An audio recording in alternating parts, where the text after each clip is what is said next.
Alrighty guys, good morning. Happy fucking Sunday. Hope you guys are having a wonderful morning so far. Tonight guys, we're going to be doing some OW2s, yeah. Figured out apparently the secrets of my monitor, and it's actually getting to the point where I can actually utilize it properly. So far so good. Apparently turning down pulse width is a really bad idea. Well, now I know, at least for me. Now I know. No, I fucking know.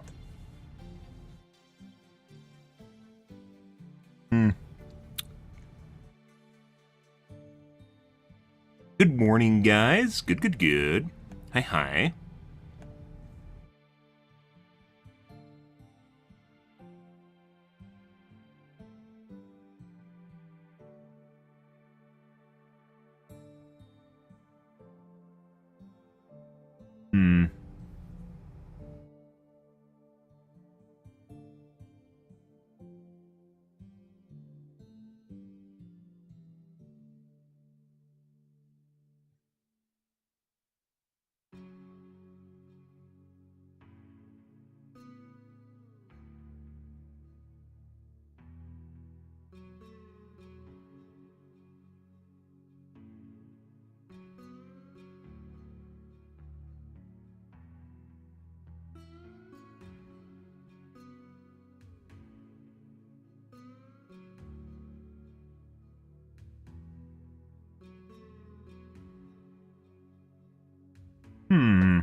Okay. Okay.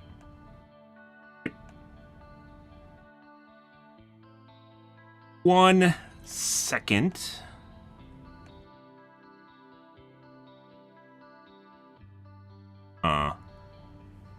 Well, maybe more than 1 second now.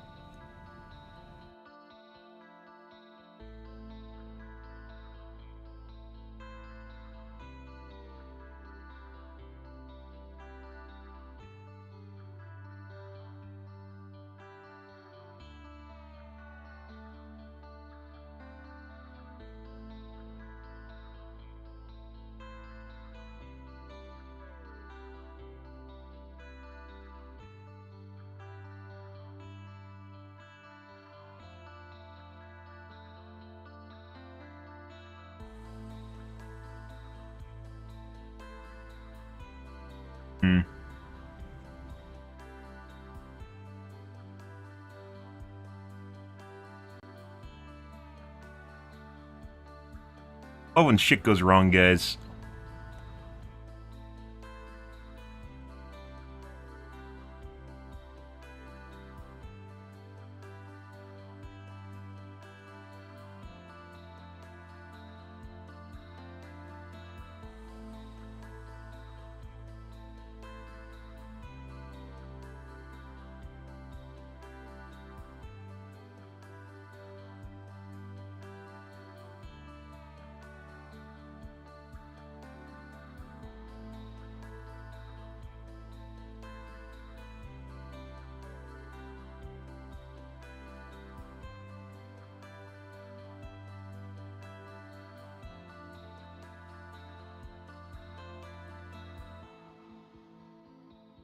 Okay. All right. Let's see what's going on the tubes. And then we're going to get into some mazes here. Yeah, definitely. We'll see if things hold up the same way they did yesterday, because, yeah.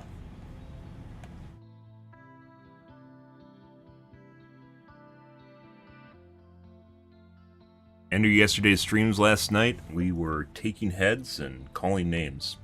Something.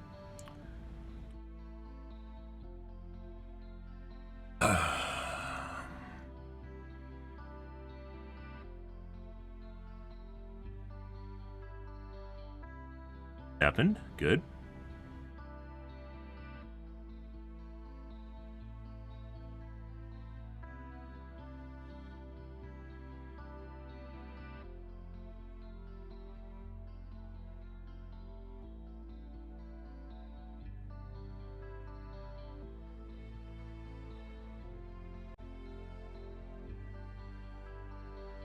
Hmm.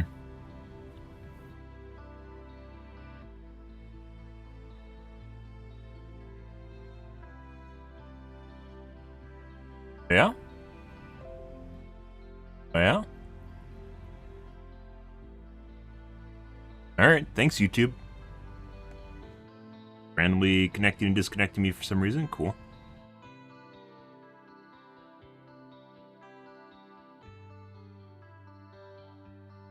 Makes perfect sense. Don't know why that happens. Occasionally it does. Just out of nowhere.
When you log in, guys, and it gives you a CAPTCHA, and you finish the CAPTCHA, and your password's wrong, it shouldn't continually give you CAPTCHAs. That shouldn't be a thing. It should only give you a CAPTCHA once, or maybe even twice, and then after doing the CAPTCHA, which we can assume that you're human, it should no longer give you CAPTCHAs. It should be like, okay, this guy's human for the time being. This guy's human. Therefore, you don't need to fucking keep feeding me CAPTCHAs. Or maybe do it every 3 logins. You know, you don't need to fucking keep doing that. You don't need to keep doing that. It's not going to do anything.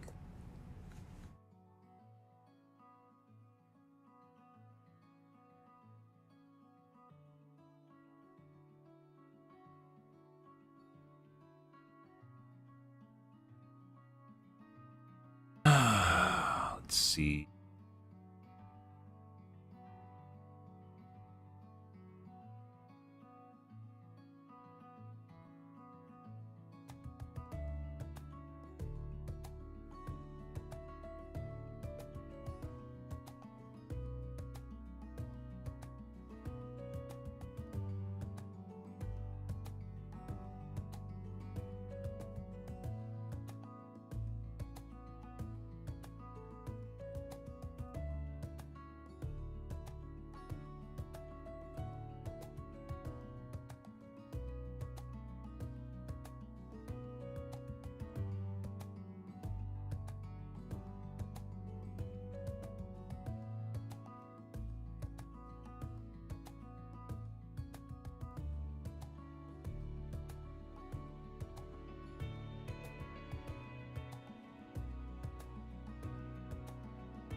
Well, I do like having my laptop back because my old laptop's a piece of shit. My trackpad constantly locking up is not fun. Although it's only once, maybe times per day. Not very fun. Not very fun.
Yeah, good. Good, good, good.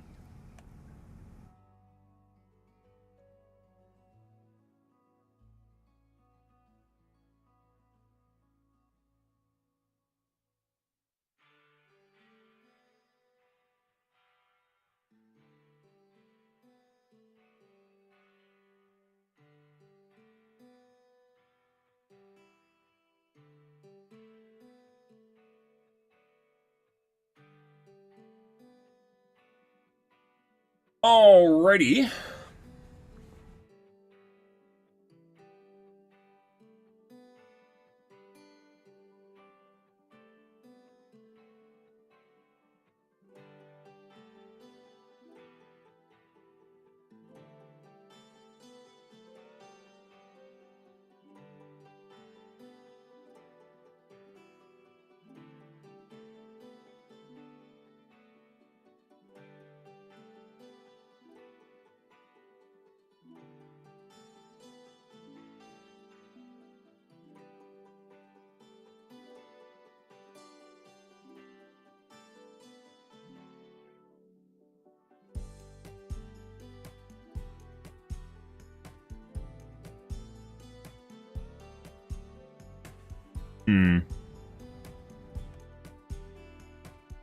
Okay.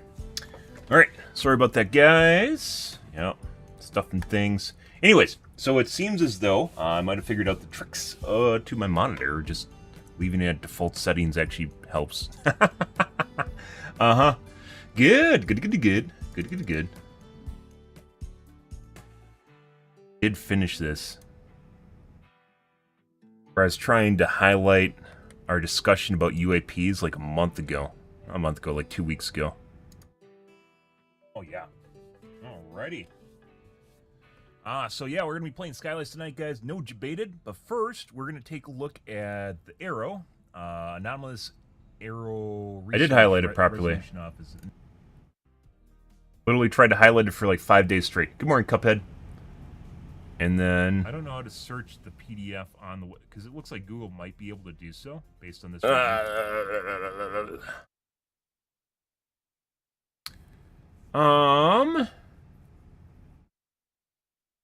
Baldur's Gate? Baldur's Gate sounds like fun, but it's not a streamable game for me. It's very difficult for most viewers to understand, and even of people that watch single-player games, it's very difficult to understand because it's turn-based, and people don't connect oftentimes with that, even though I love strategy, tactics and strategy. A lot of people do not, and as such, it's a very select viewership. Yeah, good morning to you, dude. But didn't highlight this because I couldn't fucking figure out how to trim it properly. It took me forever to trim the goddamn video. Huh?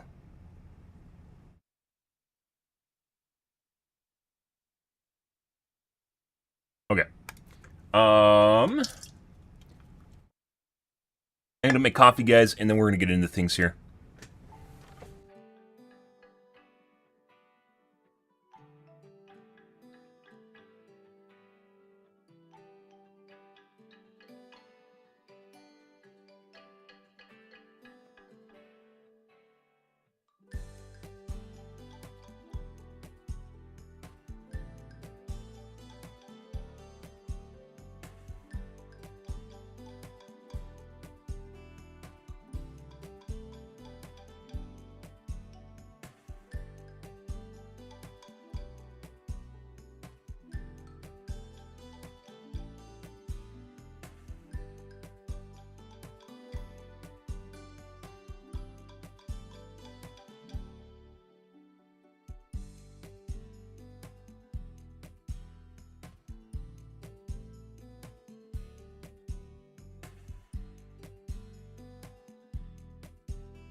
Ready. This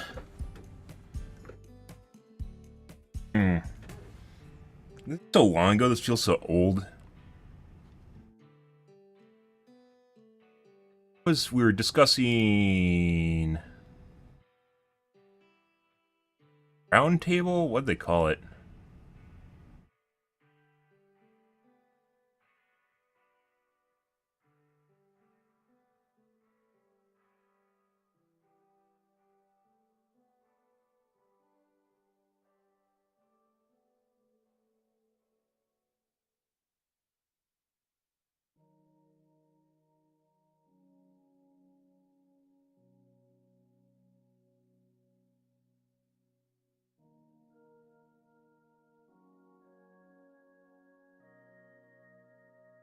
N3123.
Bye.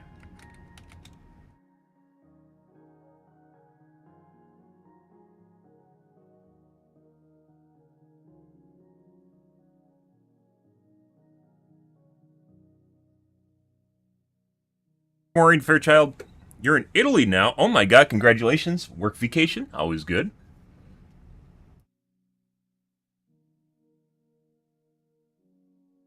I'm in Wisconsin. Tee I'm in Wisconsin. All right. Let's see. Now we got to find some tags. UIP. Oh.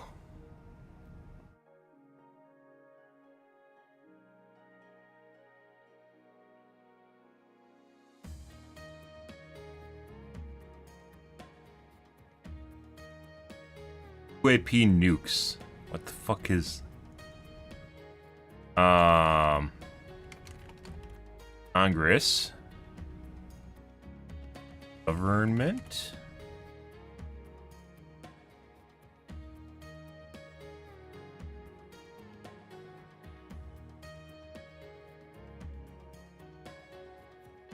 Oh. Carol?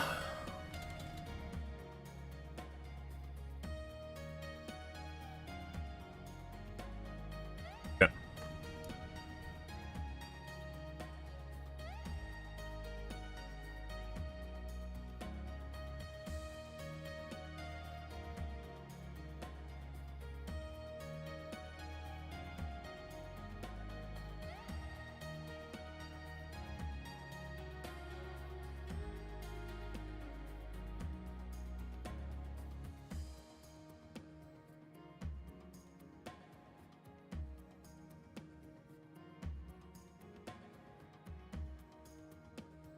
And why they have two sections for tags, but they do. Fucking dumb. Can't just easily copy your tags across them either. Formatting's different. Welcome to YouTube, guys.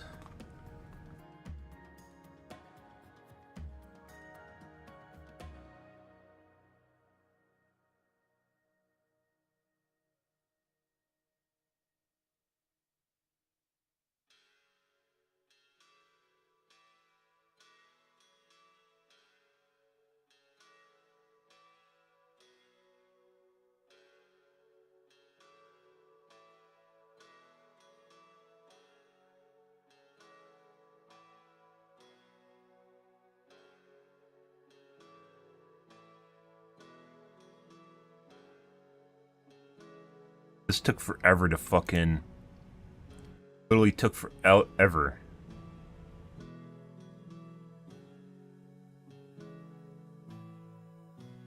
To get this video to publish properly. I tried to trim down the original video multiple times, and I had to do it the second time or something stupid like that. Do I have a Discord server? No.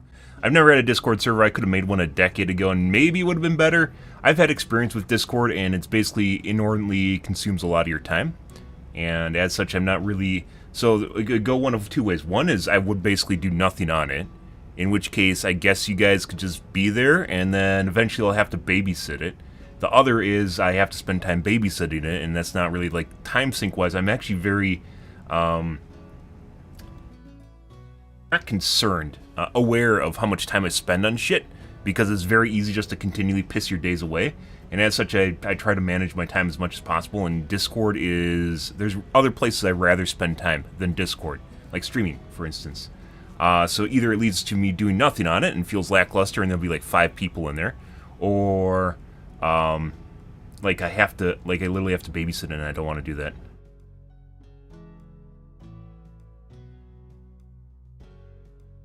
Month later, guys. Month fucking later. Well, whatever. Way to remove the live comments. What happened to that? Oh, maybe it's because this is a trim of a video. It doesn't do that. It doesn't have the live comments anymore. I generally remove live comments so people don't peruse them. Engagement.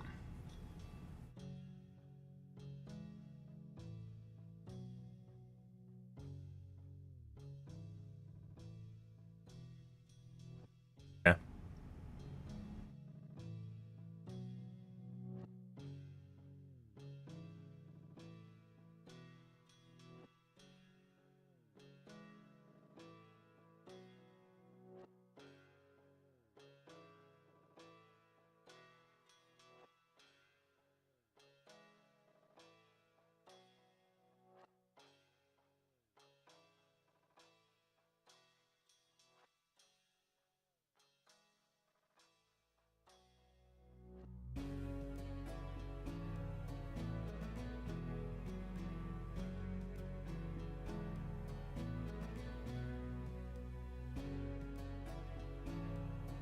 Well, there's that, and let's see.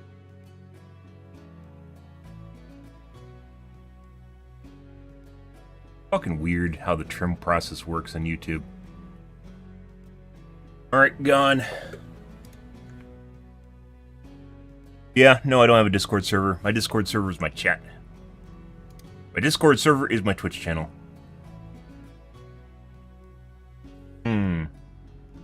I do want to take a look at the Gamers Nexus nostalgia video. I love nostalgia videos. Ah!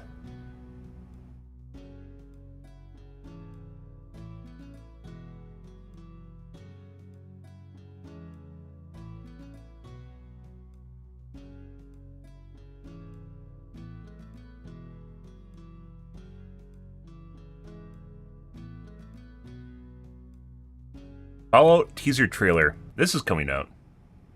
Is it just going to be another left-leaning political bullshit fiesta? Clown fiesta? Or will it actually be a good story? Although video games generally don't have good adaptations.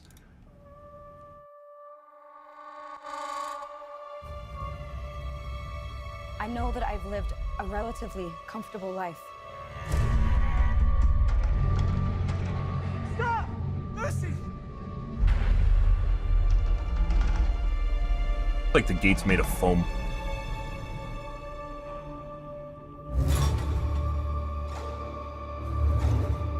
You need to go home.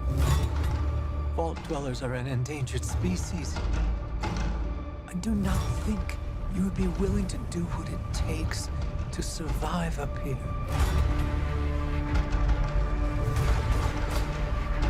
If you insist on staying, then you will have to adapt.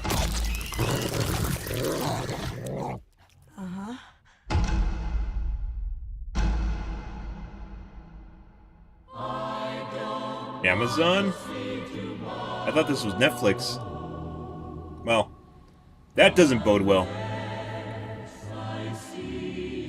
Amazon is very liberal with their Tomorrow, so they say, will be a lovely day. A bright new sun will suddenly break through. their political injections. See tomorrow, unless I see it with you.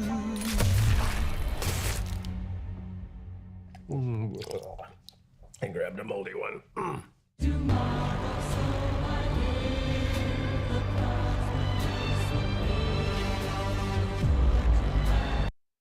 I mean, it is Fallout, so there's a lot of bullet sponging, but I grabbed a moldy one.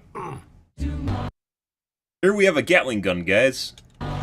CG Gatling gun. Here we have bullets literally spraying all over the person and the dog.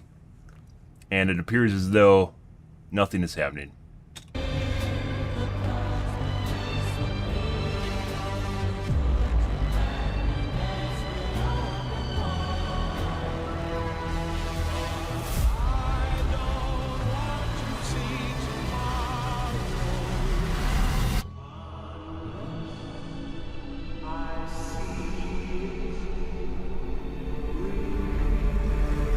Production quality of Amazon stuff, they aren't afraid to throw money at it, though.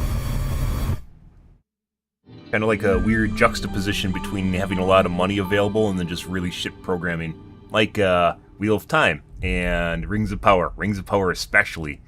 What is it, like 1 million per episode? Or 10 million, 100 million per episode is something insane. I think it was 1 billion for the entire series. It is ridiculous. How much did Rings of Power cost? 465 million?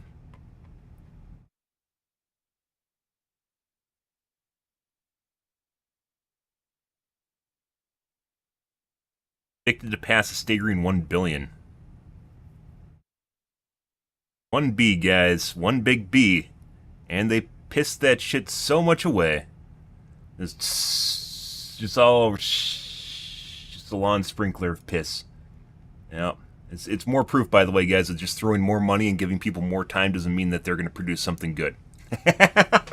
Some people just suck. It's just the way the world is. Some people are just bad at stuff. Yeah, it doesn't matter. You can make up all the excuses you want, and there was no excuses for Amazon for Rings of Power, and it was terrible. It was horrifyingly bad. Like, that should be a red flag for anyone that had any sort of management position on that project, just to never get a job ever again. At least in the industry, the movie industry, media industry. Piss that shit away. Unbelievable.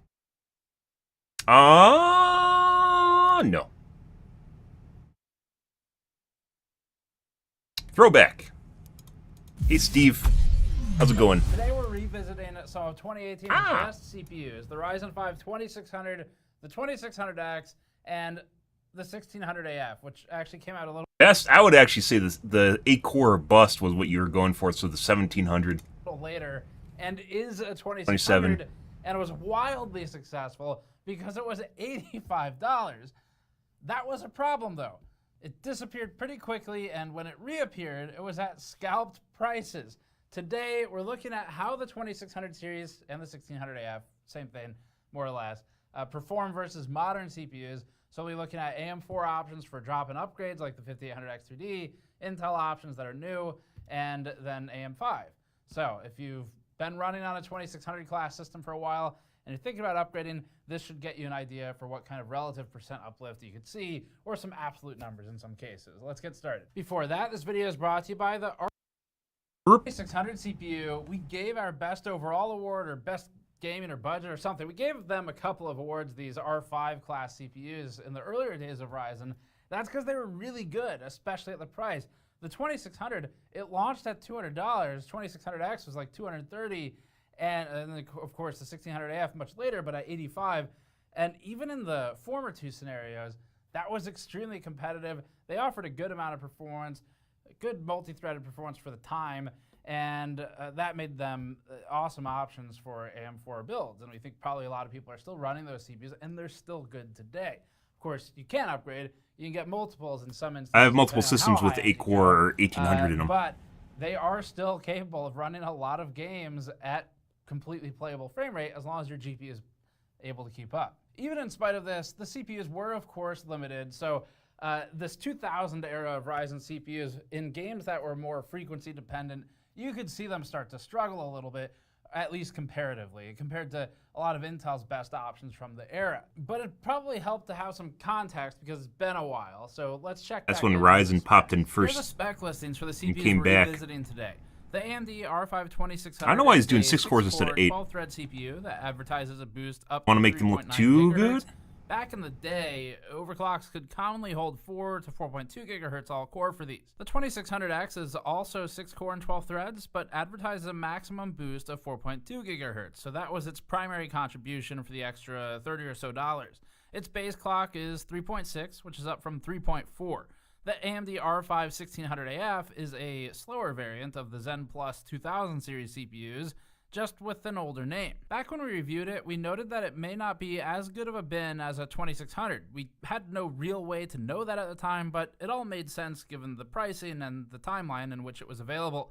Its price was shockingly low. That's what made it such a good deal. There's some slight differences, but we talked about those in the 1600AF review. Now we're gonna look at some pricing and options. We put together a couple of quick reference price tables using Newegg and Amazon, and this should help anyone get reacquainted with the pricing if you haven't followed it too closely and you're thinking about a possible upgrade or new build right now. So the goal here is to just show you what's going on with the CPU market currently. So here's a quick reference table for some pricing right now on modern AM4 and AM5 CPUs. We'll look at Intel next. The R5 2600, 2600X, and 1600AF original prices are also listed here. The 2600 was $200. That category has most recently been handled by the 7600 Non-X, or the 7600X as shown here in a slightly higher price class. The 1600AF was again briefly an $85 CPU, but its insane price was wiped out pretty fast by scalpers and retailers when they caught on to how popular it was. Modern in-socket upgrades could include a 5600 or a 5600X. The 5700X, which is by the way, the same. in this class we're looking at right here, I would not. Good morning, Slane. In this class right here, yeah, like, did you guys hear that snap? Yeah, not sure what that was.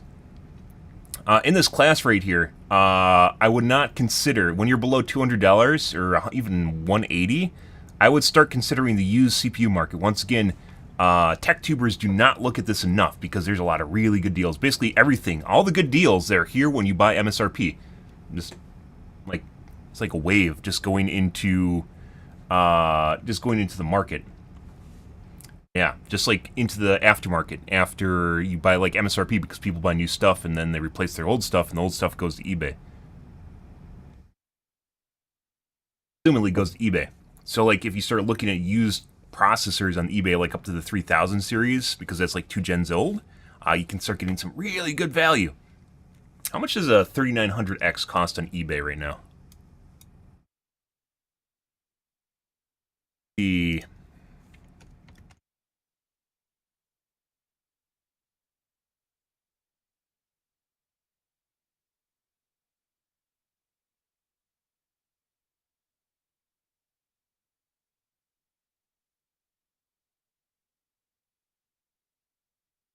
'I love when people sell boxes and they try to get you to buy them.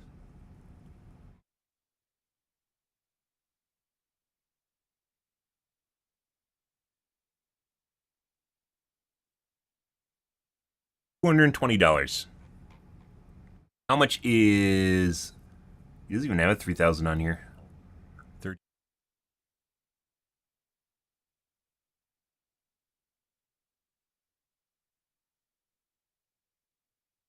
$110.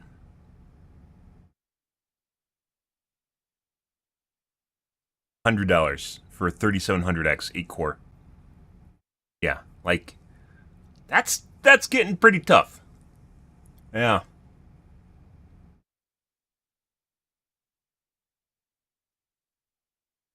Well, 5800, 7800X3D, you're not going to be able to find used. That's just not the way it's going to work. It's too new. 5800X3D, you might be able... You're going to have to snipe it. These are still desirable parts. Yeah. Like, you might be able to snipe it, but for the most part, you're going to have to buy new. This is not only is this a used part, not only is this relatively new, but it's also still very desirable because of what they do. So you're not going to be able to find a 5000 series... Like, you could search, for instance, the non-X3D, and I bet you could find some pretty good deals on that. Because, once again, it's... Even then, I guess this is 2 generations old, so this is still viable, as opposed to a 3700, right? I don't know why they skipped the 4000 series. The 4000 series were, like, $100.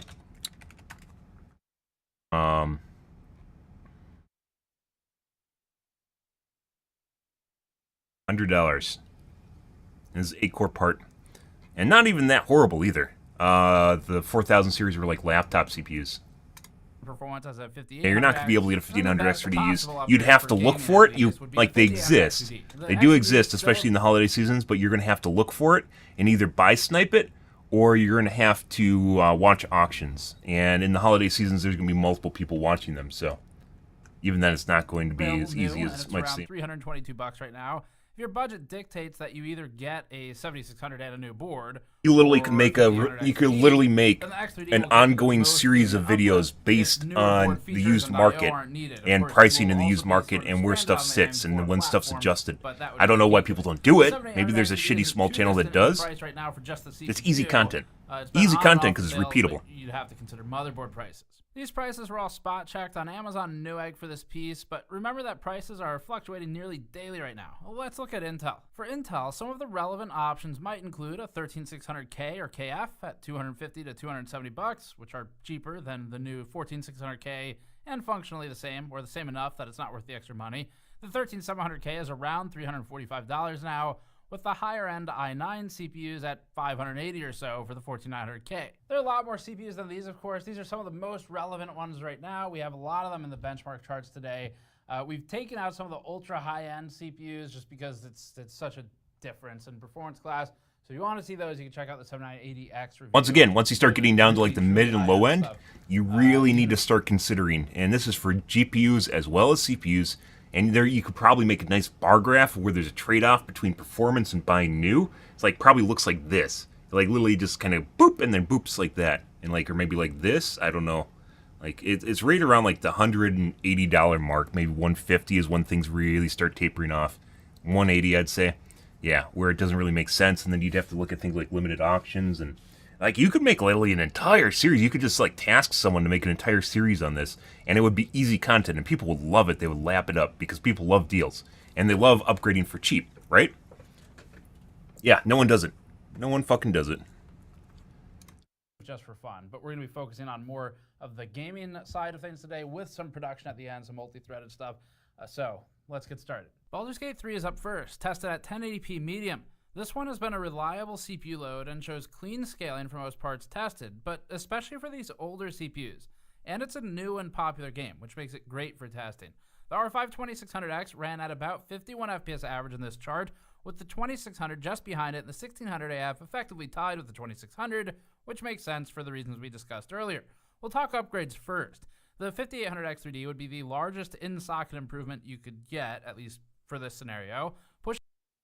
Because he's talking to AM4.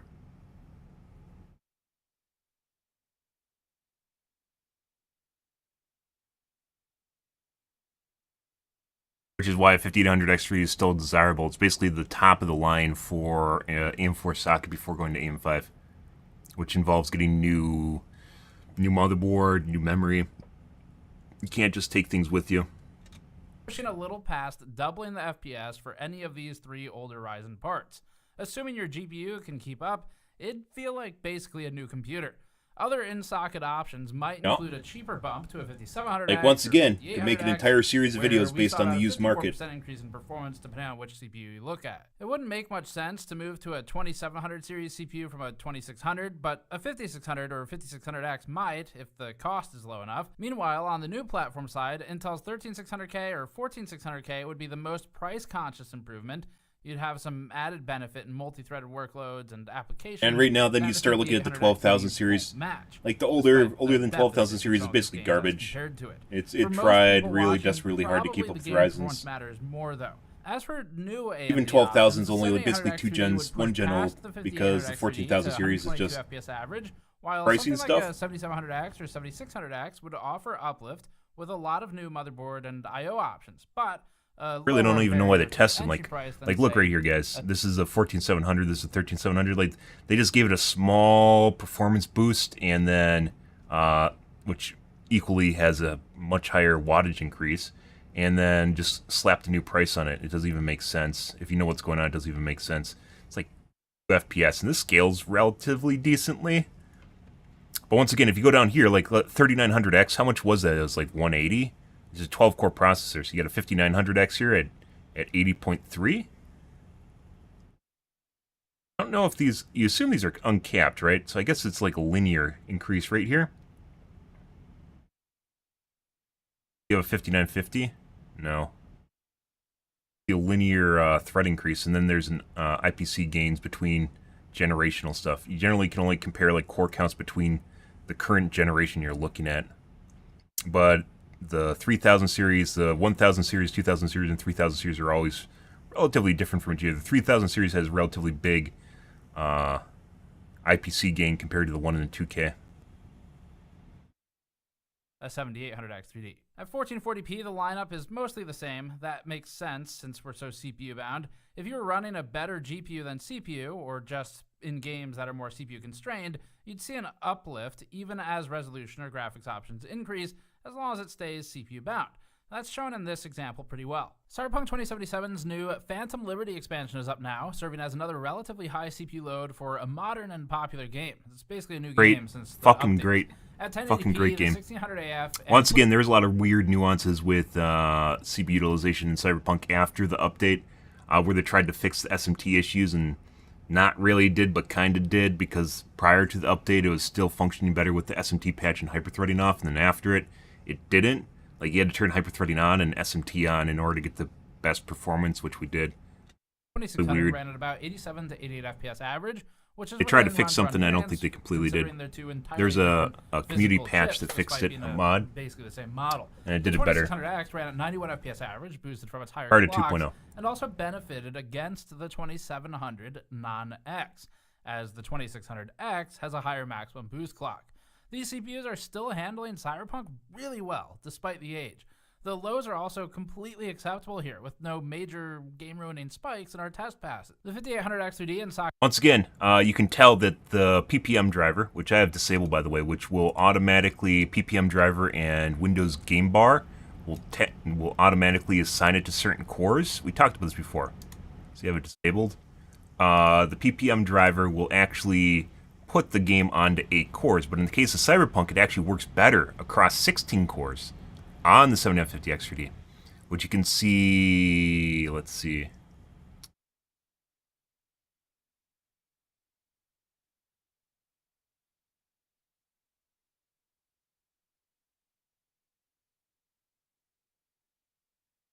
You have to look at the older gen chips or the non-X3D chips. There actually isn't much of a difference here between the 7600X and the 7950X. Something's not working right. Look at this. There is a 3 FPS difference between a 16-core processor and a 6-core processor. Something's not working here right.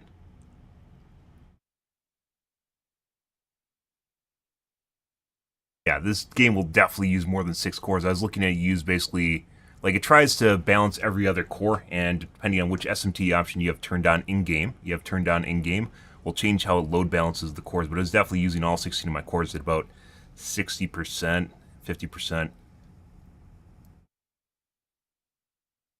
Without hyper-threading on. Something's not working right here. Like the 6-core processor should be either a lot lower, or the 16-core processor should be a lot higher.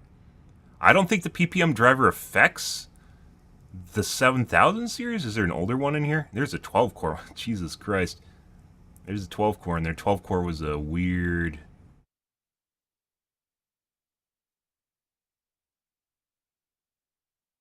Here's the 8-core and 6-core, and there's about 6 FPS difference here.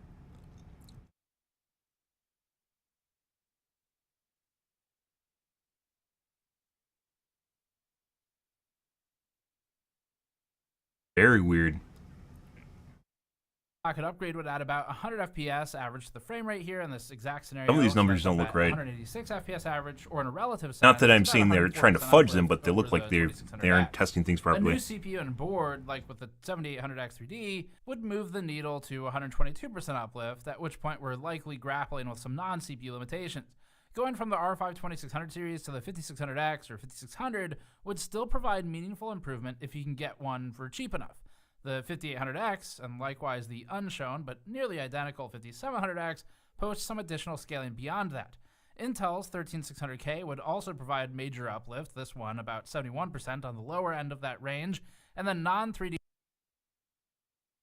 Look, they got a 6-core 13600, which is beating the 8-core, basically 8-core 12900 right here. There, like I said, after the 2.0 patch, it kind of fucked things up in the game as far as threading goes. It works all right, but it's like they tried to fix the SMT problem, which was known about since Cyberpunk launched. SMT bug, but there's a patch for it, and they kind of broke it. They kind of broke the multi-threaded performance in Cyberpunk. It doesn't work properly. Like, look, there's a 12900 and 13000 series. 13000 series was definitely better than 12000 series, but literally 2 cores. It has 2 extra cores on it, and barely, like, it outperforms it. This is not a 6-core game. This will definitely use more than 6 cores. Something's going on here, either with their settings. They don't state whether or not they have SMT on or off in the game itself, and depending on your configuration, it'll work better with SMT on or off. That's why there's an option in the game itself. And they probably left it on auto because they don't even know it exists. They don't even state here whether or not it's on or off, or auto. And even auto would present a weird scenario. CPUs like the 7700X get most of the benefit of the 5800X 3D, but move you to something newer, maybe some more forward-looking and socket upgrades later on. At 1440p, we saw about the same lineup. The very top end is now slightly limited, cut from 203 FPS average at the peak to about 190, but otherwise you still get a big improvement with a sufficiently high-end GPU if moving off of the 2600 or 1600 AF CPUs. Starfield is up now as another of the 3 brand new games. And you definitely don't want to test this game in... dramatic changes, maybe Cyberpunk aside. Yeah, you don't want to test this in Aquila. Aquila is fucked up. Aquila has some weird background issue going with textures. Something's fucked up there, in which you'll neither be CPU nor GPU bound, which they could figure out if they looked at the CPU GPU duals. We talked about that all the time when we talked about people, because it is one of the hardest places in the game as far as the load it puts on your computer, which is 100% true. However, it doesn't really make sense because I was neither CPU nor GPU bound in Aquila, nor single thread bound, like not one core was at 100% or something, or across 2 virtual cores, and not really working. Testing was conducted with the same game version for this, which is one version prior to the recent mega patch. That means the data on this chart is directly comparable to itself, but you'd get some uplift moving to a new game version. For purposes of comparing old CPUs though, we still have plenty of room to see scaling and run the numbers. Here's the chart. The R5 2600, the X, and the 1600 AF all run at about 53 to 54 FPS average. The 2700X was around 56 FPS average, so not much difference there. And the 2700 data on this chart is within error of the 2600 and the 1600 AF. Another round of reruns might get us another 1 to 2 FPS depending on variance. We've seen that there's a couple frames per second of variance at this rank, but it's all within error here. The 5800X 3D, however, definitely is not within error. That one would give you around a 71% uplift in a like-for-like scenario against the 2600. Where they tested it? I mean, if they just went around a base, it'd actually be a pretty good test. Although bases tend to be different. Depends on how they do it, if it's repeatable. But Aquila, don't do it. Like, even Atlantis is better than Aquila. Aquila's, like I said, it's fucked up. Having played a shitload of Starfield and beating basically all the factions, as you guys know, all the factions, the main storyline, everything, except for New Game Plus, because fuck that. And I actually think their newest patch helped. Like, someone did a video on it. The newest patch helped, like, lower-end CPUs, but it actually looks like it hurts scaling on higher-end CPUs. So, once again, another game. It would utilize 12 cores. About prior to the patch, it would utilize almost linearly across all your cores, plus or minus maybe 8% across all cores, which is very good. On a 16-core processor, another game that would utilize 16 cores better, very good. Across all 16 cores. And then after the patch, it would utilize 12 cores, and which would be about maybe plus minus 10% once again of each other, and then like 4 cores would be plus minus, or just minus about 15-20% of the average of what other cores were doing. It was very weird, but it would like utilize some cores less, which also could have just been a lower workload. But I ran the game basically with graphics on low. No, I had some graphics turned up, but I wasn't generally GPU capped at all. All run at about 53 to 54 FPS average. The 2700X was around 56 FPS average, so not much difference there. And the 2700 data on this chart is within error of the 2600 and the 1600 AF. Another round of reruns might get us another 1 to 2 FPS depending on variance. We've seen that there's a couple frames per second of variance at this rank, but it's all within error here. The 5800X 3D, however, definitely is not within error. That one would give you around a 71% uplift in a like-for-like scenario against the 2600X. It's not as crazy as we've seen in some other games, but it's still a huge improvement.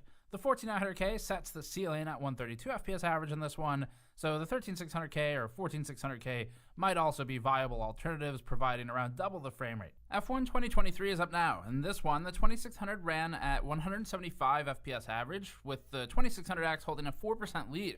The 1600 AF was near the 2600 at 172, it's basically run-to-run variance at the scale. Once again, PPM driver, guys, if a game can actually, if it's properly threaded and can use more than 8 cores, the PPM driver actually hurts things, which is, once again, rate. Ideally, a 7800X 3D should be tied, and they're pretty close with the 7950X 3D if it's only using 8 cores. However, if it can use more than 8 cores, looks like it can, because here's a 7900X at 12 cores, it's 418, and 16 cores is at 430. And the 8 cores is down here at 406. So there is actually, it does scale with core count, but it doesn't scale with the 7950X3D because it's only utilizing the X3D cores. They just, like, AMD just, like, dropped the whole ball with the X3D chips instead of doing the 12-core and 16-core model with all X3D cores and just, saying screw it as far as, good performance, extra performance you get, especially the 12-core model. That was dumb. That actually kind of sometimes you want to uncork it, even if it's generally better. Like on Overwatch, you definitely run on the 8 X3D cores because it won't use more than that anyways. But if it can use more than that, like we found with Riftbreaker, Starfield, Cyberpunk,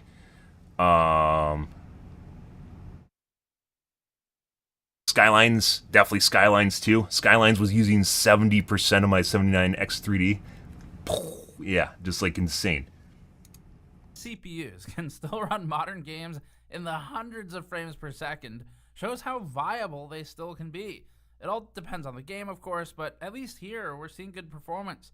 The 5800X 3D leads the 2600X by about 149%. This is an insane jump considering the nature of the in-socket change. As we've said before, it's crazy that such a wide gap can exist while being tested in the exact same board with the same RAM. AMD did good. AMD needs to be praised. Same thing with the AM3 prior to the AM4.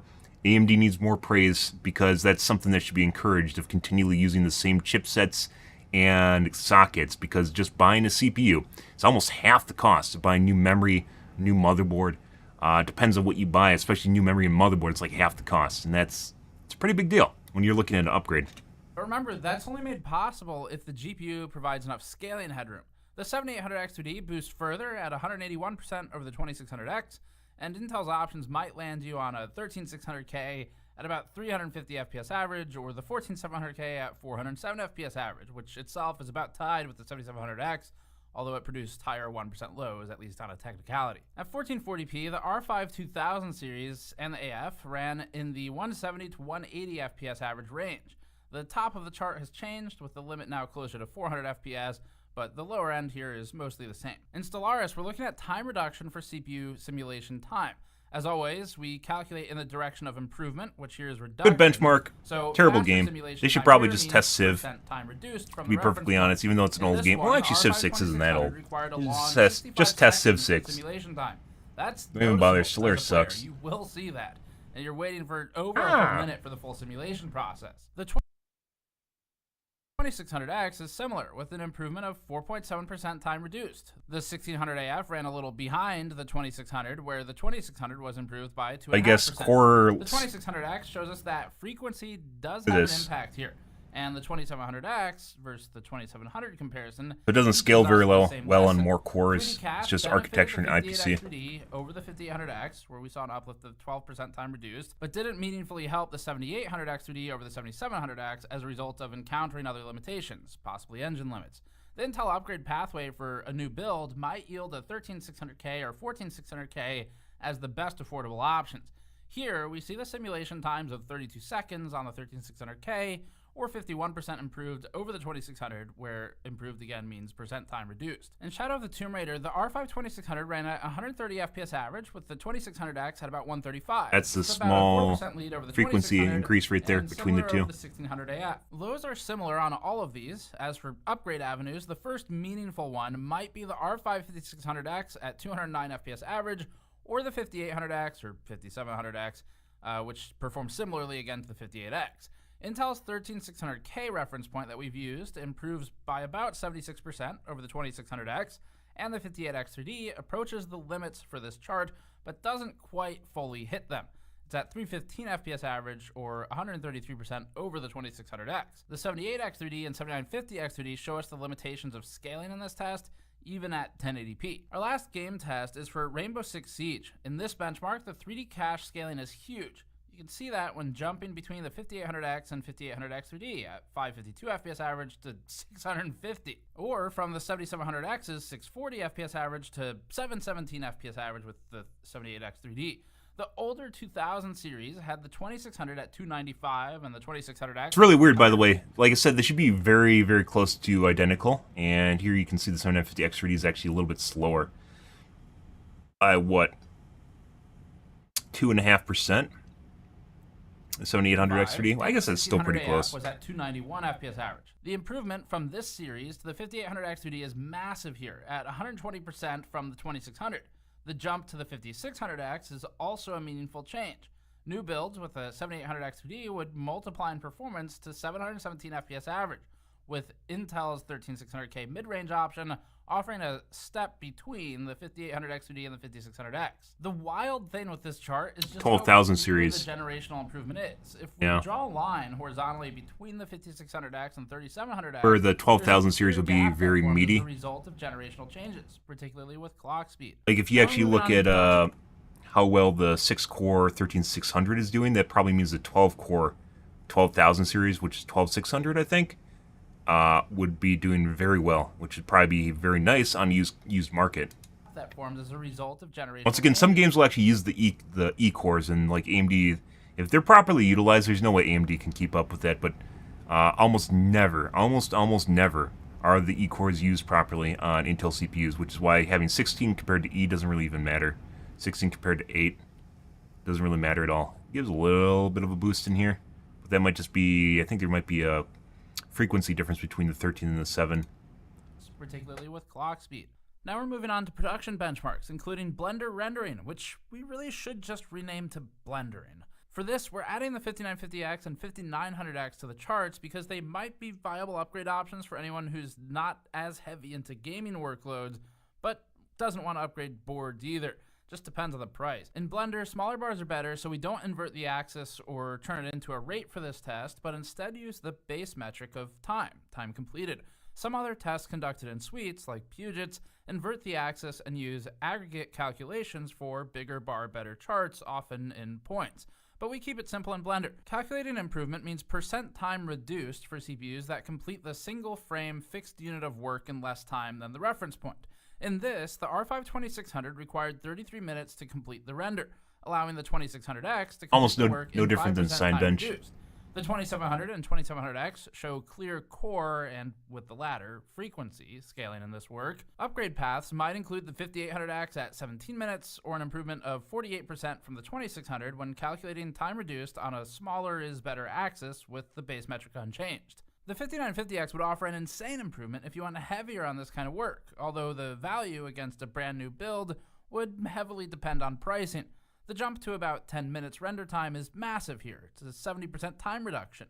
The 13600K offers value as a balanced productivity always looks good with newer performance and higher core count. Advantaged all-core performance against something like the 5800X 3D. There's a reason it won best balanced CPU from us. 7-zip compression is up now, back to bigger bar better for when bigger number better. In this one, the 2600, the X, and the 1600 AF are all adjacent at the bottom of the updated chart.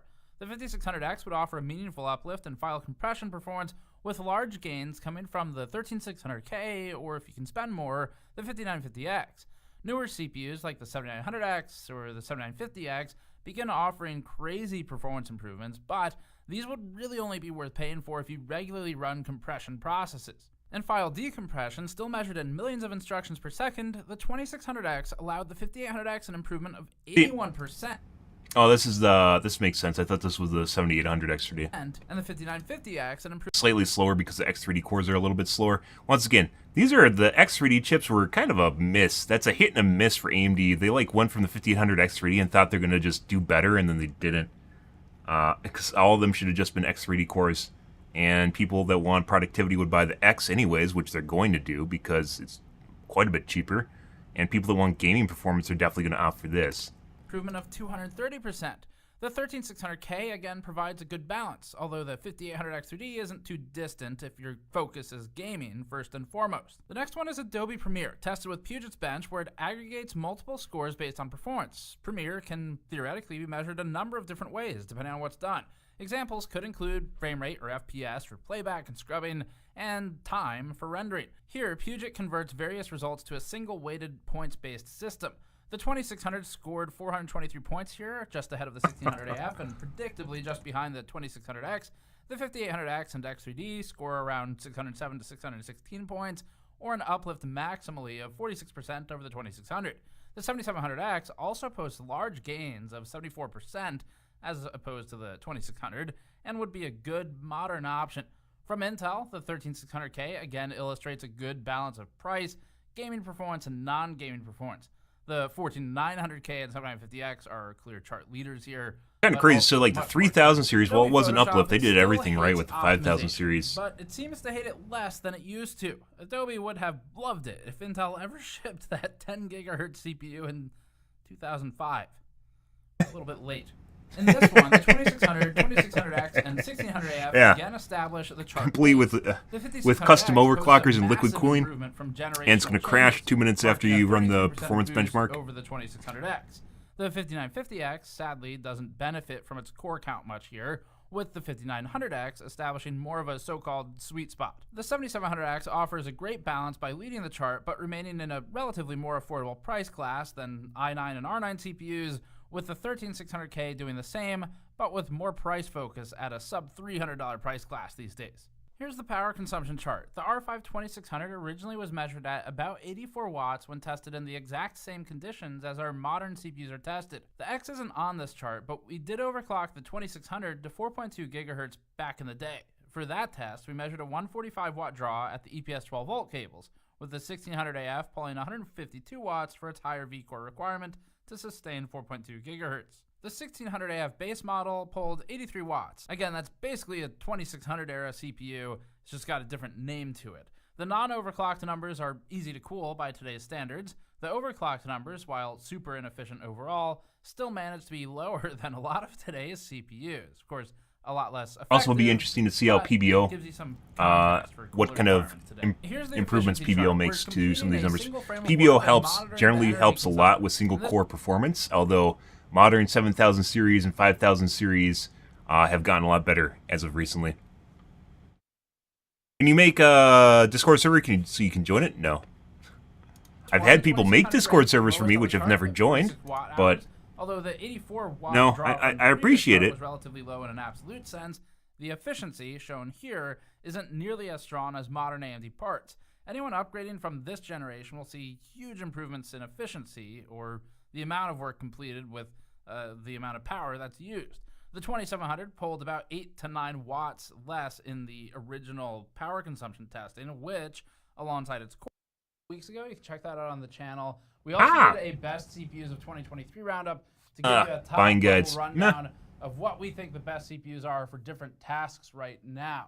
As for the 2600s here, the performance, just like the 2700, is clearly still good for a lot of these games. It just is a question of, is it good for the application? That 5000 jump is pretty big. So if you have there's no summary. Multi-threaded applications and workloads, probably you're price per dollar, performance price per dollar is actually an invaluable chart, which Tech Report is one of the first places I've ever seen use it, which was 10 years ago, more than 10 years ago. But Hardware Unbox uses it. I don't know why other people don't. I understand it's a mishmash of metrics thrown together, but that actually matters because people are going to use more than one thing. And if they want one thing, they can just look at the benchmark for one thing. Yeah, you're going to spend more money on it? I mean, memory, like I said, I was actually contemplating getting 96 gigs of memory to have a RAM disk. So, I mean, it is pretty cheap, but the problem with it, through a whole, like, wrench in the spokes on the whole thing, was the fact that AM5 seems to have issues with 4 DIMMs of memory. A lot of issues with 4 DIMMs of memory. And even with 2 DIMMs. And the 2 DIMMs that are, like, really, really big are brand new. So, like, 48 gigabyte DIMMs are brand new. And as such, like, it's just all over the place. Like, maybe next year, maybe the year after that, I don't know. Maybe when I upgrade again, they'll have it figured out. But as of right now, I like how they're like, the CPUs are sitting on top of the graveyard of dead chips. Like, they just conquered them. That's pretty good. They should actually make a pile of them and just have them on top, maybe with a little flag or something. One is just if you want to build a computer right now, and then another one would be if you feel like when you're playing games, it's just not delivering the frame rate you want. But just as a general reminder, as always, these are still capable CPUs. So if you don't have an active reason where the performance of the system's bothering you, like I said, like that, should really look at, have to upgrade. They're still good. Really look at the used market is where you want to be right now. It doesn't really even matter what they look like in the charts. It's what they're priced at. Because everyone that's looking at this is going to consider either buying one or upgrading, which includes buying old stuff.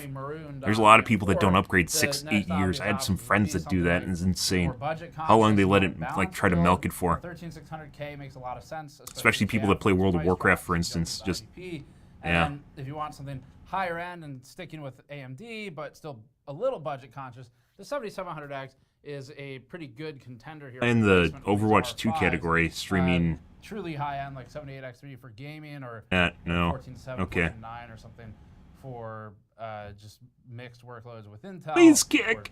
Please let me sit in the just chatting category. I'm just chatting. Please. Please let me sit here. Please, sir. Please. So the 58X3D, the 77. You're in the wrong category, guys. It does like two things. One is if you get people that only want to watch you for Overwatch, for instance, and they come in and see you're just sitting here like this, they think you forgot. And like then they leave, and then they probably don't check your channel again that night because they think you just forgot or something stupid. Maybe an i7 or a 7700X. Those are all worth looking into more as well. And we have it's about time to upgrade, Slane. It's about time for you. Back at this one. The last roundup we did, we asked you all to leave comments for what you wanted to see rounded up or revisited after the 2600 series. By the way, I would actually say, like, as far as like used parts go here, what I saw perform very well, putting inside the 5800X 3D, what I saw perform very well here across the board was the generational increase between the 5000 and 3000 series. So the 5600X, which isn't an X3D, mind you, it's not. But if you look at it, it tends, like I said, the 12700 might, or 12600 might be really good. Right here, look at this little cutoff right here, between the 5 and the 3. It's like actually pretty good. Let's take a peek at that. Like if we go here, what are we going to see for pricing? The 3900X was at 180. Let's go after the 5600X. Not even 5600 Ryzen. And you can overclock it. Once again, this is how PBO. There's a lot of nuance. Like I said, I always considered being a tech writer at some point, tech tuber. There's a lot of areas. Like this guy right here. And you're like, it doesn't matter. Parts.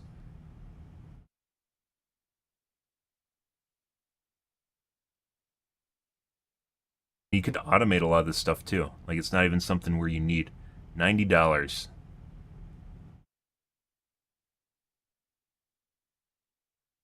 $90, guys.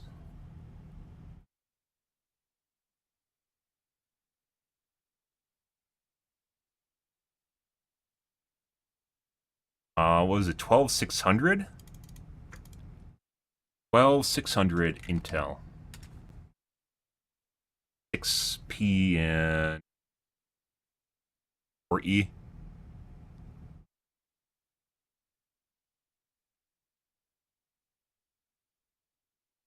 Really expensive. Yeah. Still very expensive.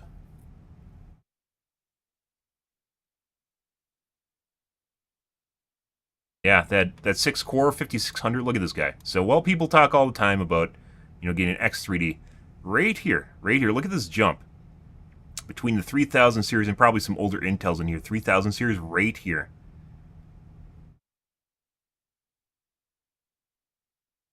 Once again, get a nice boost in here. I'd actually say that's what I'd probably recommend for like buying used right now, especially if you have an AM4 motherboard. Even right here, still doing well, and I'd actually be curious what a 3900X would pull in here.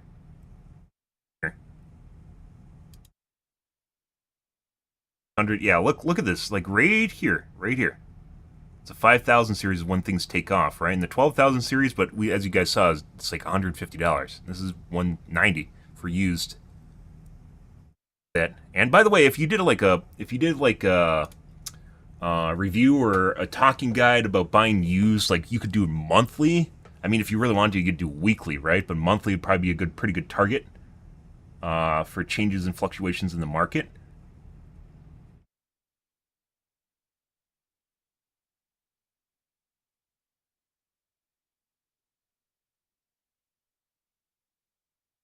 Yeah, like you could definitely. There's some selling advice there. And by the way, because the market continually changes, which it does, because the market continually changes, you'd always have new content because people be snatching up stuff that you're buying, and then all of a sudden you have new advice to offer. Pretty good. I don't know why no one does that. It takes work, but I mean, you can make a series based off of it. I don't know if the 12600T Intel 12K series. Have a nice comparison.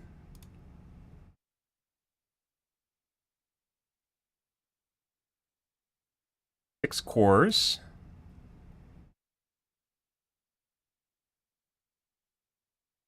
Probably one a 12600 at the very least, so you get some E cores as K in here. So you get some E cores in here. Or even 4 probably is all you really need, so your background tasks go to the 4 extra cores. It's like a 1600K right here. KF, so I was looking at 1600s. That's not the same thing, so. And they lose their E cores and they aren't nearly as good. Make a whole series based off of guys. Whole series. Like, CPUs are much more interesting than power than Ryzen. Intel just spends so much time just sitting there twiddling their thumbs, so having a vibrator up their ass, just sitting there twiddling their thumbs, going, oh my god, it's so nice to be the top. And then Ryzen came along and just like fucking fisted the shit out of them. And then they had to actually do something, which is the 12,000 series. And then they had to answer the X3D, which they still haven't done yet. They haven't answered the X3D chips. That was supposed to be Meteor Lake, which didn't happen. Or the desktop Meteor Lake didn't happen, which is supposed to have a giant level 4 cache. Did not happen. So, yeah. You need to OC 7800 X3D. OCing for Ryzen parts are not the same thing as you do. You have to turn on PBO, which is like automatic overclocking. And then if you want to overclock it further, which you can, but, you know, just like with overclocking, take it with a grain of salt, it comes to undervolting. You undervolt the PBO algorithm, which then drives the CPU harder. And it's a way of overclocking with basically automatic overclocking. So, yeah.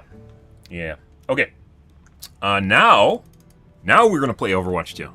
Now we are going to play Overwatch 2.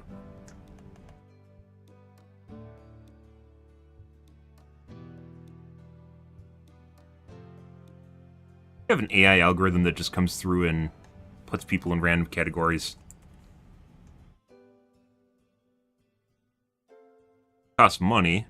It's probably just cheaper paying someone.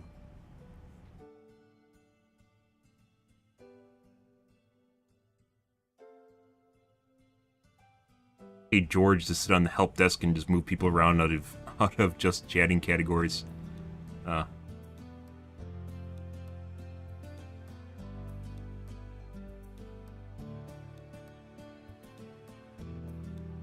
No! No! No! Why do you want me to make a Discord? You want to sell me something on my Discord? Is that it? I can make a Discord and then you can join it and I can leave it. I can do that, Fairchild. If you want, I can do that. I can make a Discord, you can join it, and I will leave before you say anything in the Discord. And you'll be the sole member in the Discord.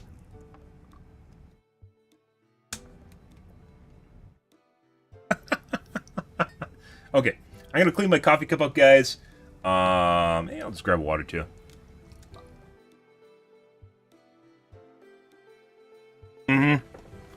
Yep.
I have a Twitter. You can tell everybody about my Twitter.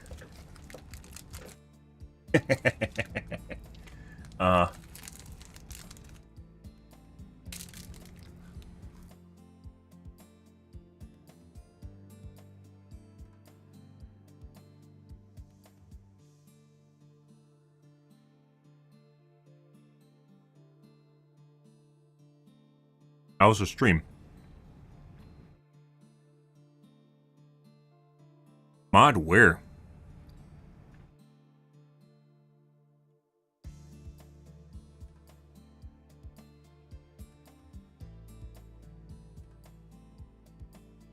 Huh.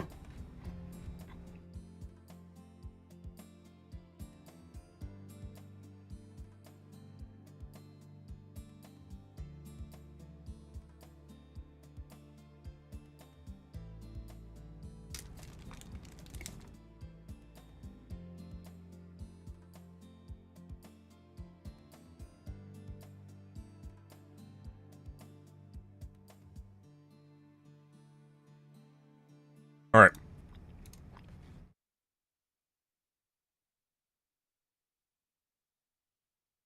Think we got things figured out yesterday? We're gonna give it a go again tonight. I was watching videos last night after I was on streaming, and for some reason, my monitor has problems syncing stuff now. It's like it's stuttery. Probably means there's something else going on here. Do I snore when I sleep? No. But I'm pretty sure I have sleep apnea.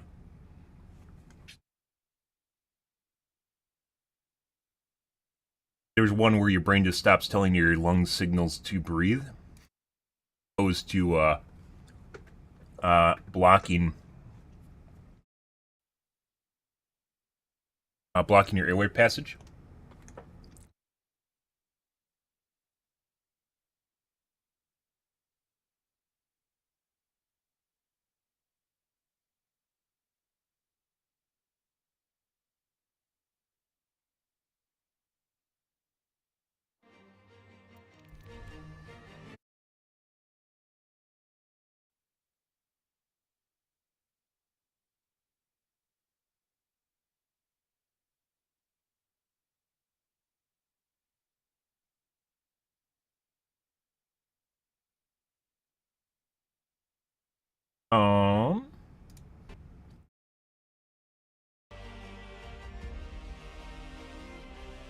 Most people don't have an option of water in the US unless they have a bidet.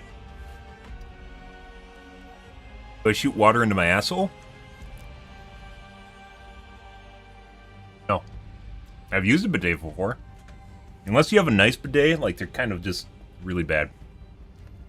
Like ultra high pressure water into your butthole. That's not very interesting or fulfilling. You have to get a heated one. And even if you get a heated one, it's still like a pencil of water that just shoots into your asshole.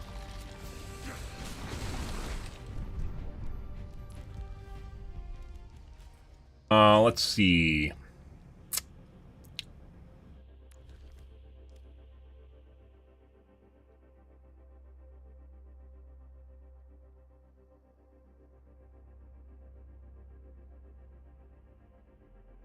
ULMB.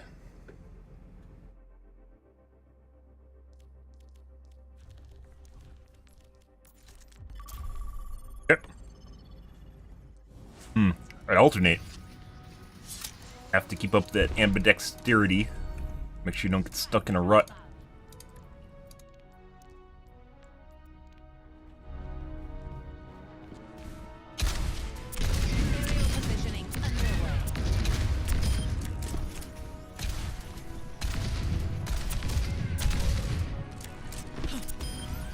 Forgot your parachute?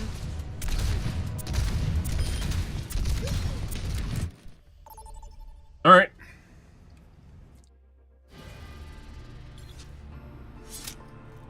Yeah? I guess. Whatever does it for you.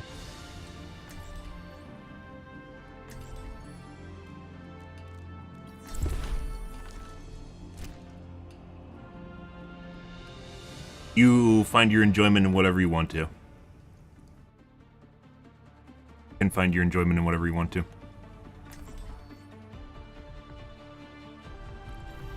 Strike from above. Hello. Power means nothing if you do not put it to use.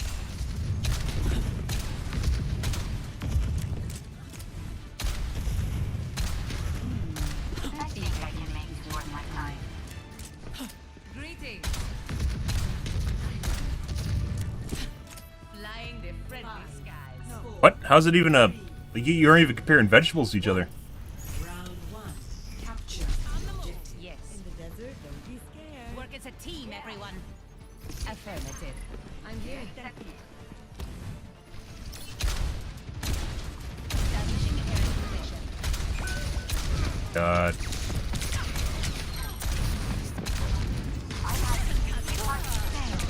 Whoop! Made it. A cheeky piece of shit. Excellent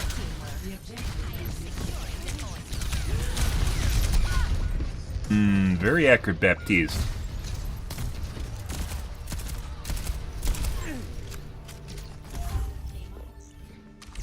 Positioning.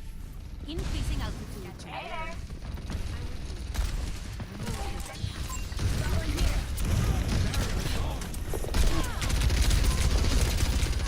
Oh my god, okay. Don't mess with my family.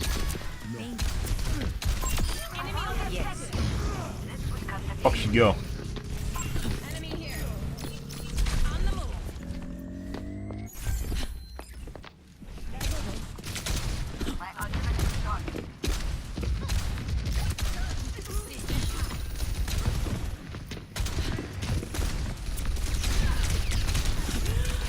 Very accurate. By the way, as an example of why Kiriko's sensu bean is fucking dumb, you see how many Kirikos use their sensu bean for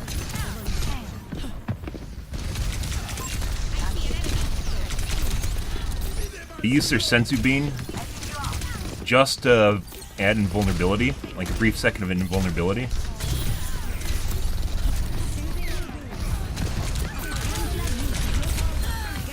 Okay, well.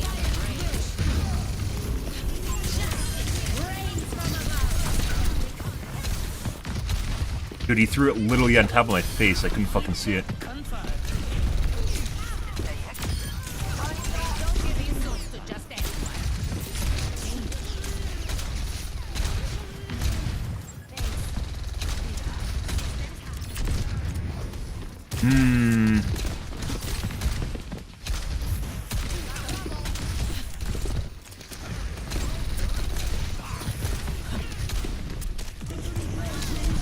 Ooh. I missed. No, I didn't miss it. Like, that shouldn't be a thing. I understand, like, having a cleanse. Cleanses really matter. Cleanses are very powerful. But adding invulnerability is dumb.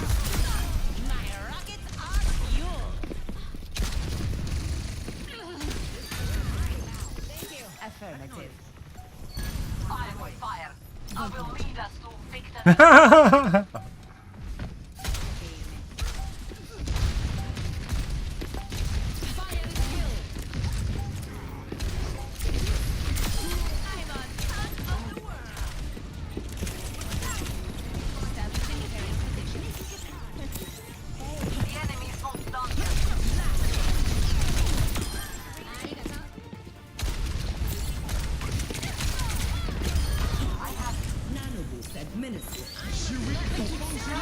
Food tree? Yes.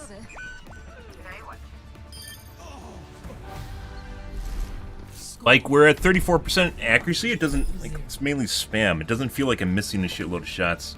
Like, I had some nice flicks in there, too. We just got started. The first time I flew this suit, I crashed. I don't crash anymore. Hello. You're welcome. Let's get started. Gotta systems that need hacking. Desert, flying the friendly skies. 5. Want to know the forecast? 3, 2, 1. Round 2. Capture the objective. They can try all they like. Taking off.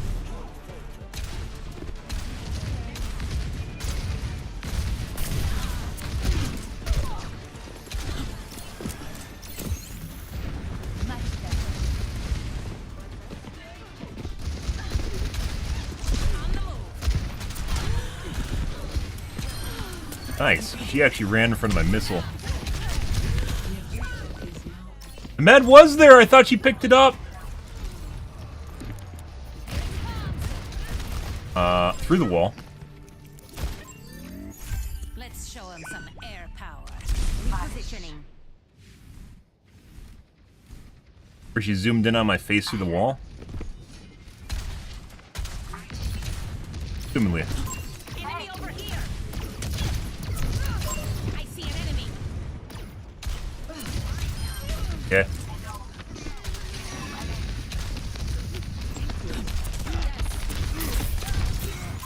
Enemy here. Taken down.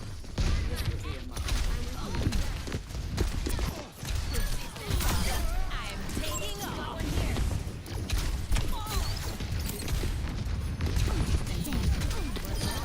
Or Mercy.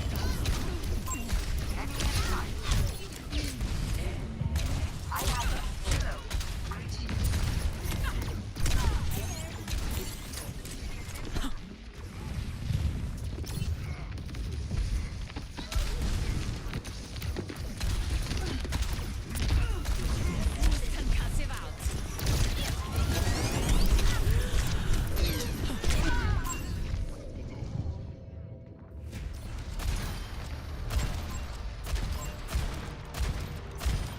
out. Overflick. Shake it off. Oh my god. Well, you know, stuff and things. Uh-huh.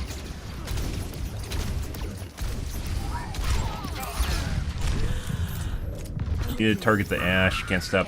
Can't fuck around with the.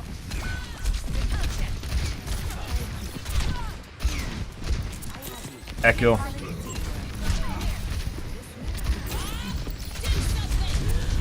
Get him? I think I did.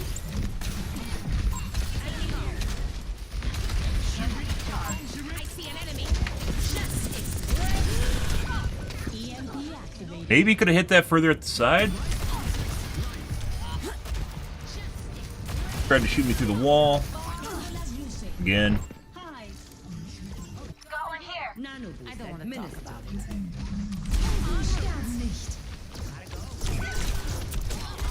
You're asking me complicated questions while I'm playing the game. I can't answer complicated questions while I'm playing. I'm not one of those broadcasters that cheats and plays. I actually have to pay attention to the game. I can't sit here and just stare at chat and hit headshots, because for some reason that seems to make sense to people.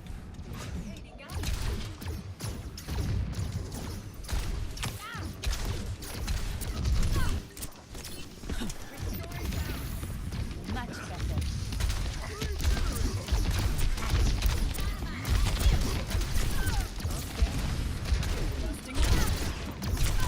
Fuck off, Echo. Oh my fucking god.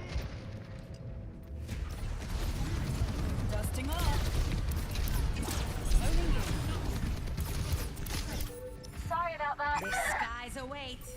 Aerial positioning underway. Poo-poo tree. Adaptive circuits engaged.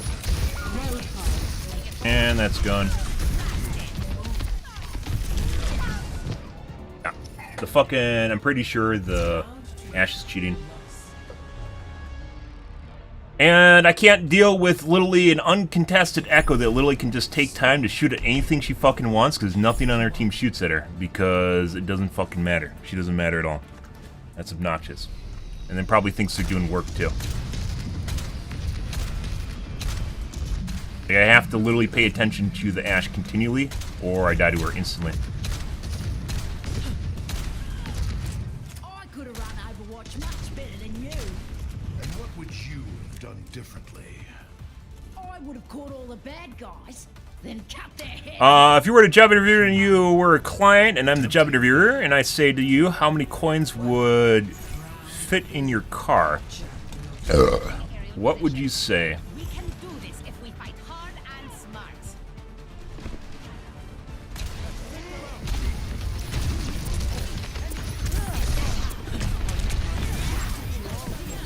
Is that the Echo? That's the Ash now.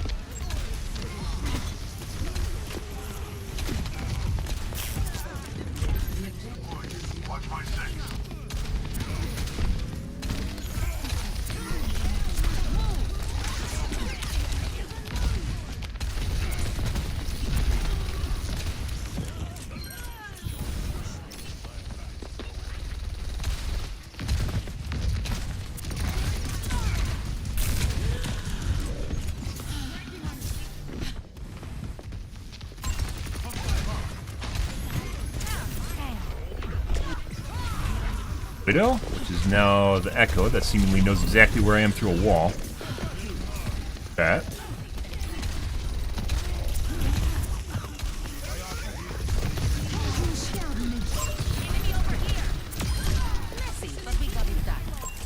That was right on the edge, by the way.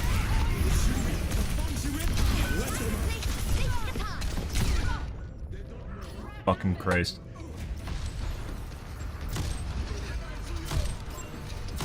Spamming shots, not even aiming the right direction. Good.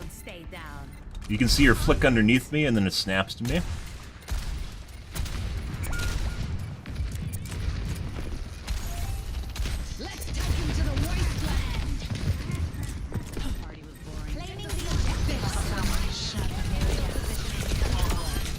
Hey, buddy. Bye. There is a Mercy here. There she is. Very accurate. That is the Ash, by the way. Mercy wants to come in for a res. I think we're fine now.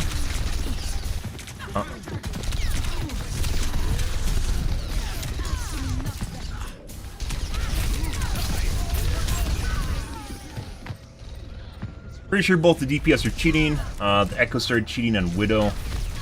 The Ash was cheating the entire match. Which was now the Sombra.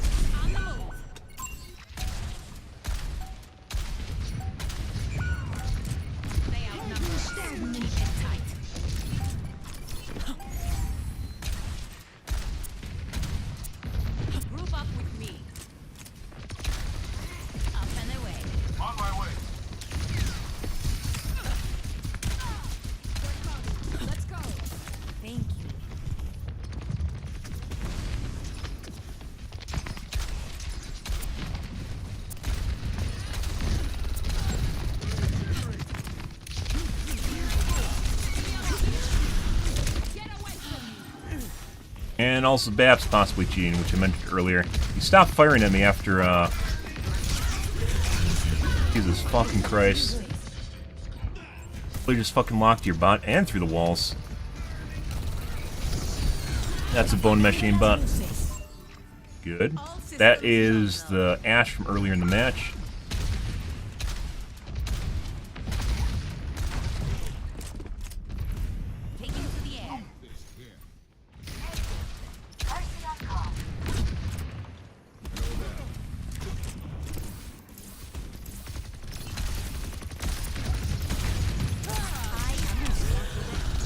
And the Baptiste is also insanely accurate.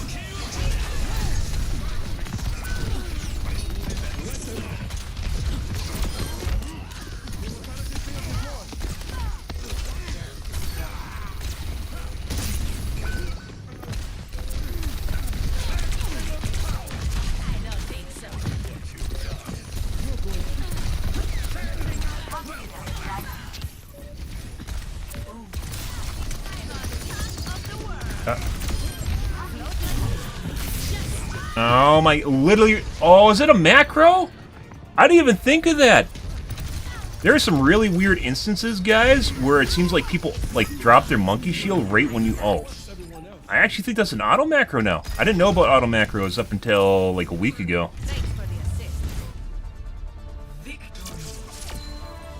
So both their DPS are cheating and possibly their BAP. We're just gonna report the... we're gonna report the Ash right away, which is this guy.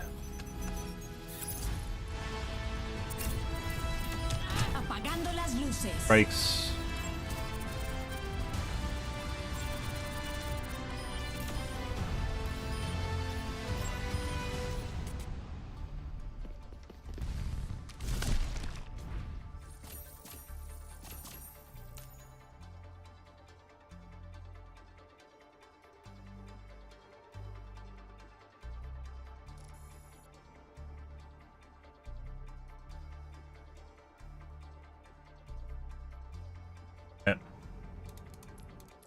Who won that, by the way? Which even makes it more hilarious. How many coins can you fit in your car? I have no... There's, like, no angle you can take on that to make it even, like, a witty response to that. I was trying to come up with one. Well, for the handful of CPU cycles I could spare you, I was trying to come up with one, and there's, like, nothing. There's, like, absolutely nothing I could add to that. And then the Echo, which is this guy. Take a look. It wasn't Echo. It was one used on, Widow.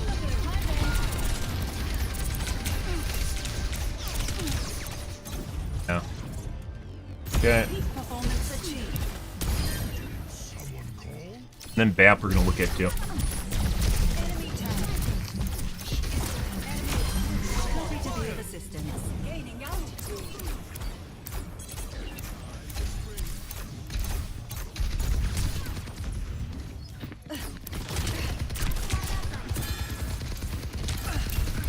I need a trim, guys. I need to give it a trim. Maybe on Monday I'll give it a trim. Yeah, trim your beard like once. For me, it's like once a month, maybe, or it gets too long. Depending on the kind of beard you have.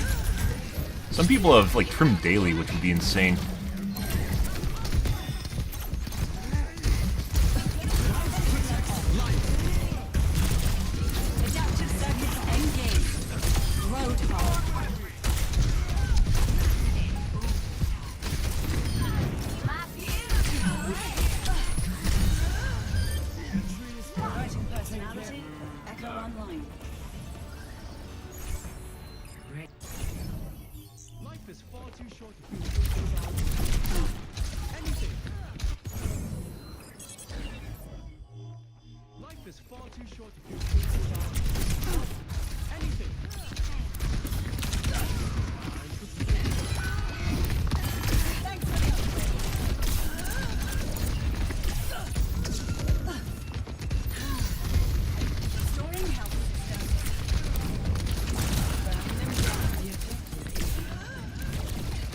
Parallel linear acceleration velocity on his laser. That looks like a hard lock through the when he went up in the air. Soldier, watch when he goes up. Repairing internal circuitry. There is like lead until he went around the back of the elephant with his acceleration.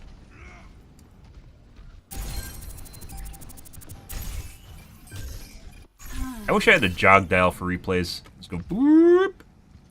Repairing internal circuitry. Gaining altitude. Baby.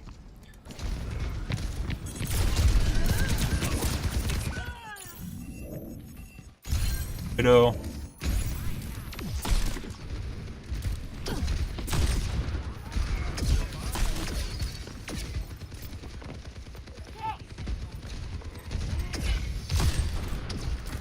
Reaction. This is where he just spams me down.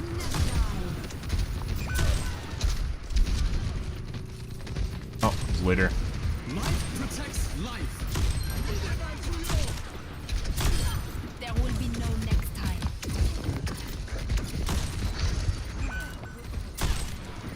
There will be no next time.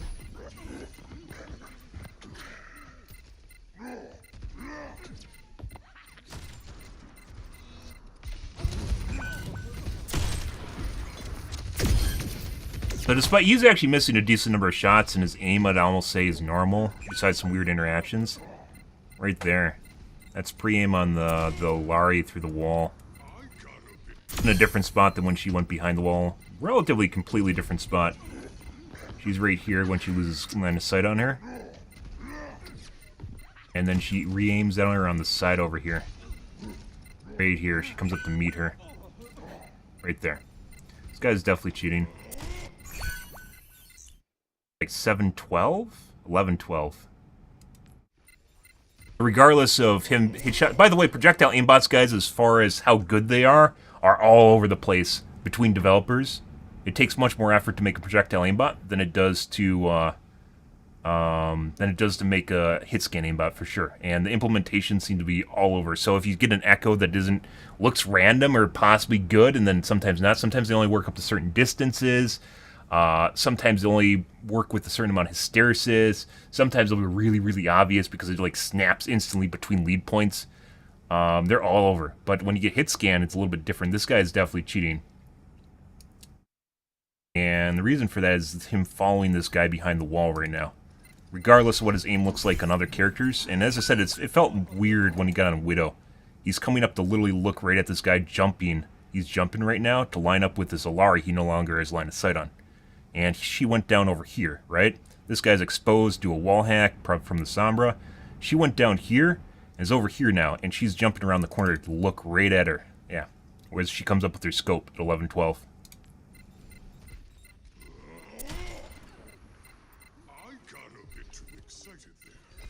And it could be that they just have their aimbot off, too. You don't even know. It could be that they have their aimbot off right now, and when people are farming accuracy, i.e. they're just playing normally, to build up accuracy so then they can turn it on and climb with accuracy and it won't get caught.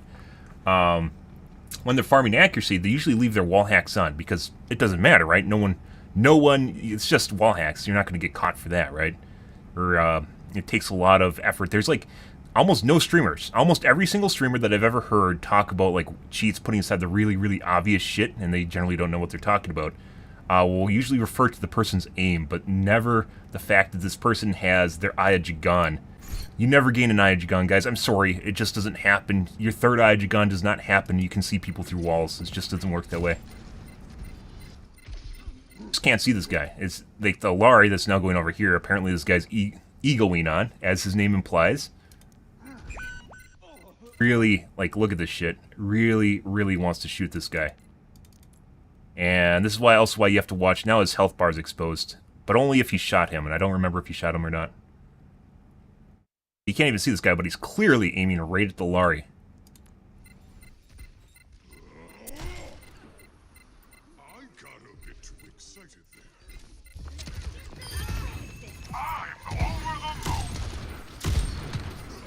Low reaction time, like he's shooting people when they're behind walls because he reacts too late, regardless of accuracy.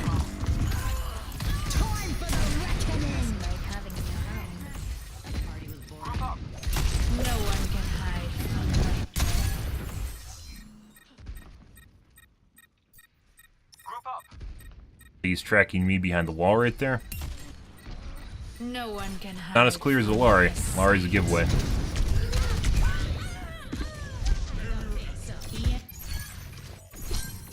Accuracy-wise, once again, I don't even think his accuracy doesn't even look that ridiculous as at Alari, though.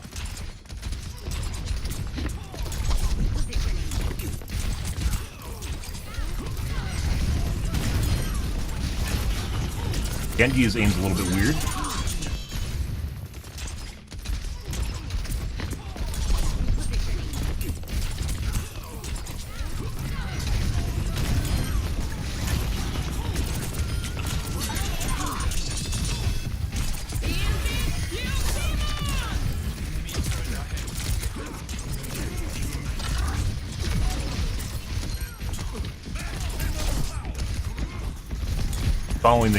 He's following the bat behind the wall right now.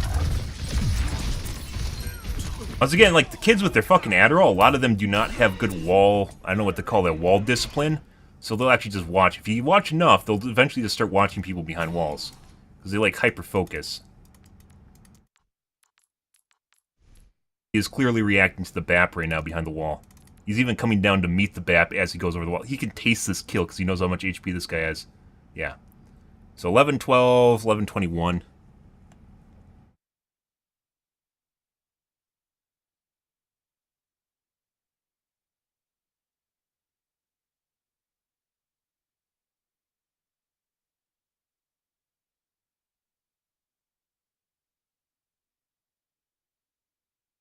The search sometimes breaks. I have no idea why. Oh, it's working again.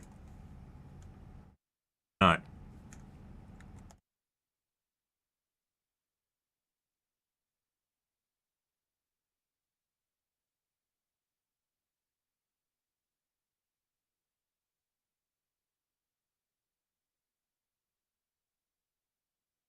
11, 12, 12, 21. Banned, guys.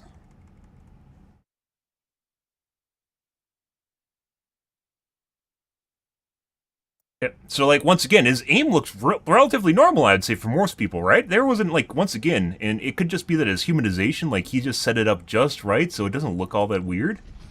But he is clearly looking, and you can see his reaction time slow when he finally sees people, and when he shoots after people go behind walls.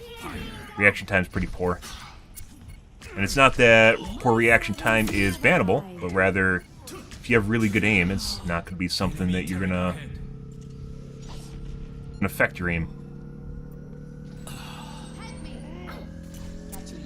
By the way, the more heated the match gets, the more likely you are to see people make mistakes with their cheats. Falling the ball directly behind the wall. Yeah, so this guy became very obvious later in the match as far as his wall hack goes. My ultimate is charging.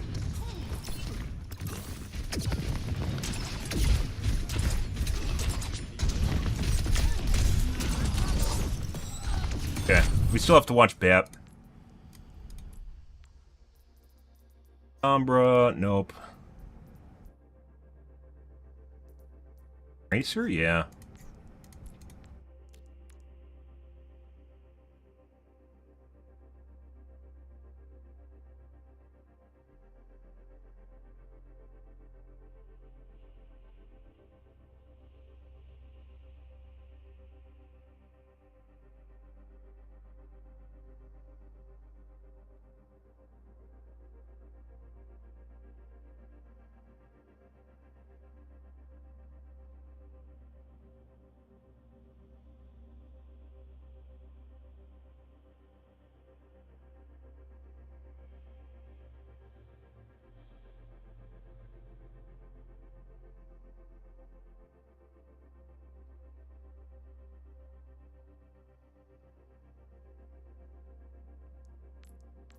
Funny. Ego training, what a name. What a fucking name. Ah! It's a golden it's a golden diamond, guys! Isn't that weird? Isn't this weird? It actually looks like this might be a burner account, too, so this guy probably bought someone's account. Probably bought someone's account, yeah. So in Season 3, he got banned and bought someone's account. There's probably someone else's account that they either sold or it might be leveled up by a cheat reseller, and they probably sell them as a package deal or something when you get banned. And you can clearly see there's a pretty big difference, or this is just when he started cheating was in Season 3. There's a pretty big difference in rank here if you guys aren't getting that. Yeah. Yeah, what a good name, too. He has a great name, doesn't he? Fucking phenomenal name. Train those cheats better. Fuck him. Alright, let's take a look at BAP. He only rarely attacked me, and it's usually when I wasn't getting pressured by anyone else. So, we'll have to take some time here and look at stuff. Healers that don't attack you are very difficult in these Life Lever. We aren't going to look at this. Let's actually go back to the beginning and look at his BAP prior to swapping off. Life Lever puts out an absolute metric shit ton of heals. Still, even after getting nerfed. 5, 4, 3, 2, 1. Round 1. Capture the objective. Get for the learn! Affirmative. Hi there.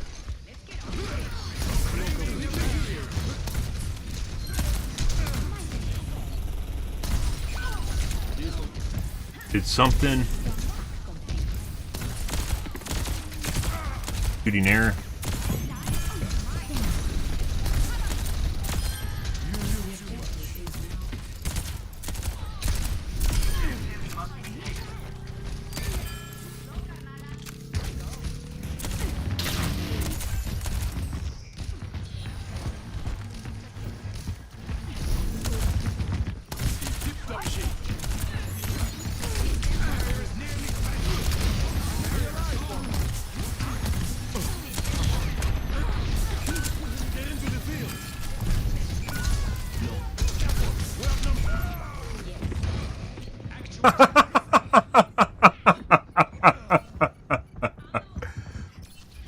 I see. It's not over till it's over.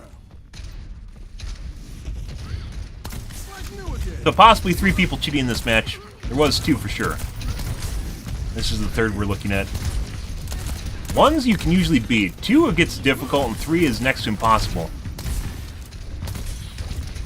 Unless you also have cheaters on your team. We still won this match, by the way. They fucked up at the end completely. His aim always snaps to bodies now. That started happening after about like 1 minute into the match, I would say. Where he stopped moving. Yeah. It doesn't even matter what he's doing. He's flicking away from people and then it snaps back to their model. Pretty sure this guy's cheating.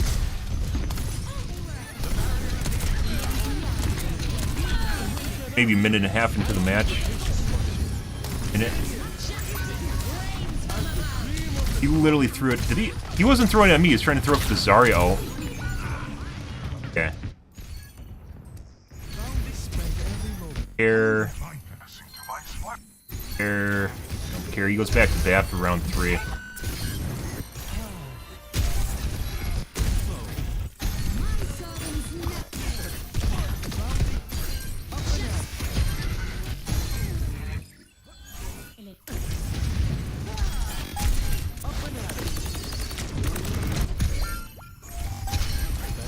Was it the other guy that played BAP at the end, then? I mean, it actually kind of looks like he has a aimbot on Lifeweaver, too. But, Lifeweavers don't usually attack anyone.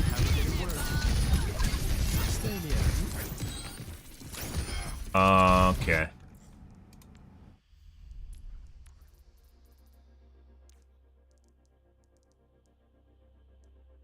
I thought the guy went BAP at the end. Not.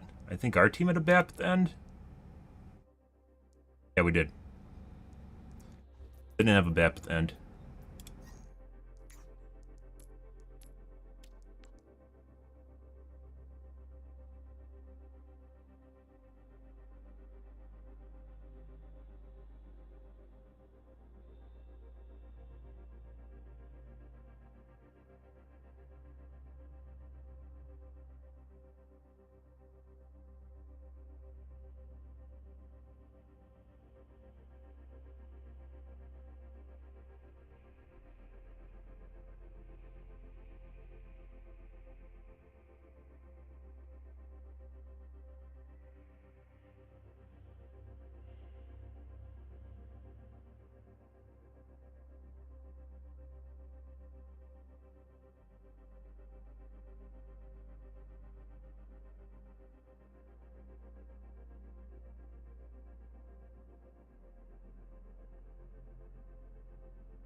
Next game.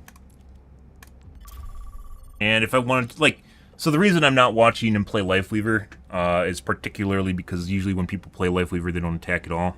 Even though what we saw there definitely looked like it was very sticky.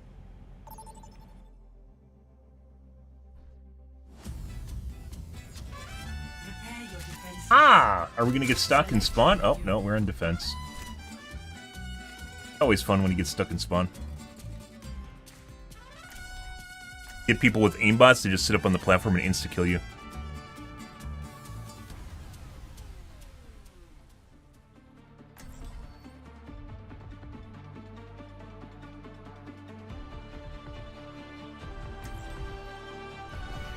Strike from above. Pre-flight checklist complete. Running clean and hot.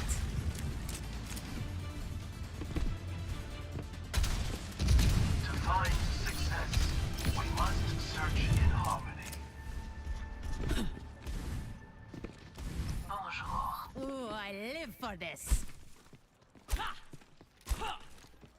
Hello. Peace be upon you. Hello. Affirmative. Flying the friendly skies. Hello there. 5, 4. I hear a Torb. 2, 1. Attackers incoming. Execute to stop the payload.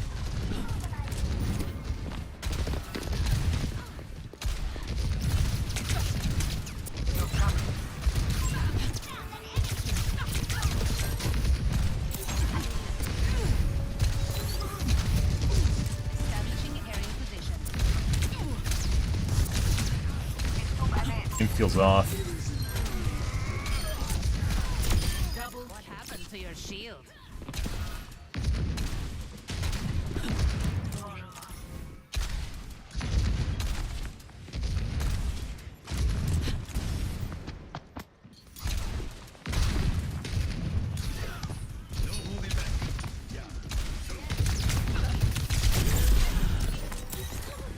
Excellent teamwork.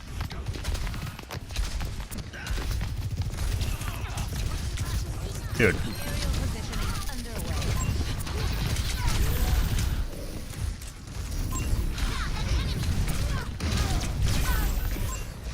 Why does my aim feel off now?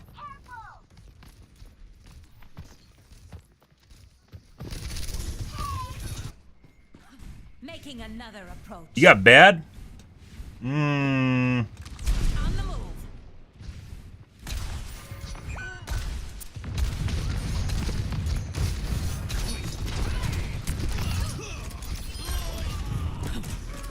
Increasing altitude. I mean, the game's always been toxic, especially with the way the streamers perpetuate shit, which is just toxicity. A lot of blame gaming assholism.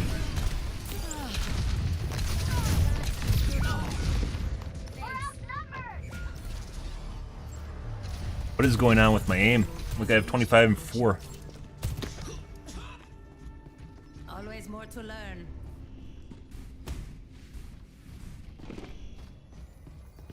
En route. No one can hide from my sight.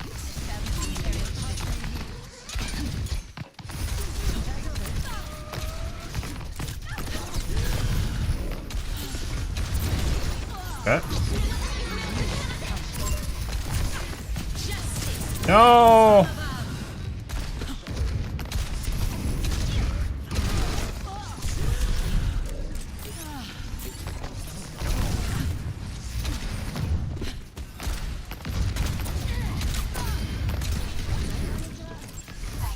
On the move. Damn it.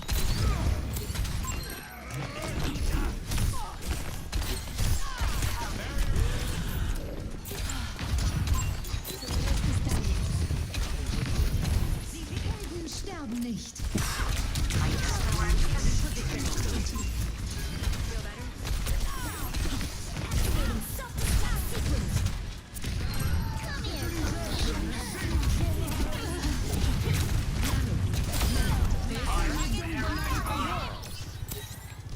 Fuck, he went. He's dead.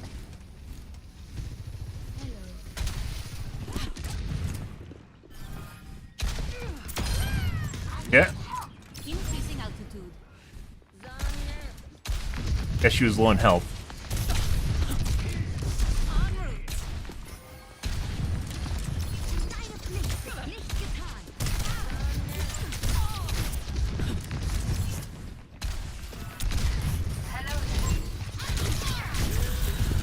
No one can hide from my sight.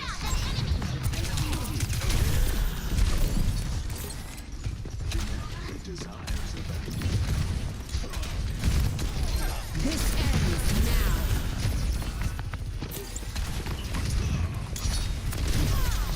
I don't think so. En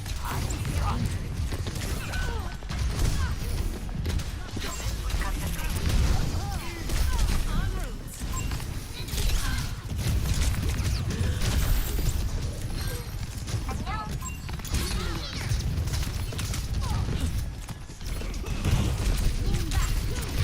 Didn't fucking move at all, guys.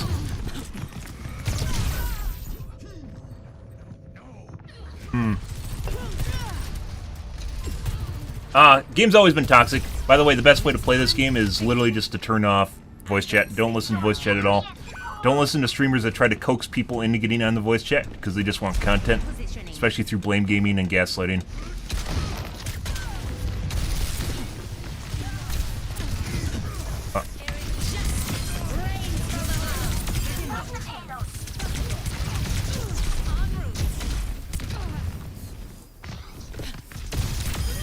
This round goes to me.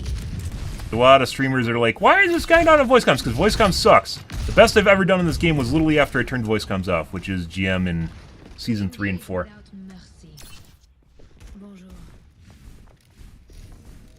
Yeah. You don't need to play comp either. I play a lot of quick play, especially depending on the time of day you play. It's going to change who you're playing against, and the amount of cheaters too, which there's a shitload of people that cheat at this game. Why we talk about cheating all the time. The more people we know about cheating, better. No. So maybe Blizzard will do something about that, because Blizzard's anti-cheat is basically non-existent, which is terrible. All systems nominal. Yeah, if you just enjoy playing Junkrat, just playing Junkrat too. You don't listen to people. Positioning.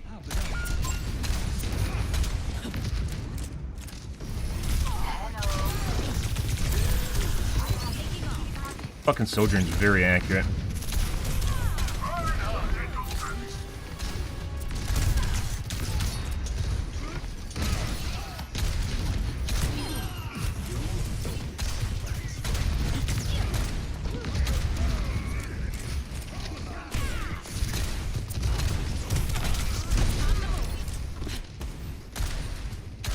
I need healing.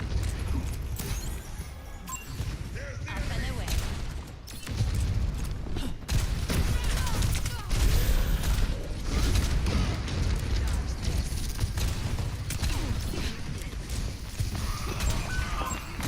Not sure exactly what he was doing. This ends now. Dead. We're alive.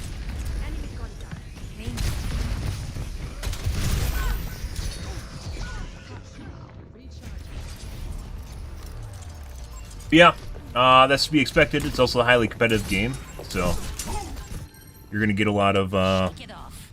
people are gonna get hot, get sweaty, get bothered, and lame. Voice comms nowadays is especially a lot of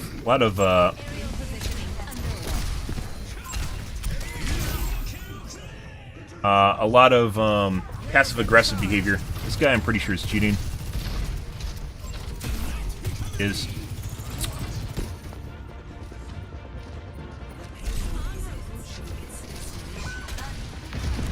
That's not good.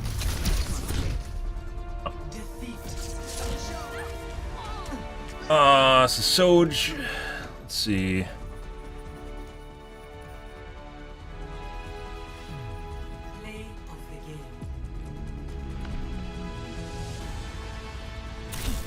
Justice reigns from above.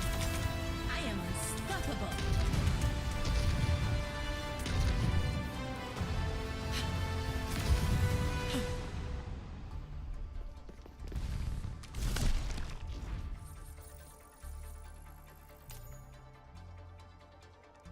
Okay.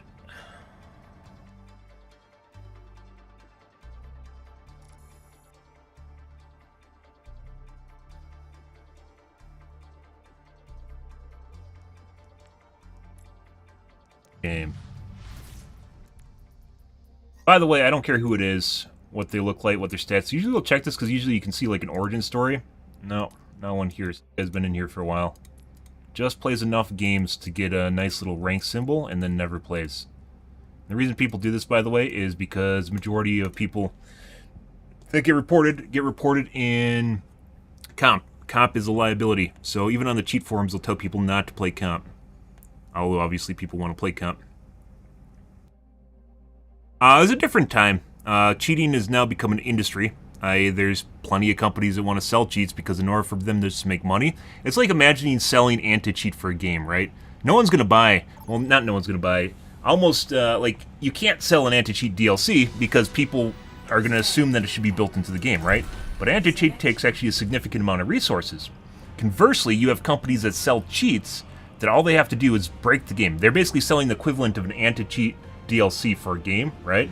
An equivalent of a cheat DLC for the game. All they have to do is break the game to make money off of it. And some subscriptions go anywhere from $10 a month to $700, depending on the kind of cheat and the exclusivity of the cheat itself. It's very, very lucrative if you're a cowboy coder. I can fully understand, because all you have to do is break someone's game. I can fully understand why plenty of people do it. I'm good to go. Yeah. It's a different time, though. Cheating even on Overwatch 2 or Overwatch 1 wasn't this bad. It's gotten a lot worse.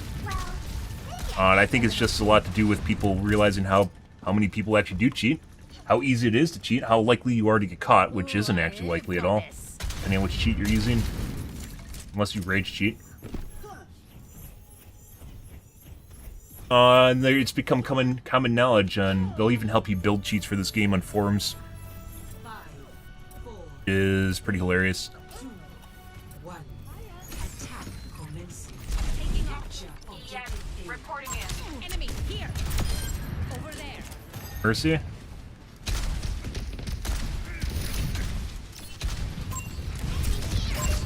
over here.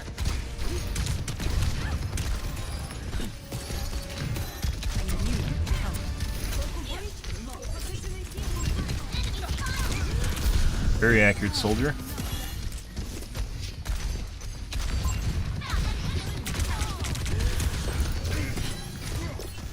Aerial positioning underway. Nice.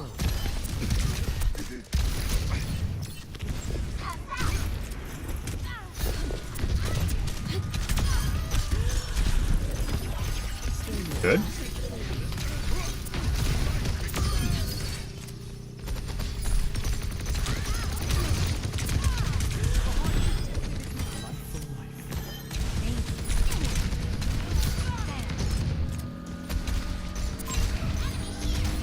By the way, as far as like cheating goes, Pharah is like the #1 thing that makes people toggle on.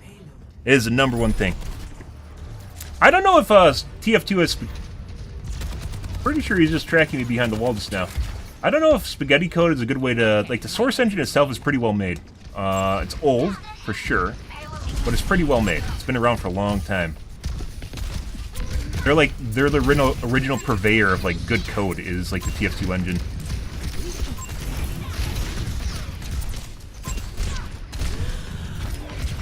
That was actually a good spot. I didn't need to be pulled out of there. Oh my god. I didn't think he was... I don't know why he sat there in that. Good job. We're gonna get some overshield.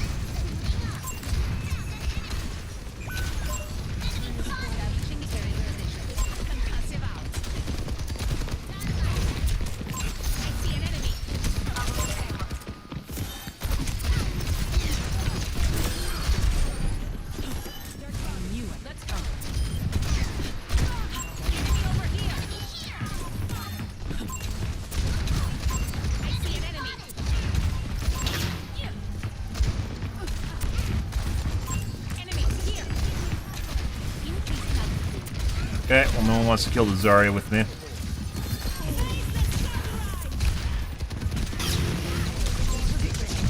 Ease off! Oh my god, the heals.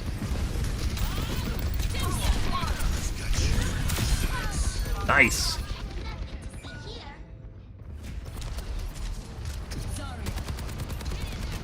Yep.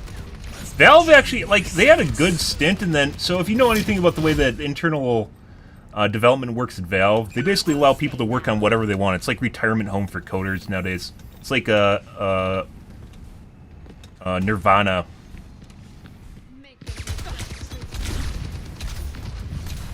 Like heaven.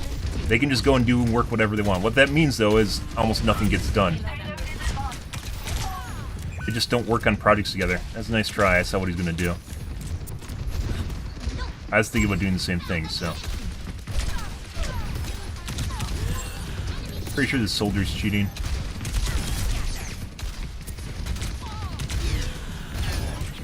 Okay.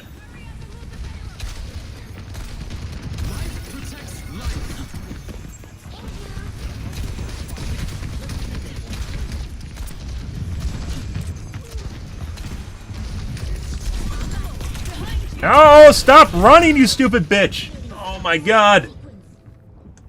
Like, she looked like she's gonna run away, and then she did, and then I go over the top, and then she just runs back in. I don't think that was intentional, by the way. That's just derping out. Also, the Ashe might be cheating now, too. But I'm pretty sure the soldier's cheating. Establishing aerial position.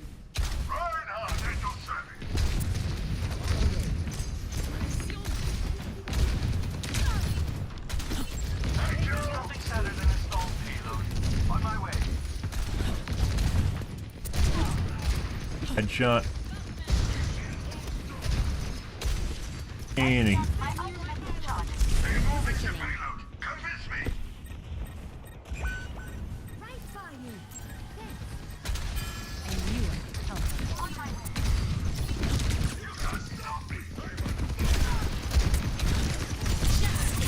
Fuck out here. Kill the tank! Kill the tank! I don't know why you can't point out people when you're dead except for the person that kills you. They happen to run away.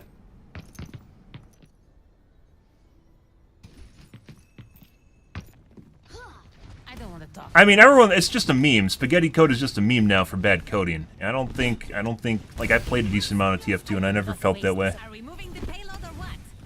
Running into weird bugs and nuances doesn't mean the game's bad.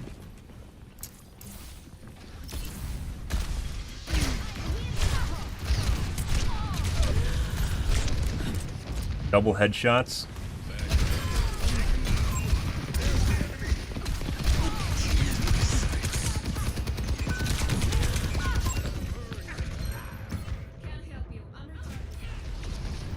This guy's, he's fucking watching me through the walls. He's like directly watching me through the walls. This guy's 100% cheating. Okay, my head's in the game. Factory is almost ready. Increasing altitude.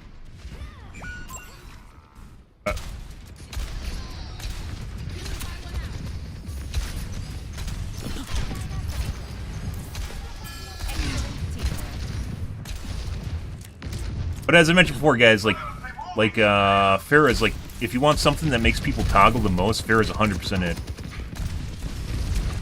It's like PTSD from comp, where they've been in comp so much, like, and they've been unable to shoot the Farah, and their teams grilled them for not shooting the Farah, that they have. It's like they have to do it.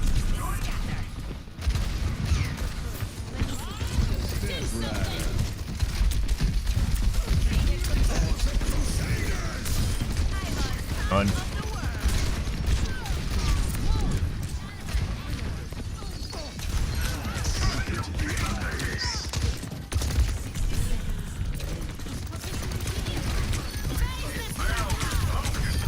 Nice.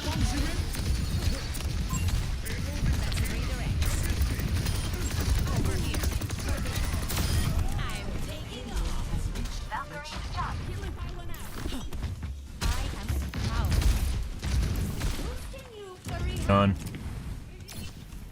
Hey, she's there. Pretty sure she's still in there. Lost her mercy.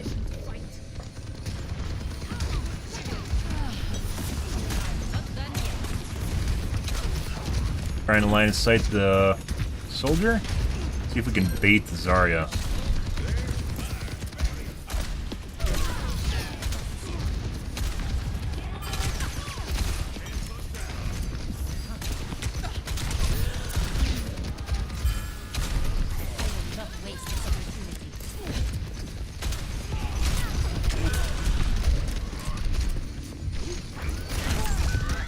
How much HP I had. I needed a heal.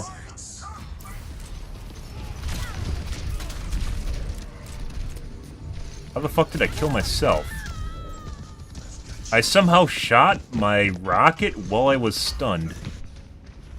Let's show him some air power. Get that thing moving.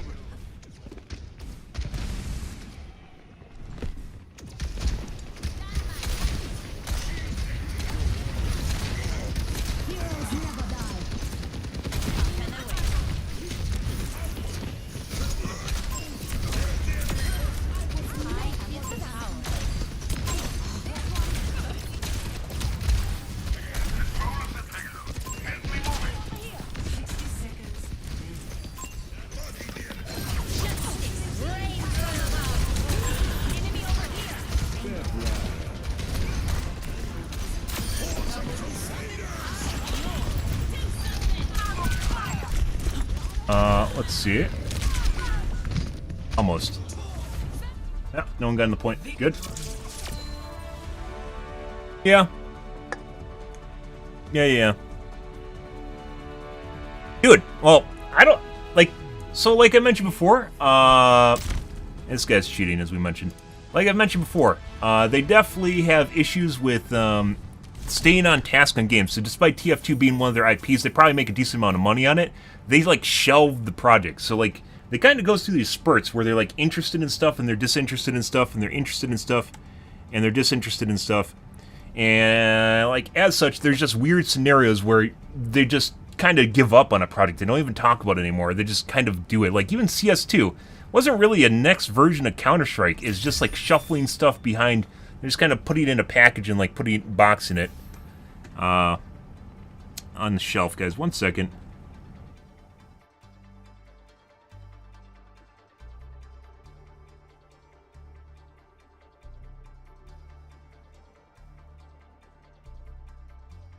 Ah, Jesus.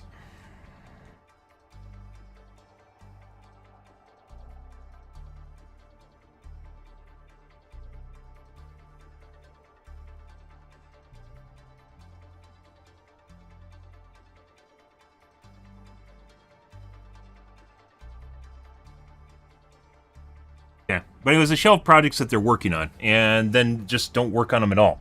And as such, you'll get weird scenarios where you have a really successful IP like TF2, and a lot of people love it, and they just don't work on it at all. They don't. And you're right. They just kind of left. They like made updates for it, but it's mainly just content, right?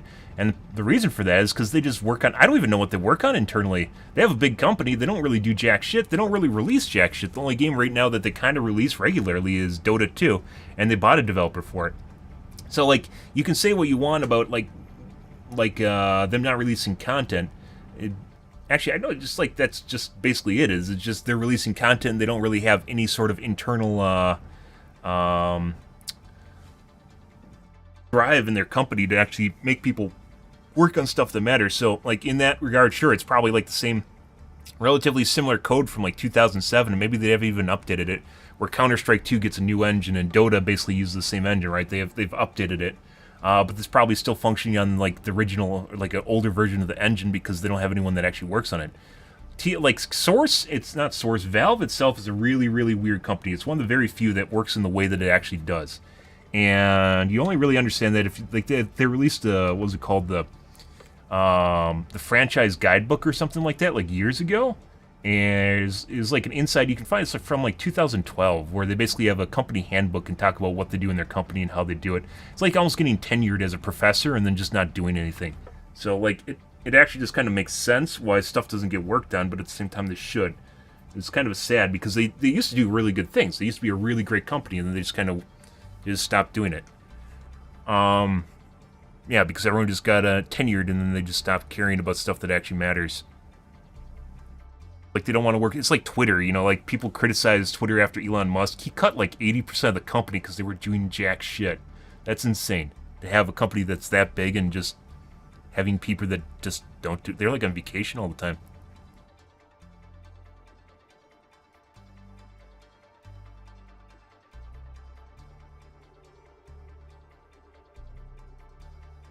Yeah, I mean, it makes sense why people cheat on Pharaoh, right? The PTSD. Just people being unable to shoot you. The fucking soldier is 100% cheating. We're gonna look at the... we're gonna look at...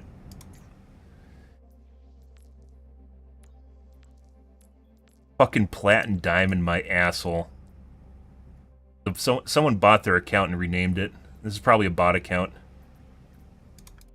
Or it's like, because they're still diamond. This is probably 100% a bot account. That guy was insanely fucking accurate.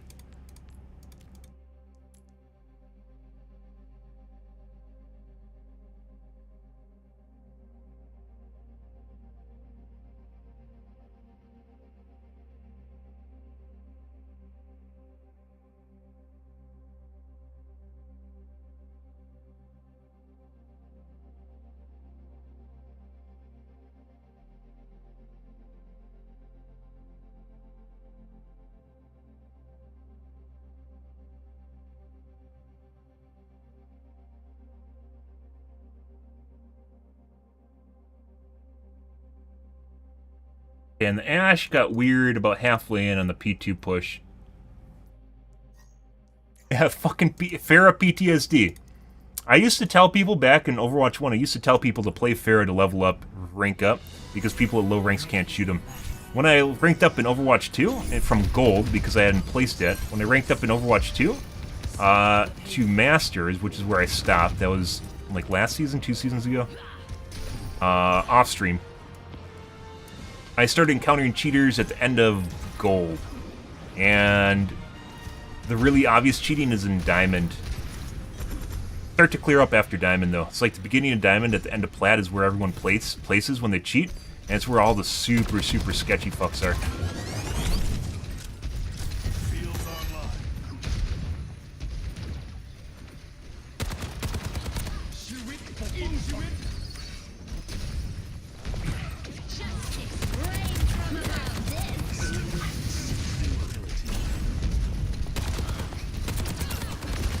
So, like, if you notice he's missing far shots, I think this is, he has this distance-based. Gives it much more accurate when within about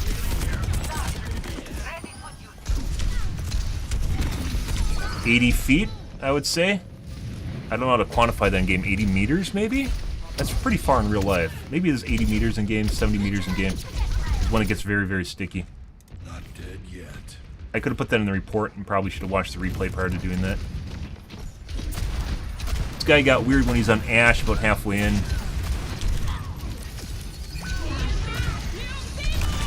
Free tech.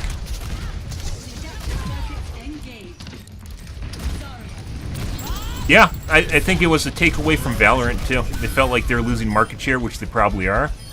That popped and fizzled so fast. Like, people were like, it's like 6 months of people just going, like, clapping their hands. And then it was released, and it was on Twitch, and, like, kind of, like trended for about a week, and then it was gone.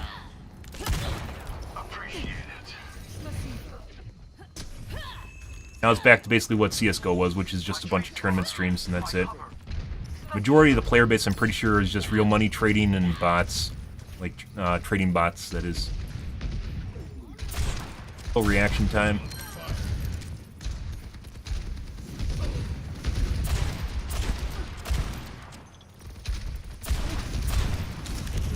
Those rockets, though. The constant threat just feeling coming in there, creating anxiety and angst. This is what I'm talking about with people hating Pharah. It's like you can just see that fucking orange come in there out of nowhere, and it's like you already are going to get hit by it when you realize it's actually on your face. That's fantastic. That's why I love, one of the reasons I love playing Pharah so much. It's that constant suppression you can just lay down.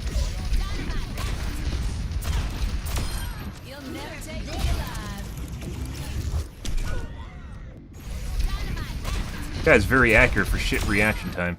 You'll never take me alive. Oh, there's a mech. There's a mech bomb, guys. I better run away. Bleh. Once again, not having poor reaction time is not reportable, but the reason I pointed out is because when people are very accurate, they usually have reaction time that can take, you know, like that kind of pairs well with that, right? They aren't just really accurate and have shit reaction time. That's not really the way it works unless something's doing the aiming for them, right? Yeah. I mean, I've seen some Junkrats that they're fucking like Genjis where they just try to crawl on your face constantly. Sometimes they can actually just straight up kill you. If you land like a mine, and then a mouse one at the same time, it's like an insta-kill. I really wish I had a jogged out. By the way, every time I heard her throw her dynamite, I just sat behind cover because they love throwing it on your face.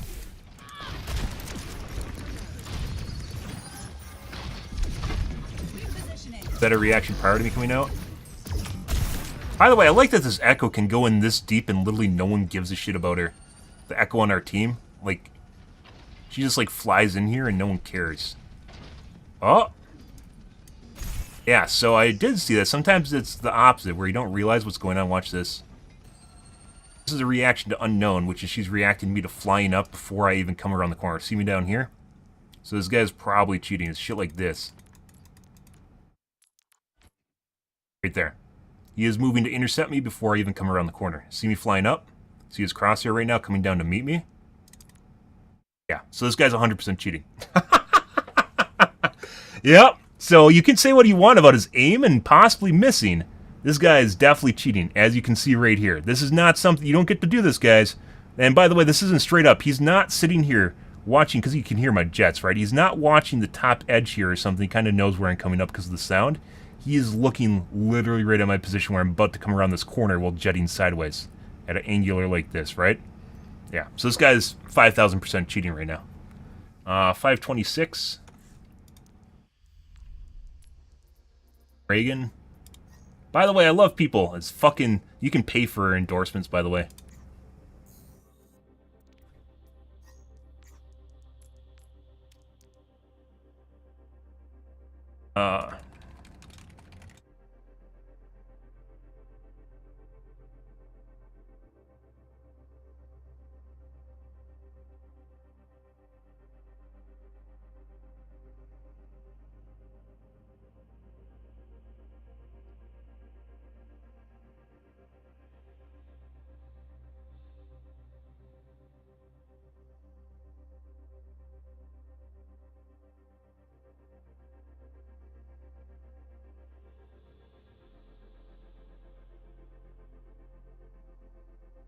Yeah, that's an instant ban right there.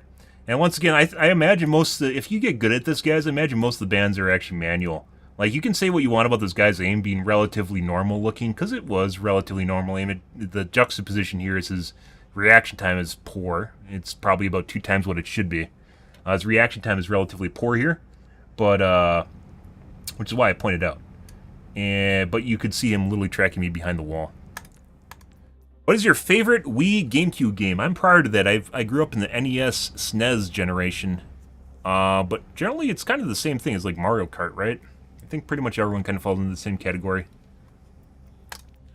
I basically, after I started playing computer games normally, is when I stopped console gaming, which was... I wanted a junior high, end of elementary school. Like N64, like GoldenEye, Mario Kart, Mario World, stuff like that. I'm a millennial. I'm a millennial, guys. Okay, I have to take a piss.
Yeah, okay. I had to take a piss, guys. 1 second. Be right back.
Not so much NES as SNES and N64.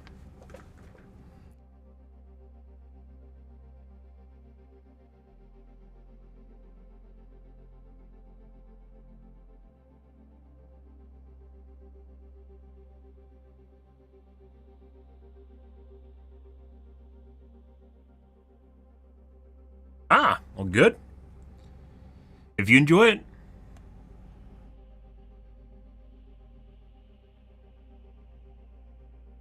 Heard everything constantly being mass produced. Well, I mean, that's still kind of in the mass production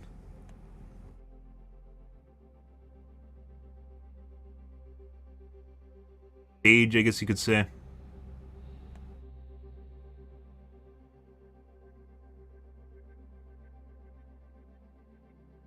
Okay. Next game. That guy bought a new account. The soldier last game.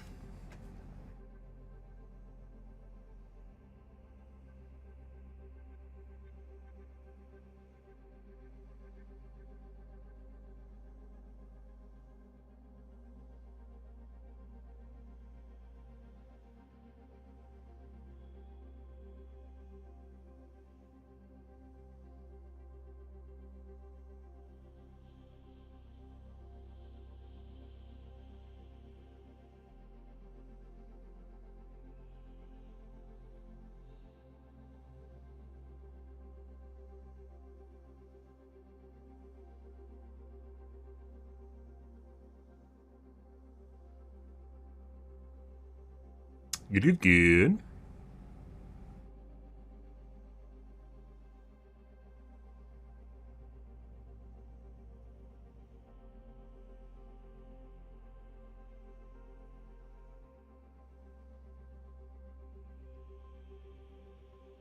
Next game. What did we get for actually last game? We got some pretty heavy suppression too. Suppression too.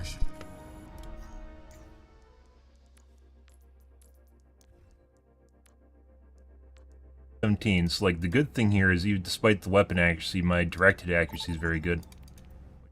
39. I think that's kind of an indicator, is the differentiation between direct hit and the normal accuracy, because normal accuracy is usually based on how well you can spam, where directs are your accuracy on people doing things when you really want to make it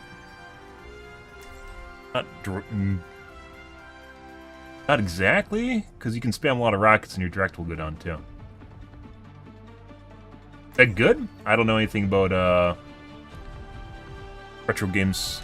Strike from above. Are you trying to show off your ancient collection of good games? Ventured, nothing gained.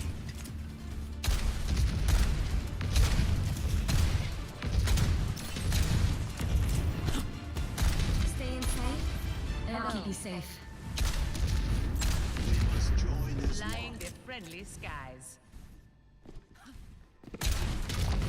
I sense that your hardest battle is yet to come. I would best any enemy, no matter how strong. And what of the enemy within? Yeah, what is the enemy within? I might have to turn down my gamma again. I had it down for a little bit, but that's pretty obnoxious. Adjusting to my new monitor.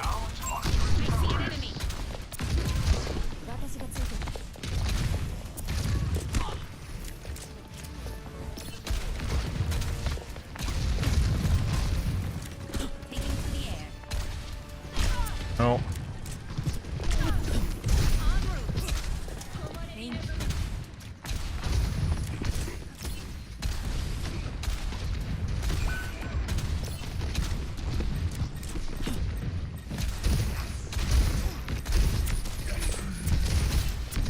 Enemy over here. On the move. Up and away. Sniper detected.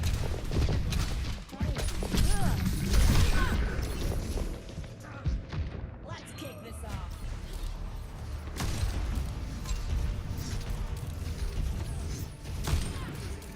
Ah! The flick away flick. Was nominal. Mmm. They're like emulator? Positioning.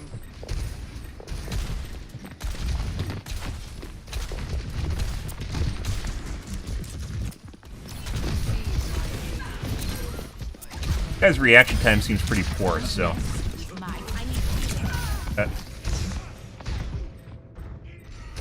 If we can get on top of them, we'll probably be able to kill him. But he's very accurate. Actuating the barrier.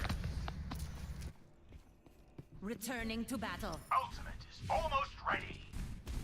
Increasing altitude. The graphitic flux is upon us.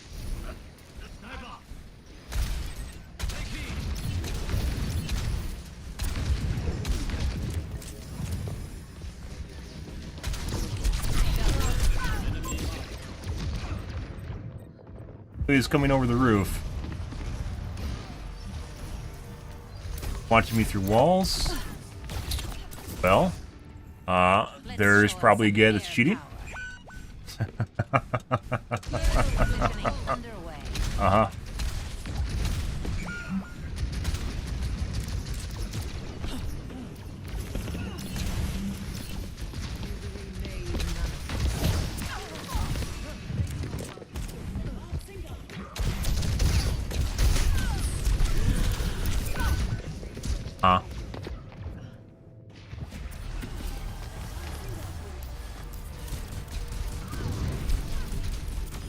That guy is also cheating. Good. That's parallel linear acceleration and velocity on perfect lead. We're gonna check for pre-made here. Check for pre-made. This is a cheat squad, more than likely. Heroes never die. 4 stack, yeah. So multiple people in this match are cheating. Probably the Widow is cheating as well. Always more to learn.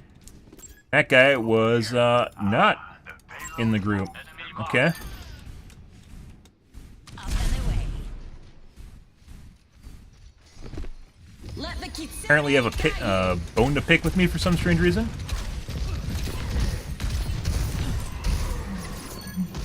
Okay.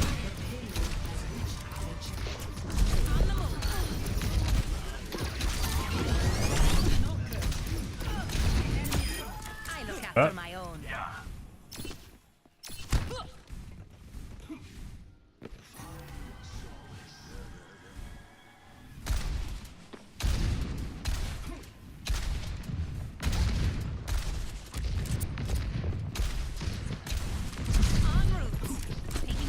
Sometimes on the weekends you get cheat squads, so you just get a bunch of people that literally just come on burner accounts and they just fuck around with each other.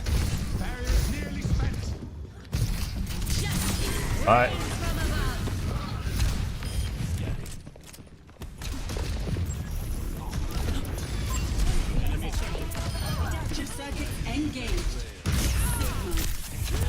Reactor Anna.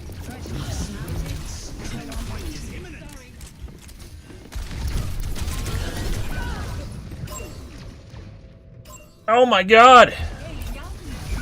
That...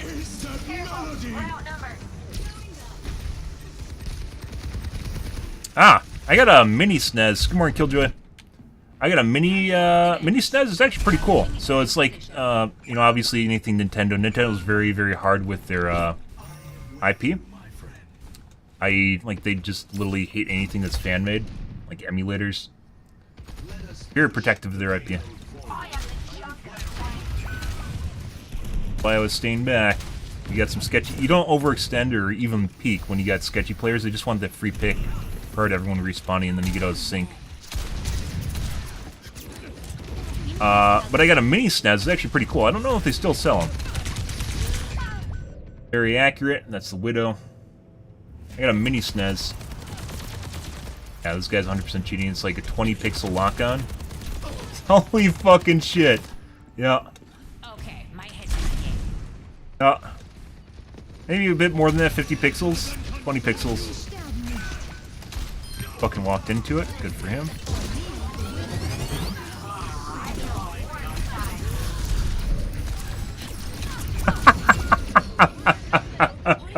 So, with the Widow's cheating too, which is now the Soldier, this guy's just fucking following people through walls. Yeah, that guy's 100% cheating. So this is probably a 4 stack of cheaters. Who's the 4th guy? Always more to learn. It's a tank, I believe. Oh.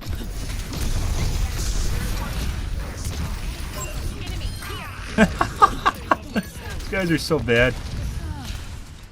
It shows how much cheating means in this game, though. It's like you can actually just literally just do whatever you want for the most part, as long as you can aim well. It doesn't matter. You can just fuck around, and you don't get punished enough for it. Aim. No? Yeah, I knew you wanted to rocket me. That's why I went so far back to the side.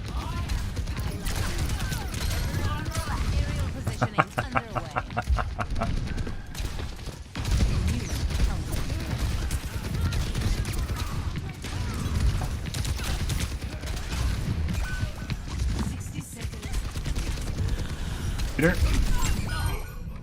That dumbass. Dude, this guy is so fucking, like, that's not even, yeah, that's like ultra sticky. Work on your fucking humanization, dude. Holy shit. Mercy's the same way.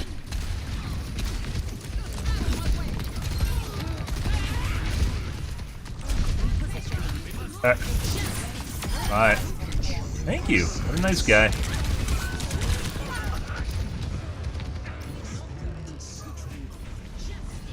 They can't position properly or anything. Doesn't matter though. Hey look guys, he is less accurate with his aimbot on than when he doesn't have it on. Weird. Is that even possible?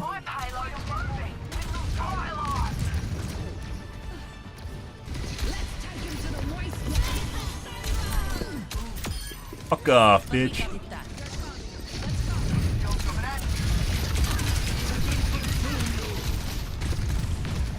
They're tank cheating too? I mean, it would make sense. It's a 4-stack, so. Not a good ball at all. Okay. And the res is gone now.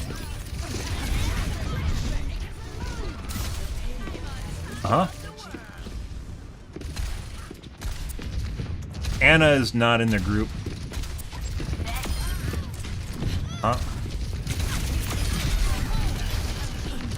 They definitely have a bone to pick with me. That's hilarious. Hit ball player. Like just being like, if you guys didn't know, the ball actually does a shitload of damage if you can land it. If you have an aimbot, it's one of the most annoying things to deal with. The reason for that is because you pop people into the air, there's like a second in which they can't do anything.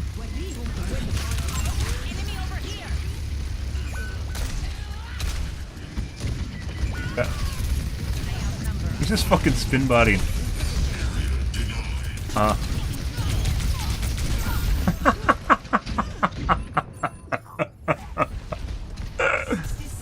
Holy shit!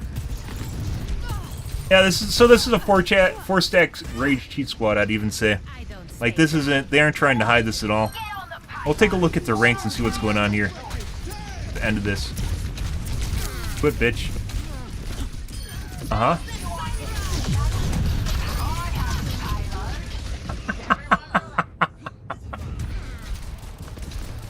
Holy shit. This fucking following me behind the walls, too. Time is short. Press forward.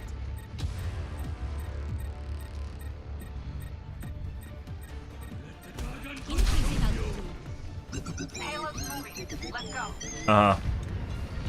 4 stacks, you dumb shit, especially when they're like plats or something. They're just fucking around with aimbots. Dude, are they gonna lose this while the 4 of them are cheating? That's no way.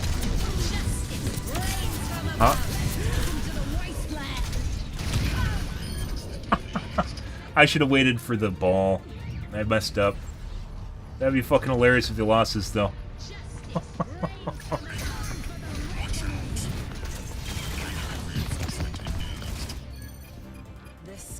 Oh. Dude, you can't make this shit up. It's mainly on the weekends you see the cheat squads.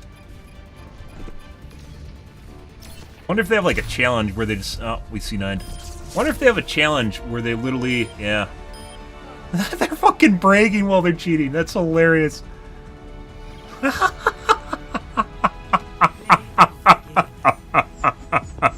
Holy shit, look at this! Look at this stuff, guys! Dude, parallel linear velocity? Holy fucking shit. Ah. Alright, let's see what we got here. They're all cheating. We saw the ball. We were curious about the ball up until the end there. What are these guys? They're fucking diamonds. Oh, that's a bot account. When did you start to buy your account? Season 3? Very good. Let's see. No. No.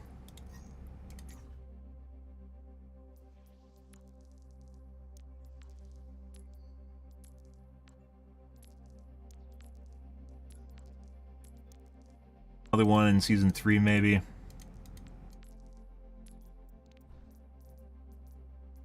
Anna.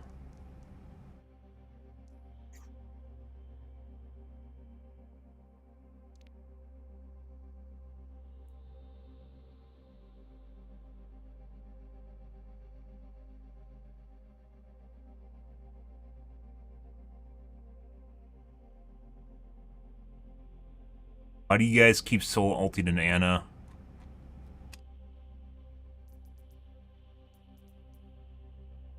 Yeah, that joined late. Who didn't we check? Check the Widow? No. Okay.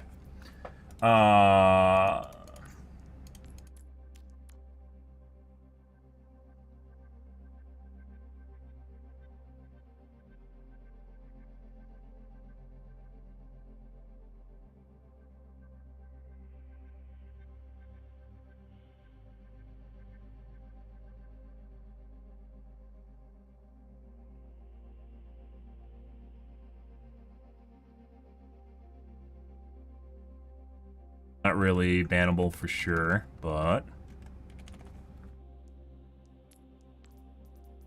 list. Where's the mercy?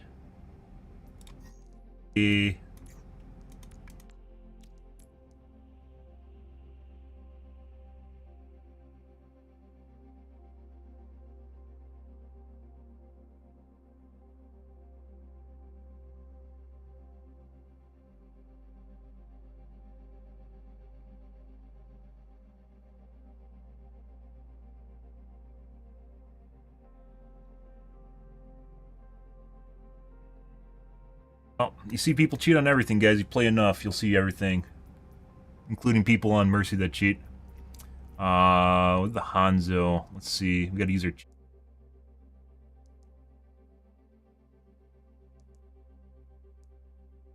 Maker Soldier. The Soldier was very, very sticky, which is this guy.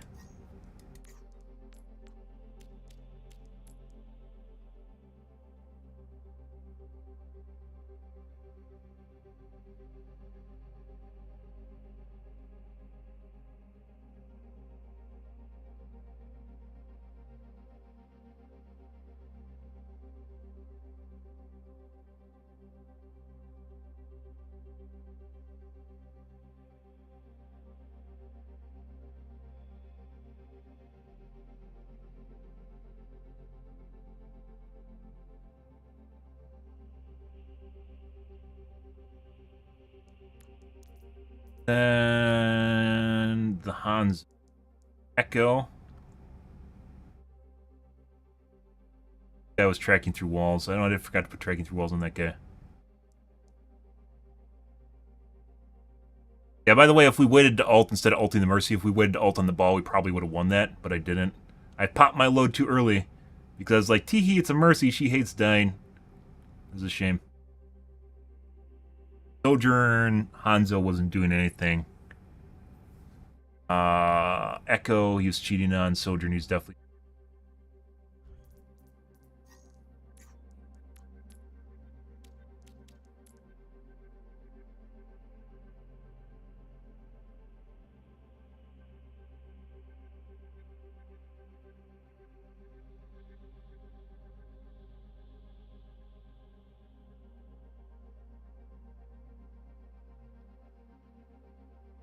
Too much going on. By the way, there's a bunch of things I'm not adding here because I forget them because there's too much going on in the game.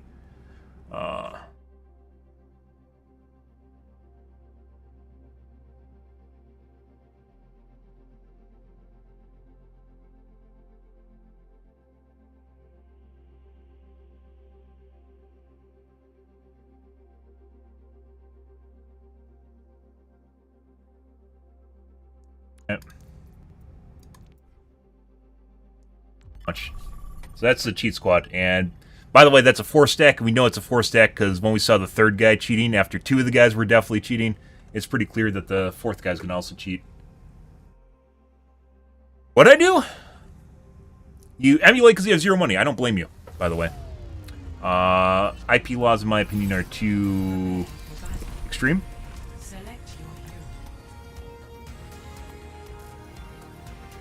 Where we have what? Not Walt Disney, you have like songs that normally would be songs or TV shows that would normally be out of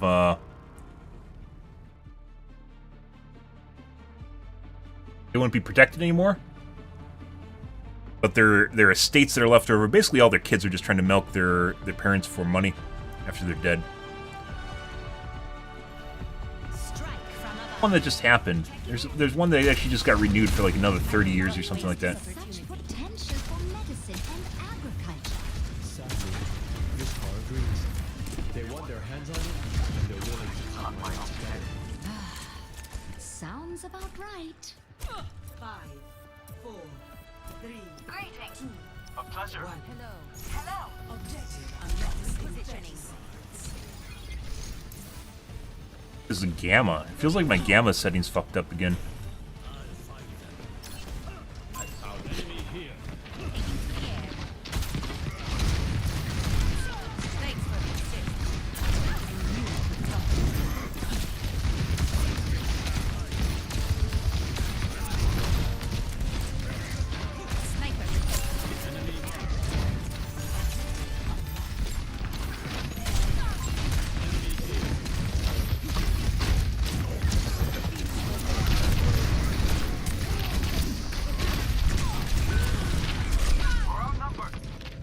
Very accurate, McCree.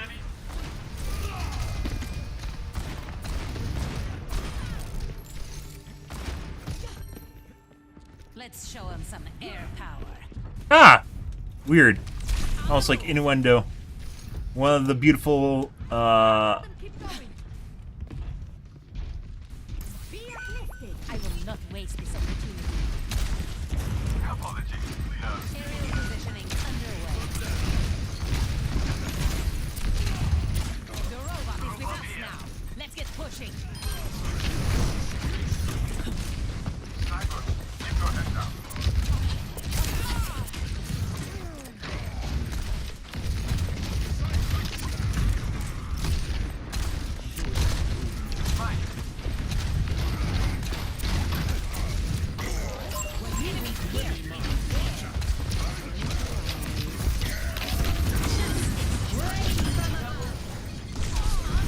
No, we're gonna get away from the hit scan.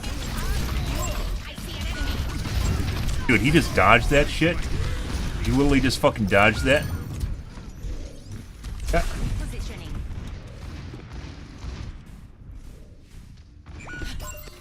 They outnumber us. Keep Should have it told him down. to group up. No shit, Mercy.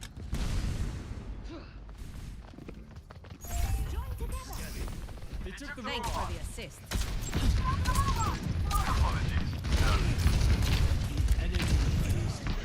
Mercy always being a worrywart, instead of realizing life and death is part of the Overwatch cycle.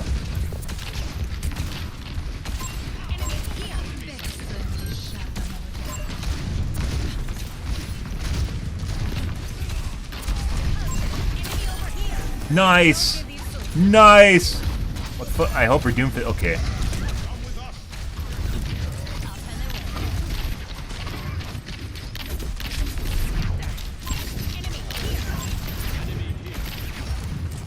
God, Hanzo.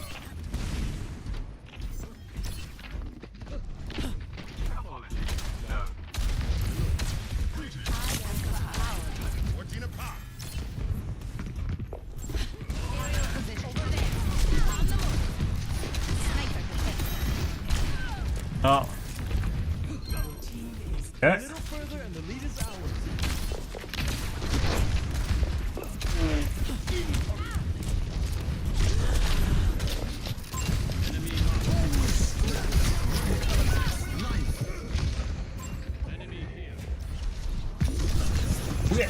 Thanks, Mercy. Good. Good. We're pushing Huh. the barricade. I don't stay down.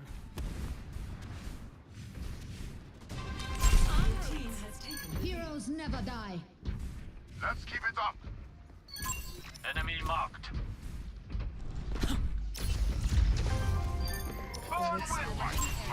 Off, dude. Suck my dick.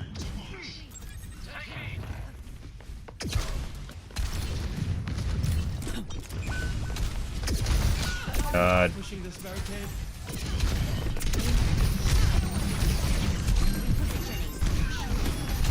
Good.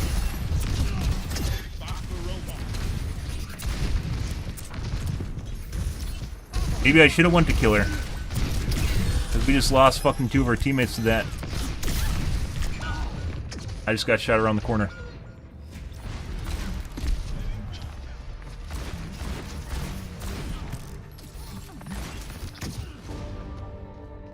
All systems nominal. Personne n'échappe à mon regard. They're pushing ahead. Stop them. We must stop the enemy now. Enemy over here. Oh my god. The fuck is what? Did we piss people off enough where they toggled? What the fuck's going on here? Bunch of them toggled?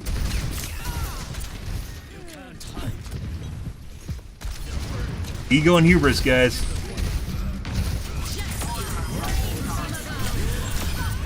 Thank you for standing in my ult. Couldn't have done it without you.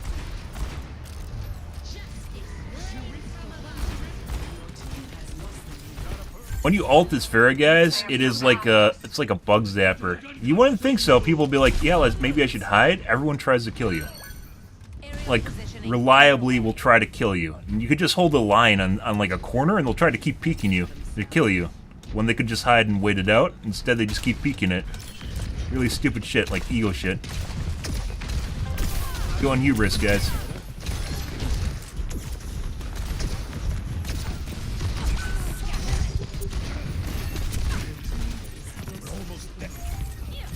Bad time to reload. Thank you.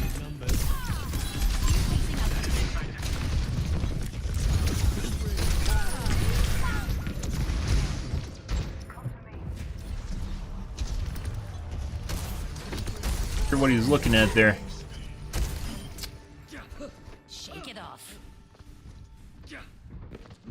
So the Widow is more than likely cheating. Also, my aim feels off again.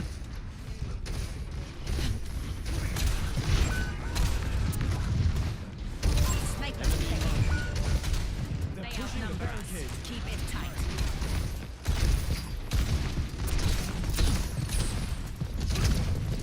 I am the queen.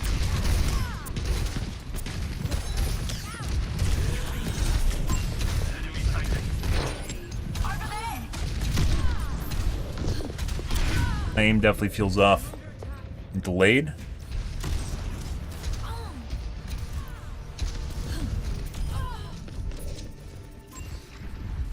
The Widow, very certain, is cheating. The McCree also might be cheating.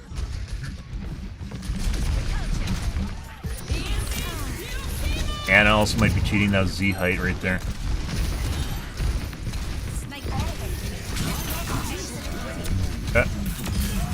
Thanks, bro.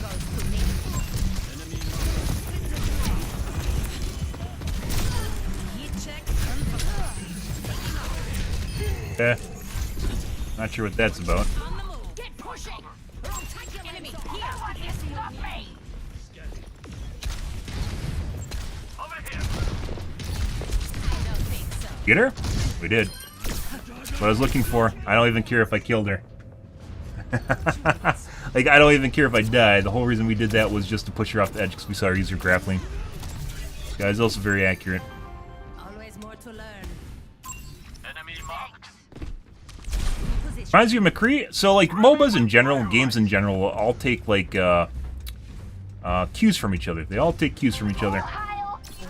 MOBAs copy each other's heroes, abilities, everything, so you're always going to find repeat abilities because there's only so much you can do. Bye.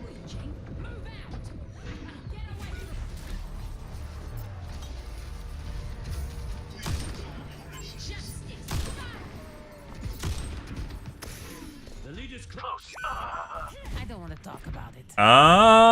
Well, you know what a Zim is, right? Or, what's the other name for him? There's another company that makes them as well. Personne n'échappe à mon regard. Yeah, my aim feels really delayed for some reason. What's going on there? That's still not fixed.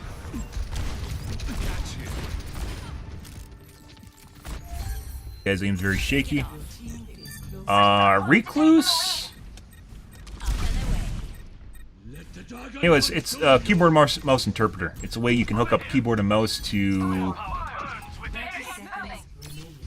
console, and then you get aim assist with basically keyboard and mouse functionality.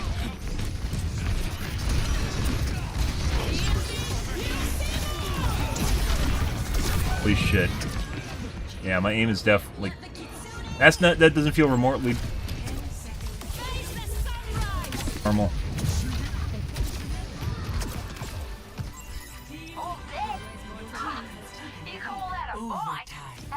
We have taken the lead. Enemy here.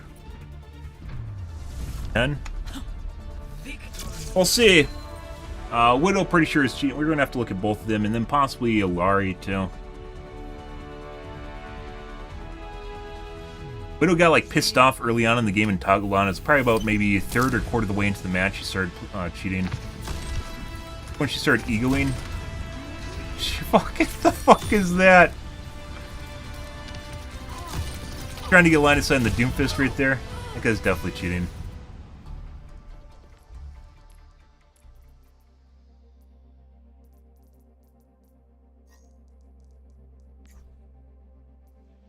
Start my game or something. Origin story, maybe season 1.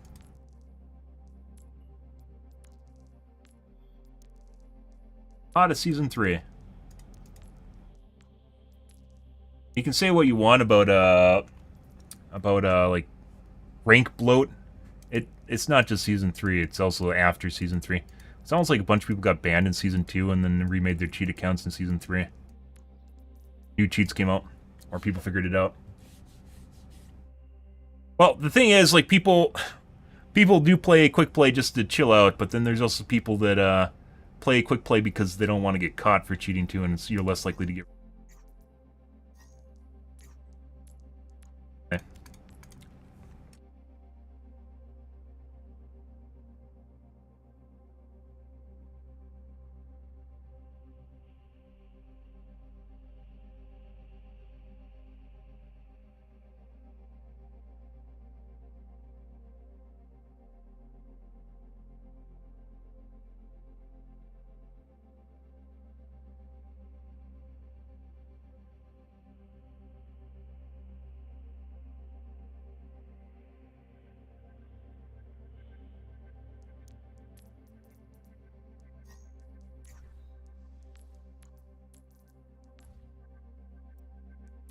Take a look at McCree. Some people, once the game gets going, like I said, hubris and ego, once the game gets going, then they toggle on when they realize it's hard because they don't want to lose. How's it going?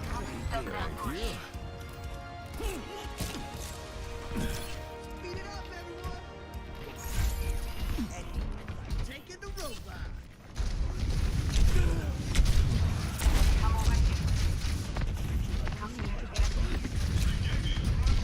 Moving the barricade.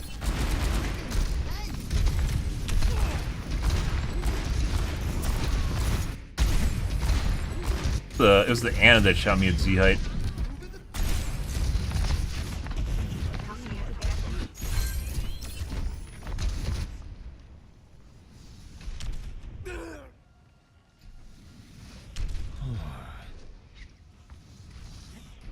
That looks like it should have shot him just now.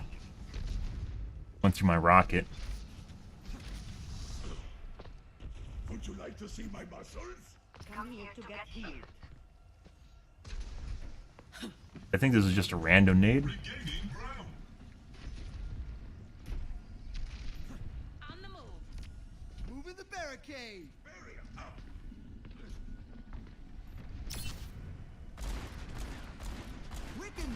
The fuck?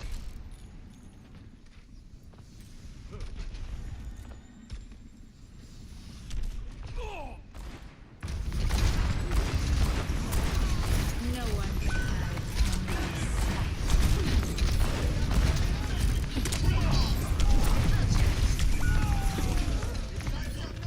sight. Bopped him in front of the Reinhardt's shield? Bopped him in front of the Reinhardt's shield and killed him.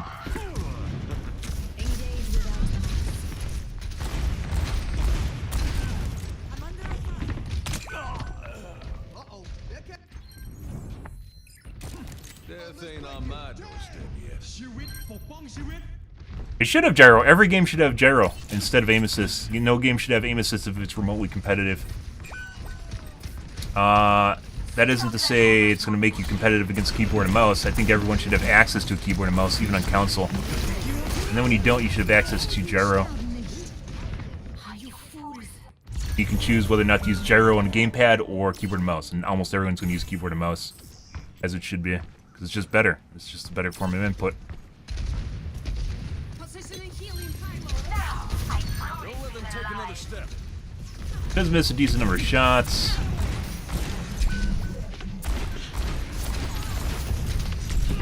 Move along. Could have a percent miss too.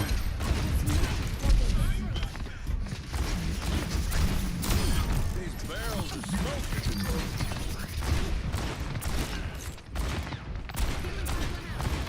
Percent miss just makes the shots miss. So you maintain a certain amount of accuracy. I think I was just walking around in a straight line. I don't know, I missed him. No one can hide from But you usually be able to figure out if it's a percent miss based on the consistency, or not consistency, but rather the difficulty of shots, whether or not they miss easy shots and hit difficult ones all the time.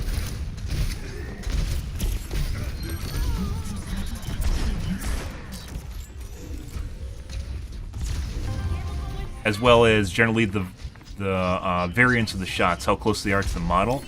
The distribution will be about the same, and it doesn't necessarily make sense.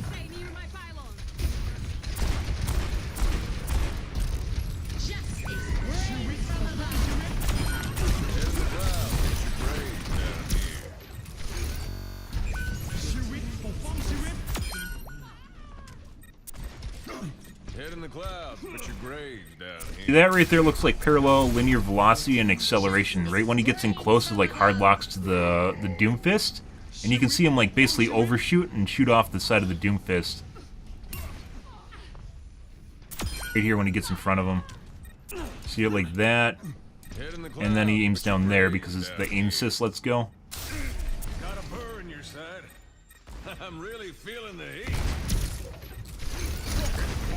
Meteor strike.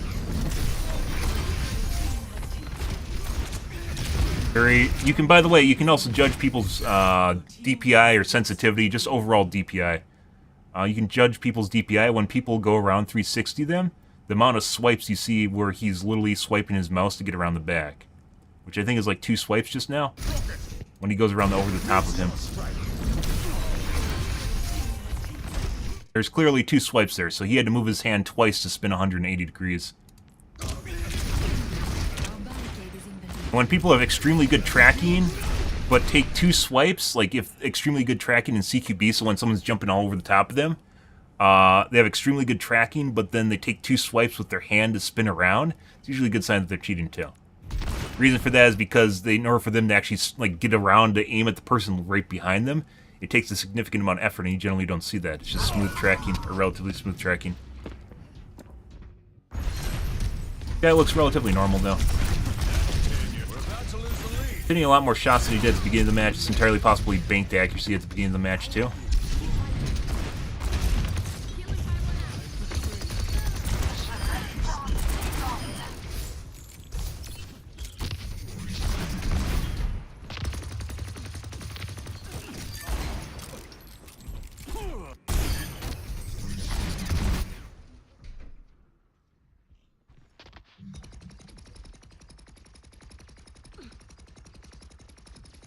This guy's gonna pop out here.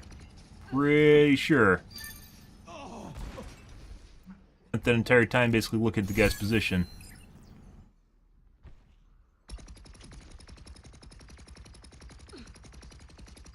Not looking exactly at him, though.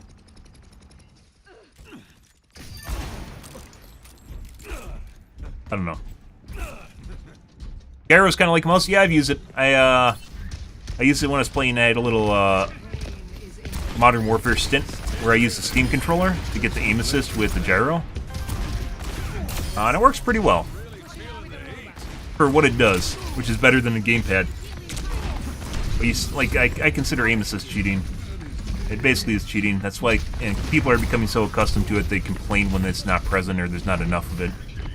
Because they feel as though they should be able to aim the same with the gamepad. They should be able to aim the same with the gamepad. Keyboard and, like, with compared to a keyboard and mouse. What the fuck is this? So I thought he's normal, and then you see shit like this. Although this is like a window, right? What, he thought I was in the room right there? You can see him looking up over in my direction, right? Like I'm right here. Look at this. Like, I think he thinks I'm in the room right next to him. And once again, you'll see the shit with aimbots or with wall hacks. When there's two pieces of overlapping material, so you have one wall and another wall, sometimes people will think you're behind the first wall when in fact you're behind the second wall. So this guy probably thinks I'm in the room right here, which is why he's aiming up at me, putting aside the fact he shouldn't be able to aim at me through the robot right now, because it's a robot, and it's in front of him, so he can't see me. It looks like he's aiming directly at my position, right? And then he realizes I'm not there, and then he looks away. Yeah, oh, he's checking the window, guys. Don't worry, he's checking the window. Like, the thing is, if he was checking the window, he wouldn't have been aiming up that far into the side, right? So this is probably cheating. Where I was about to give him a free pass, and then we saw this shit right here. Right?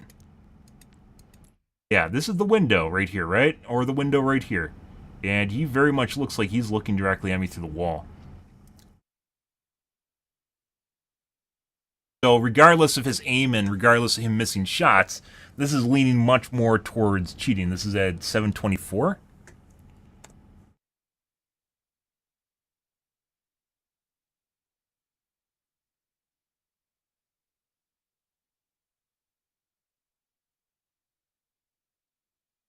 No, that's bullshit. I'm pretty sure that's misinformation that's just fed.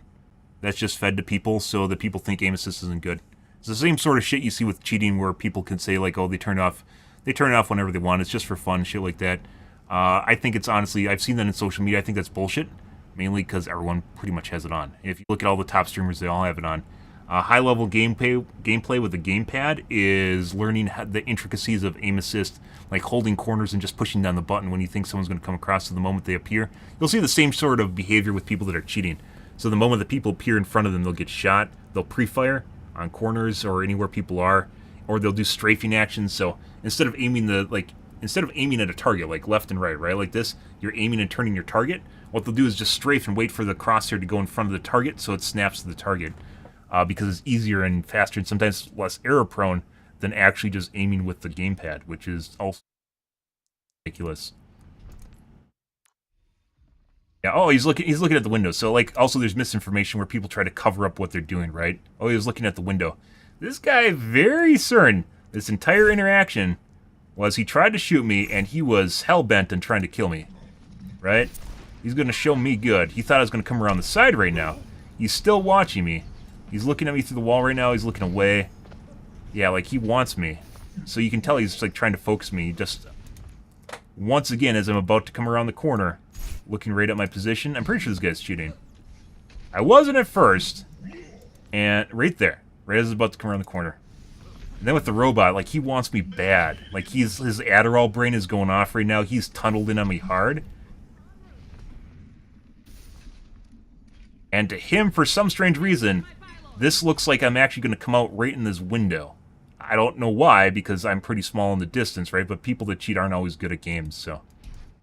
He's looking right at my position. Like, that's not a coincidence. And then he realizes I'm not there, and then he looks away. I'm pretty sure this guy's cheating, whereas originally I didn't think he was.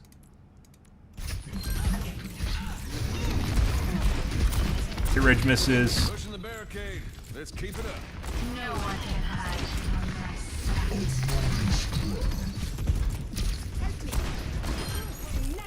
I found it alive.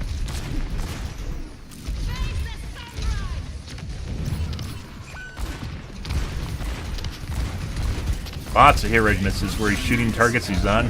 Hit reg misses are a combination like maybe shitty FPS and cheating. Cheats also for some reason cause hit reg issues, and I don't know why. Not always. Lots of things can cause hit reg issues, but it seems like it coordinates with people that have shit PCs and butts. Hanzo does. I have 100% seen Hanzo's because the hitbox, the aim assist is so liberal. People that use a Zim or Cronus is the other one. They're called Cronuses as well. Use a keyboard and mouse interpreter. They'll use Hanzo's because it's very close to what aimbots do.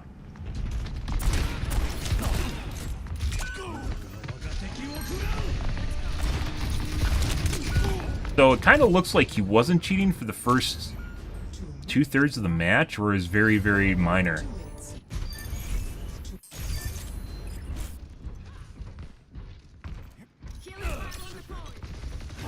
Banking accuracy, so trying to build up accuracy so he can start cheating.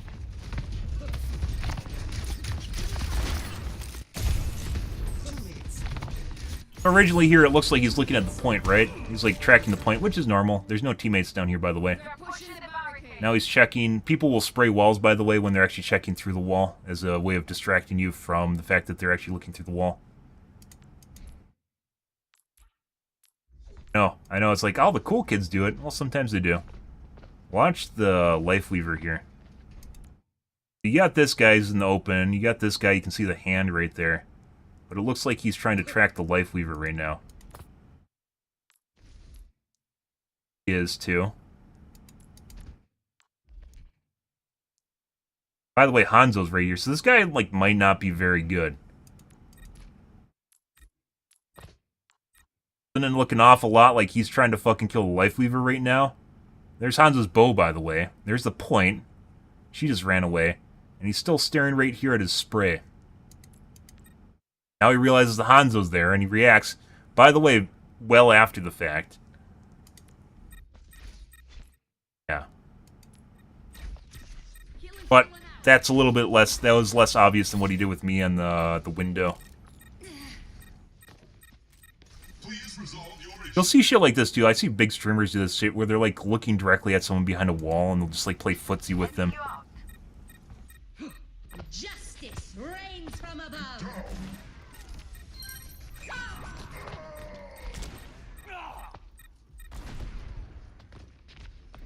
Does miss a shitload of shots. Reaction time's pretty poor. Just 2 taps to the Kiriko.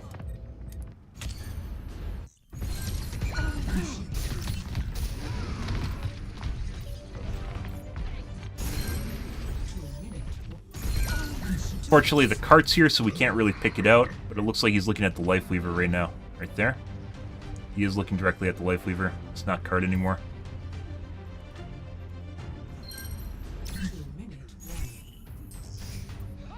Again, the guy that he was trying to kill earlier. Right there.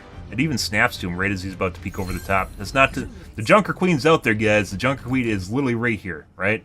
He can't see his health bar because he hasn't hurt him. Can't see his name either. Still can't see him, but he's clearly clicking to the Life Weaver right now. Right there. He still can't see him. This guy's 100% cheating, so that's 918 as well. Other one, you know, like when we're watching the dancing behind the wall, I was like, you know, whatever. Yeah, this guy's clearly cheating. And there's Junker Queen, by the way, right there, even has a ping above her, you know, just charging in the open, and this guy is looking at something he can't actually see in the game right now, which is this guy. Okay, so like I said, I was about, like, the weird thing is, guys, I was about to give this guy a free pass. I was like, you know, whatever. His aim looks kind of normal for the most part, and, you know, whatever. It wasn't until the end when we, like, wasted 10 minutes of my time watching that, 17 minutes watching that shit, which, by the way, is why sometimes if I feel confident enough, I'll just report people, because it's a waste of time, because I'd rather play a game.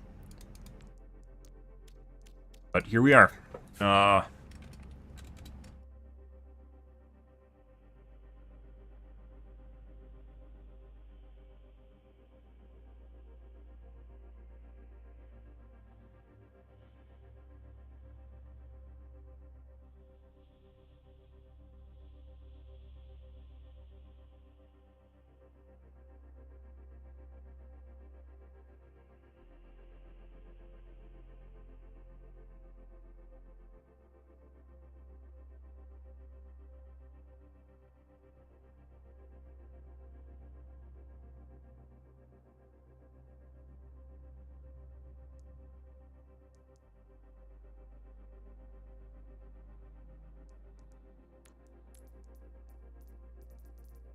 guy. Like, aim wasn't very good either.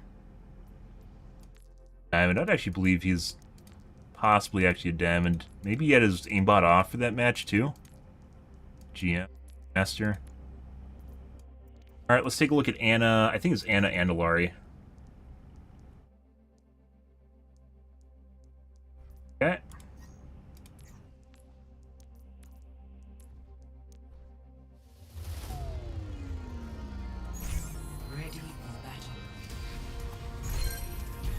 Anna, I think there's only one case where it looked kind of weird. That's where she shot me at Z height.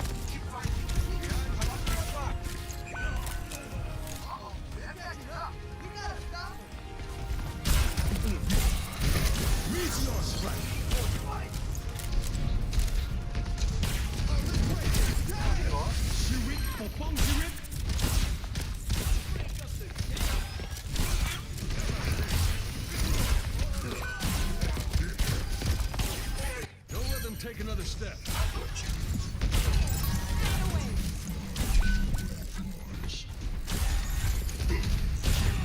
Move along.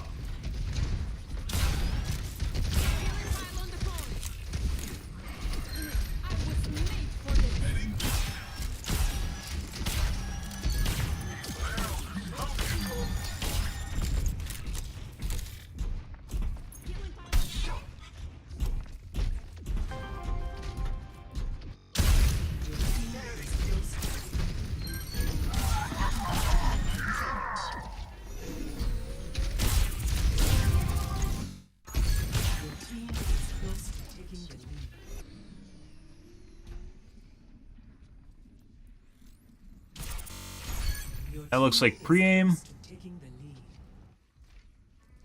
At Z height.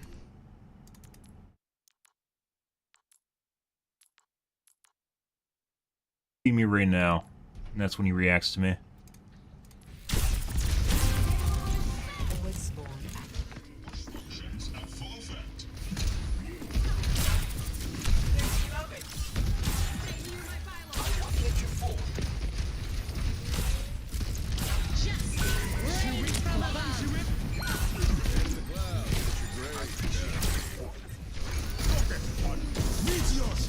Good, good, good.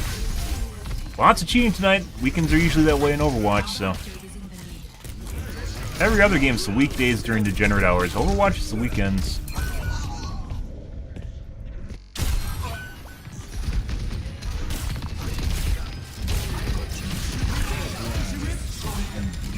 What?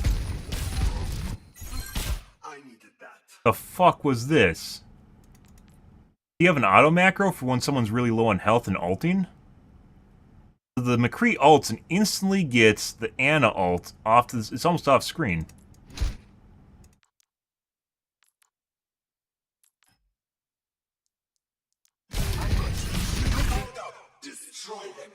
It's right when he Qs. I'm pretty sure this is an auto macro.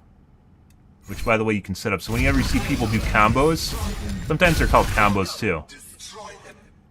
So they can be set up, depending on the cheat, we'll have a combo built in or auto macro. So in this case, it looks like if someone's ulting, it and they're low on health, it automatically ults them. I've got you. Can't even see this guy. And he instantly snap ults this guy.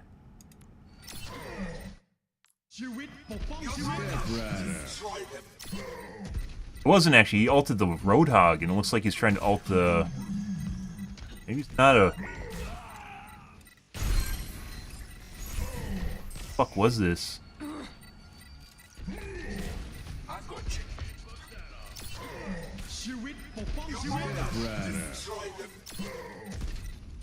He snaps the McCree when he ults.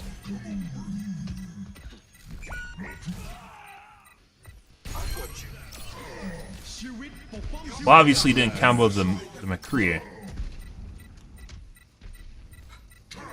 Him then? That's really weird.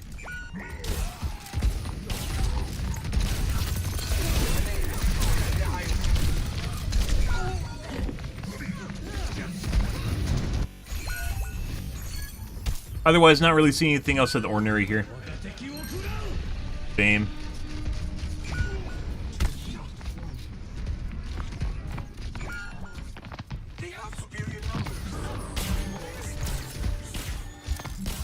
There's also, obviously, aim assist for sleep dart. There's auto sleep dart when someone's ulting too. Once again, a combo if they have it set up. They're pushing the barricade.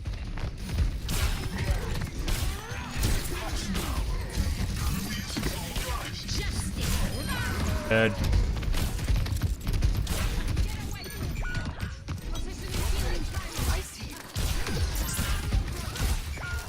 Okay, let's look at Alari.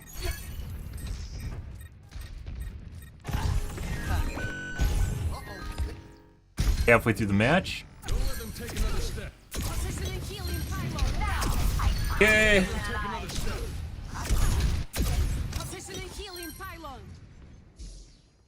Now I truly feel alive. Don't let them take another step. Remember when they gave Alari's weapon a hitbox? Like a big hitbox on it? Yeah. Because apparently she needed one.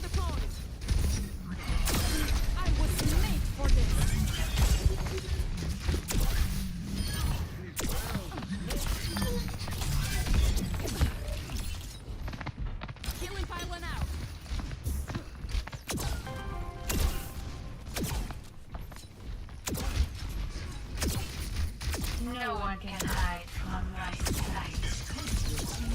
Just a bit farther and we'll take the lead. Oh, the guy had hit rage misses. I forgot to add that.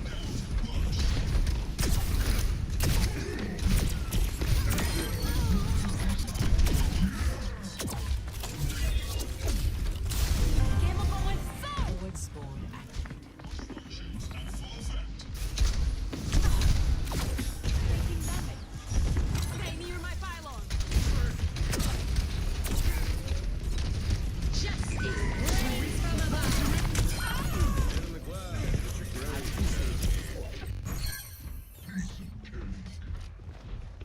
Good.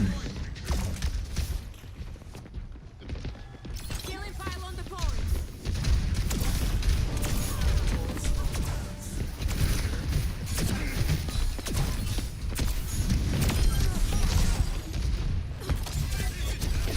We're about to lose the lead.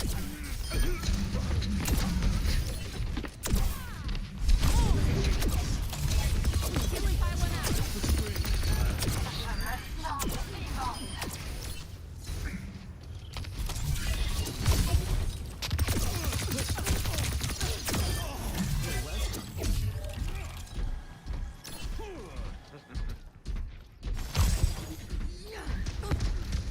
I have to move the pylon.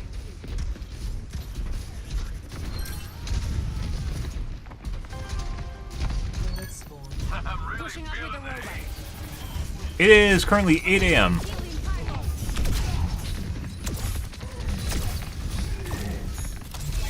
I live in Wisconsin, so.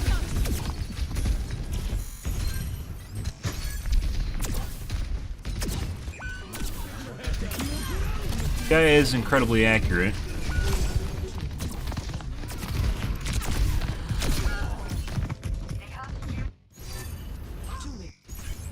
Killing pylon the point. They're pushing the barricade.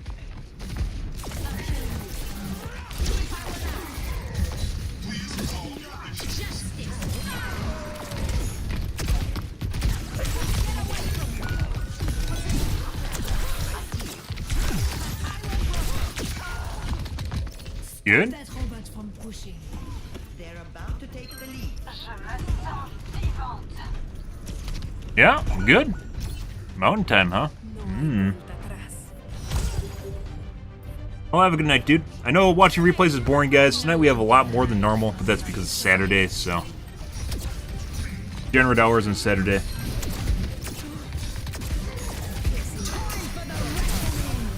I don't know. Cheaters in that game. Let's see.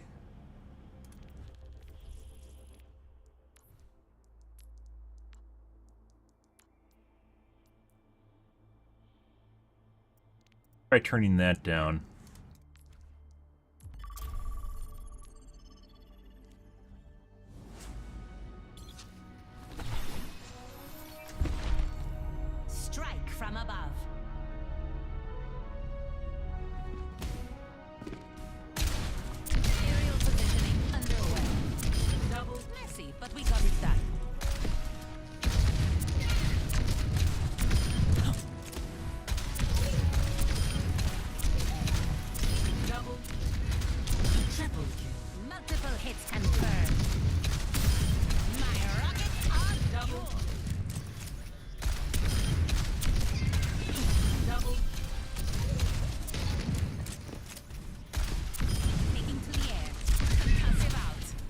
Forgot your parachute?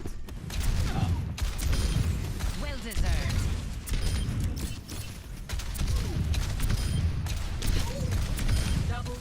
That match felt like my aim was off, or my input delay was off.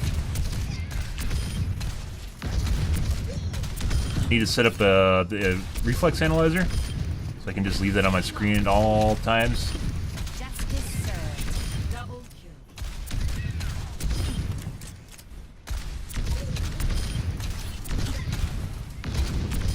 The reason I have MSI Afterburner on my screen all times is because I got tired of when it felt like games were broken, and then when they weren't, having issues with them. And that just solved all of that, so. We hit the guy, by the way. 100% midair. Good, good.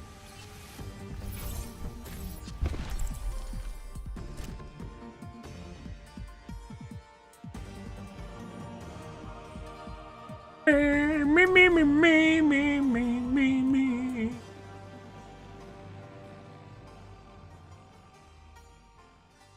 Good. Happy Sunday, guys. Hope you guys are having a wonderful morning. Ready. Oh, got a cheater on their team.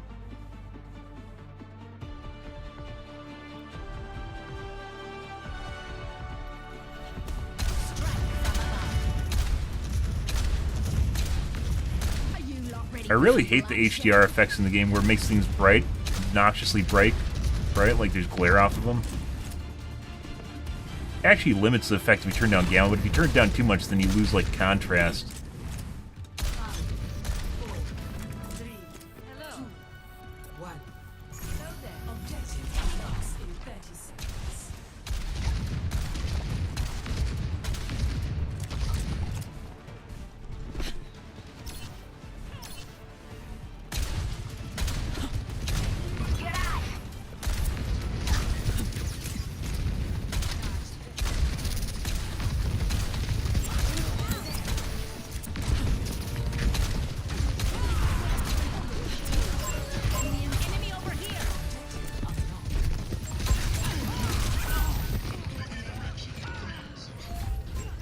I think I got icicle.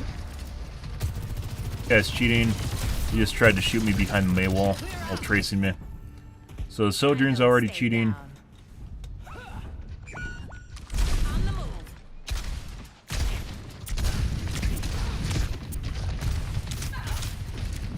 Hey, by the way, you could totally train AI, and there are some companies that are trying to do it. Totally train AI to do what I'm doing with inferences.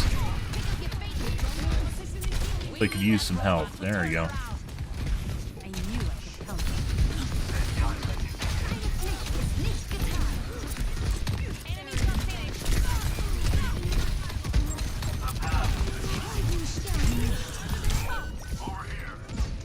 Got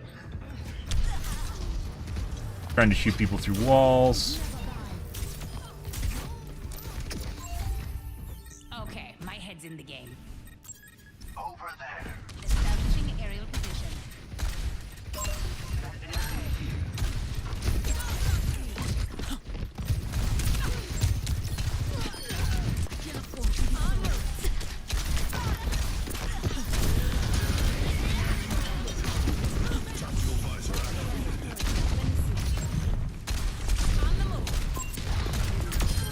Maximum impact.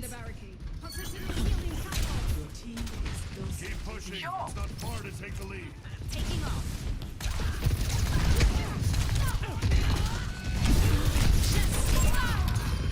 No!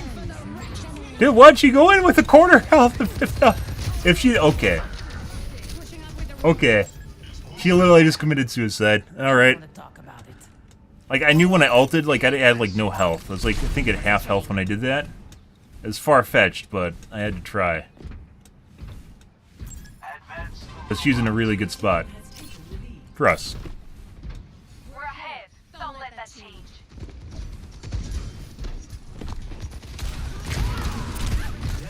Uh-huh.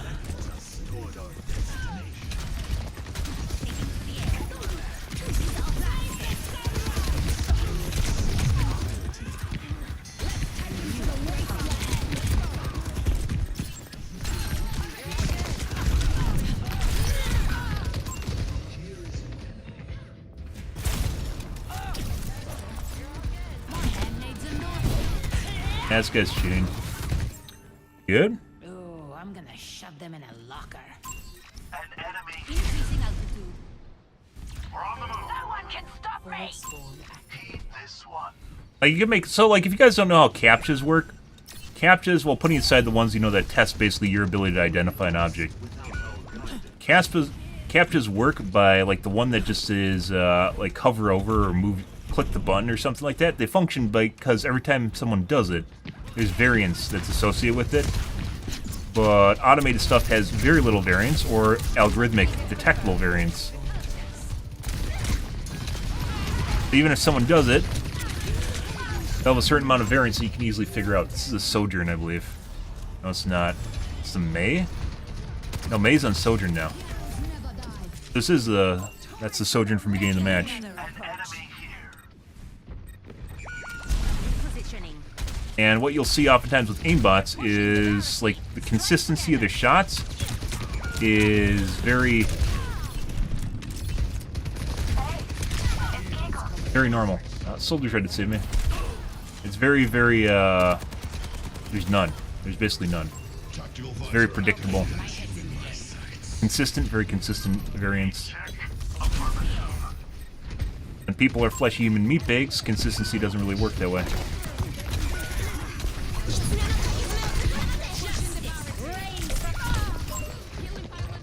Also, once again, I'm having problems with input delay. I don't know what that is. Making it hard to track people. 413. They're catching up to us. I didn't really restart after the last match. Focus. I mean, you alter and then she dies too. Stop their barricade.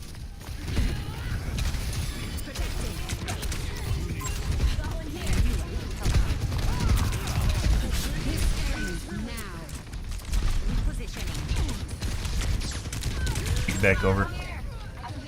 Good. Watching people through walls. This is a Sojourn from earlier I mentioned was tracking me through the ice wall at the beginning of the match. Immediately called that within the first minute of the match. Over here. Let the Kitsune got you.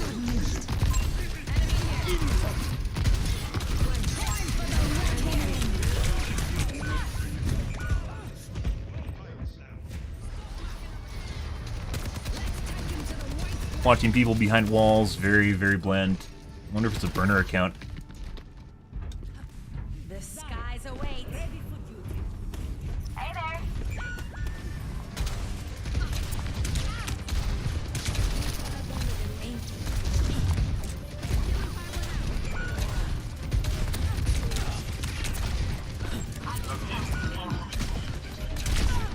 We have to meet their push and stop it.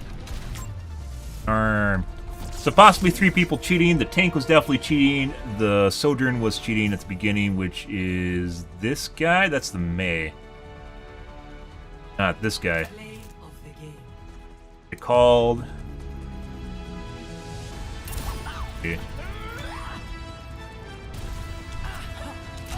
Burner, can't tell.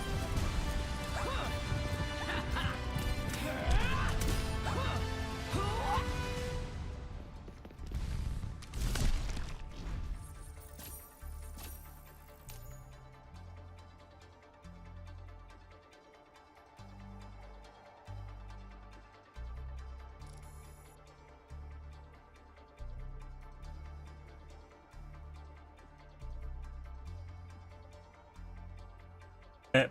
We'll take a look at the Sojourn, which was the May. The tank was also cheating. Guy.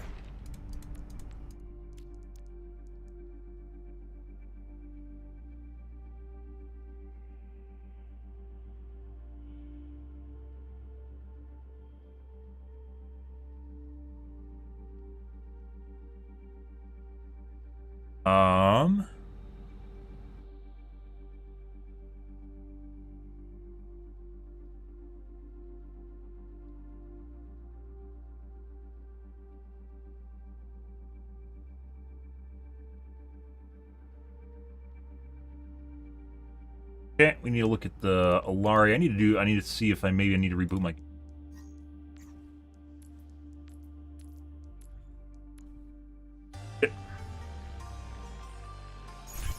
Ready for battle. Hey.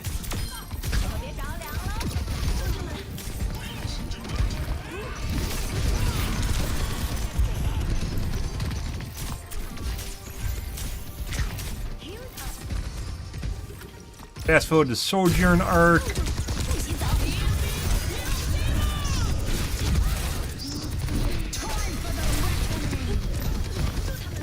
Terrible time to break her Ike block. She did it anyways. That's when she switches to Sojourn? Yep. She got pissy. Ego and hubris, guys. Ego and fucking hubris.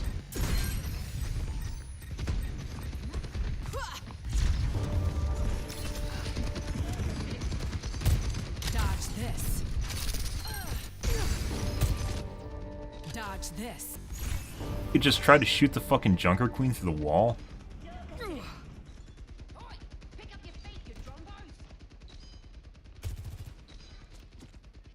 Here. Dodge this.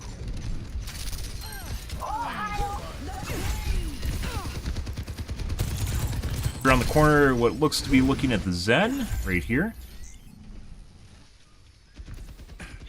Definitely looks like she's looking at Zen.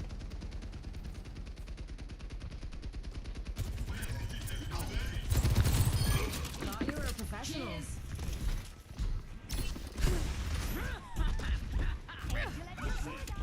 See ya. Good to see you. Casually glancing at us through walls right now. Right here. Like, you don't even need to change your... Like I said, like, Adderall, it seems to be some... Like, you think people have it down where you just don't look at people through walls, right? I think it's a combination of, like, fucking Adderall and ADD. Where people just feel like they have to look exactly at the target to memorize it or something. Right here? There's nothing here, by the way. This is just a wall. But it definitely looks like she's looking at us. She does it again, too. See ya. And again. Right here. Yeah. It's like 409.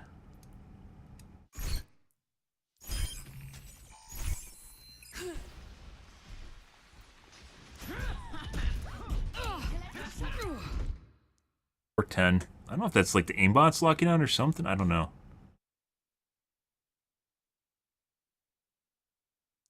See ya. Good to see you. Disrupted. If there's nothing to see there, you can't see this platform from where she's looking.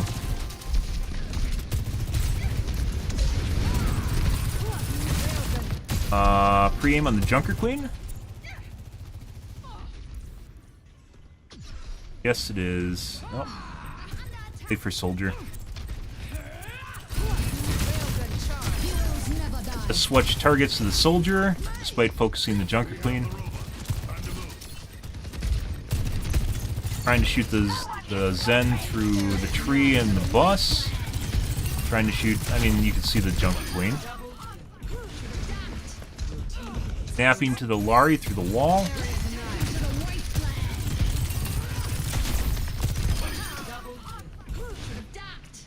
There. 440. Again. Let's just watch the rest of this. We got enough timestamps for wall hacks. It's pretty clear they have a wall hack. Let's take a look at the aim here.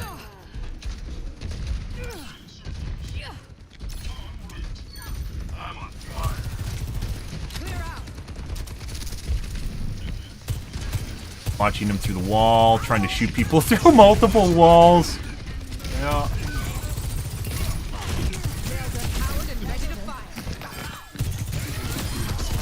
That he can't see, just trying to shoot multiple walls.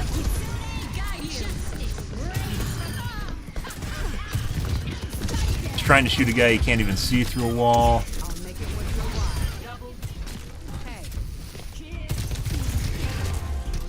Oh, shooting him through a wall again.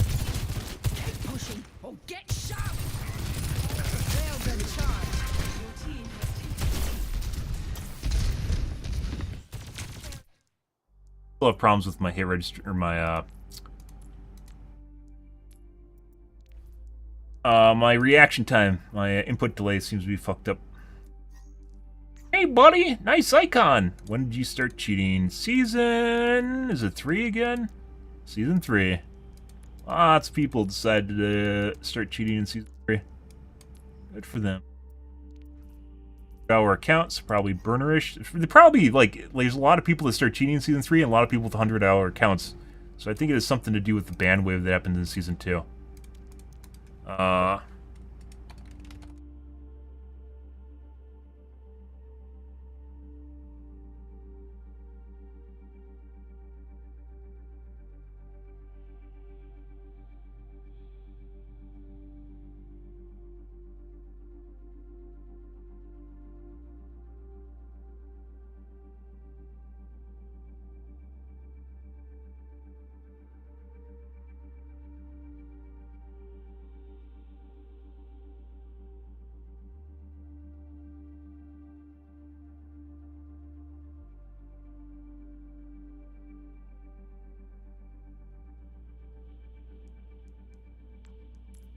Bye, Bussy Jonah. Bussy Enjoya. What a good name. What a good name. So we get, this is a 3-cheater match again, guys. Once again, like, when it's, like, 2, it might be winnable. When you get 3, there's almost nothing you could do. And the third one was the Sojourn that started cheating there, where we had the Junker Queen that's cheating early on, and then the, what was it, the other Sojourn that was cheating basically from the beginning of the match. Immediately identified that, it wasn't even a minute, it was like 45 seconds, where she immediately started trying to shoot me through the May wall at Z height. Yeah. Good job, dude. Good job. Congratulations. Congratulations. Right. I'll be right back, guys. I need to take a piss. 1 second. Ruby.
Oh yeah, Joey? I agree. I fucking agree, dude.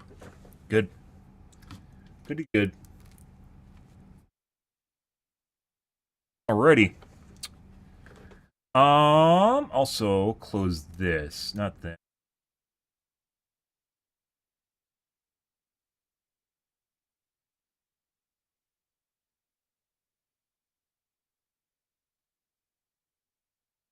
Cast.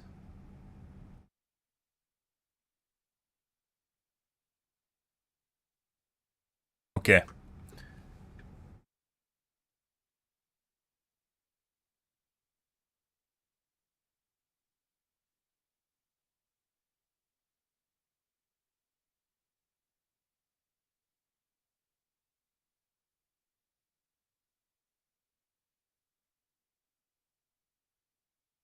And it's verifying my game cache right now. I don't know why it does it. It's like every other time or every time that I open Overwatch, it sits here and verifies the integrity of my game files.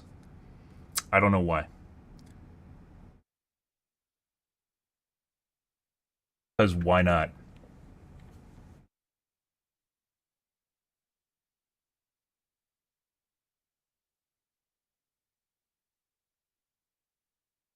Watch Steam verifying files.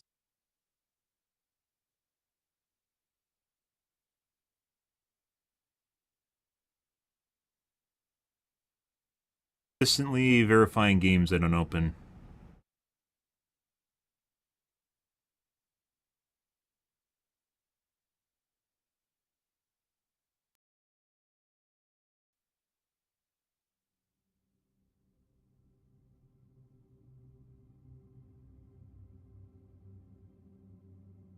Maybe I'll have to reinstall Overwatch. That could be maybe fixed.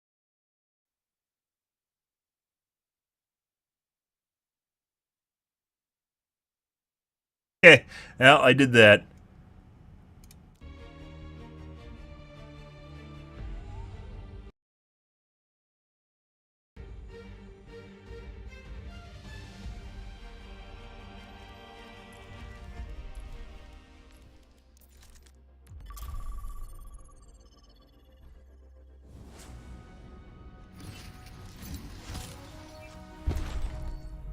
Strike from above. My sensitivity's higher now. I don't fucking understand that. Elimination needed. Same mouse. Same fucking mouse. Didn't do anything.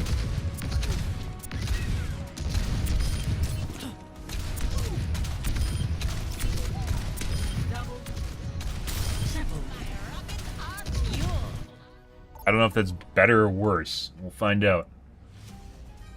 Travel, prepare your defenses. Select your hero.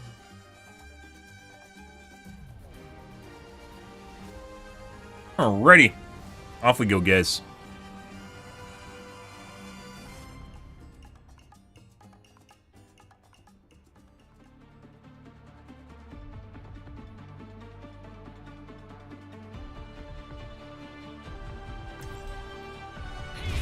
Strike from above. Up and away. Hello. Flying the friendly skies. No mistakes, no mercy. Hello. I will get you. Knowledge is its own reward.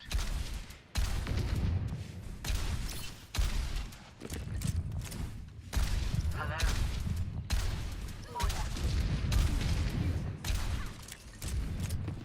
Taking off. 5, 4, 3, 2, 1. Attackers incoming. Stop the pain. I hear clip claps. Is within my reach. Keep watch. Increasing altitude.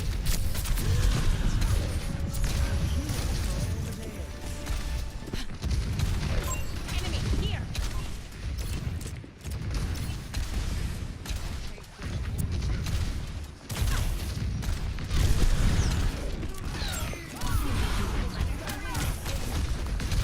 People are 5,000% more accurate when they jump in the air, guys. True story.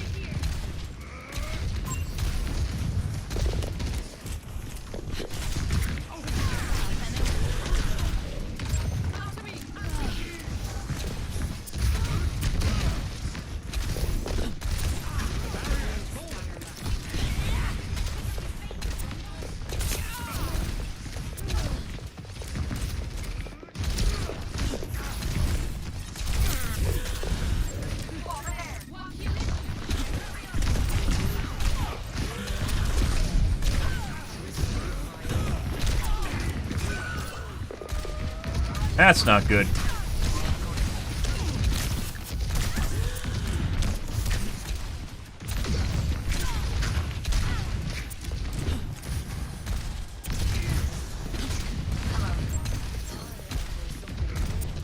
The Widow's still creeping around and back there.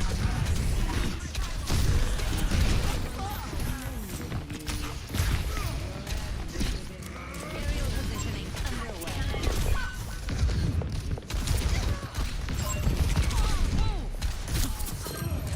Face the sunrise. I'm unstoppable. God.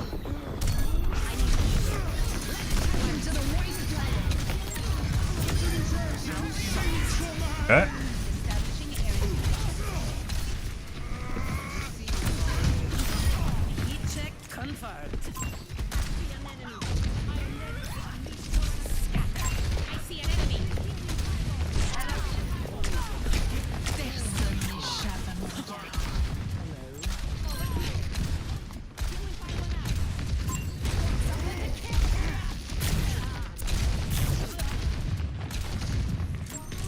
I don't understand, like earlier tonight we had really good accuracy, and then it went to shit.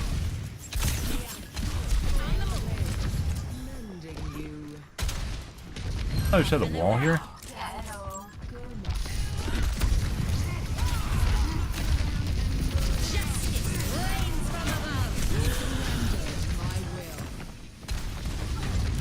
I keep thinking you can float over the top of that, I don't know why. You can't.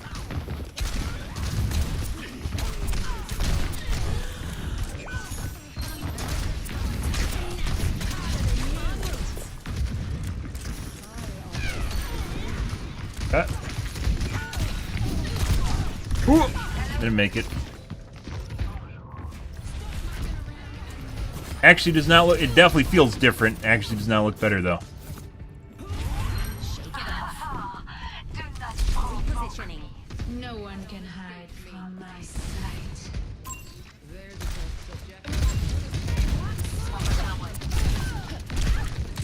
My ultimate is almost ready.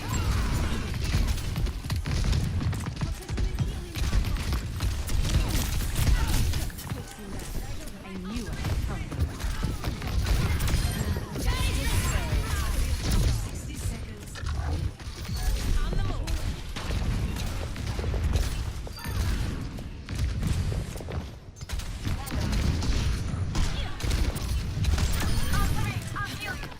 Hi. Stay in range if you want my help.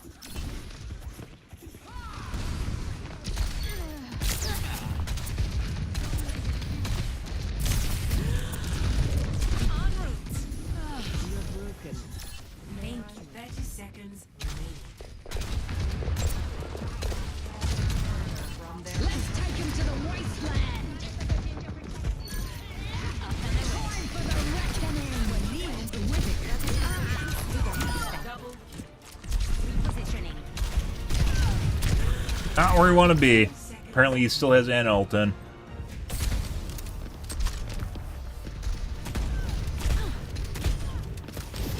Perfect snaps to chest. Returning to battle. My healing pylon is here. Good. On the move. Good. That. Oh. Okay. I'll take that. Alright. Oh, their tanks didn't even go for medkit. Let the kids. Be able to win this. I don't want to talk about it. No one can stop me. Huh. Aerial positioning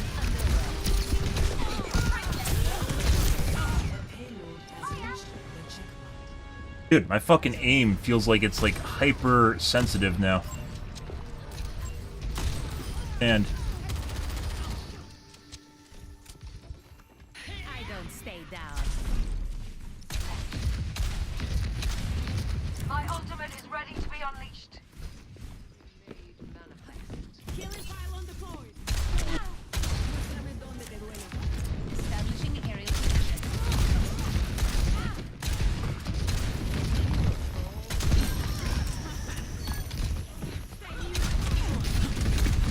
On the move.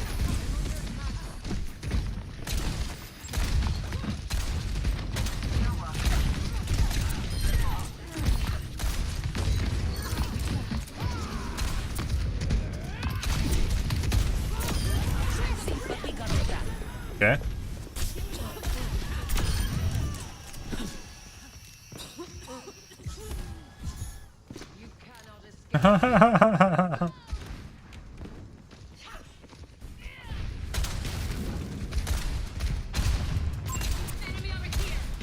Actually, that hard to ignore, just turn off chat in this game. Let's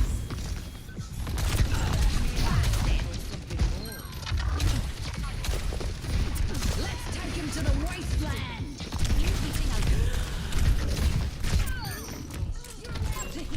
Positioning.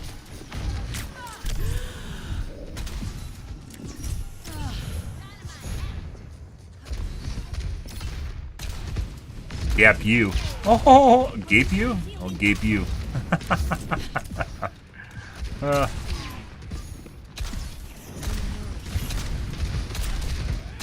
seconds remaining. And headshot.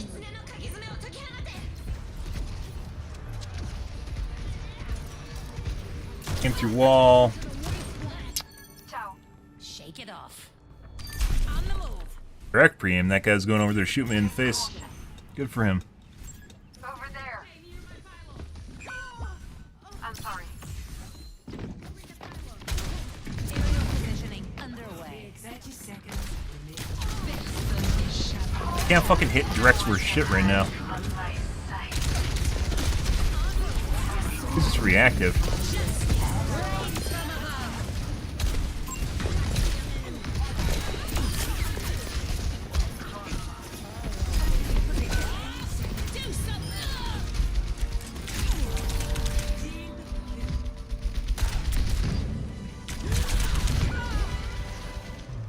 I'll gape your team.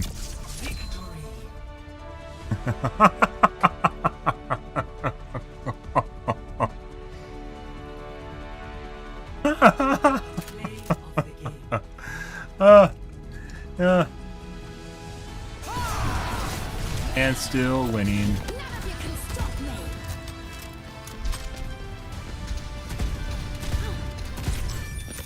Wins. I like how they made it so you can't look at the scoreboard anymore while the pot G is going on. That is truly next gen Blizzard. So you can't actually analyze the post game stats while it's happening. I don't know when they changed that. Once again, my aim doesn't feel on. Oh, that's the Widow. They weren't talking about me. They're talking about the Widow.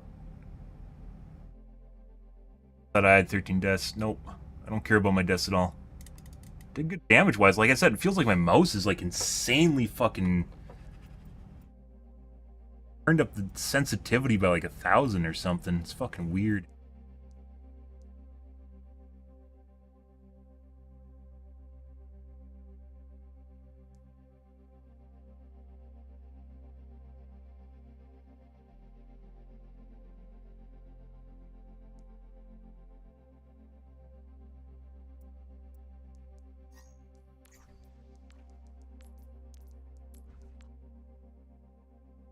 Not good.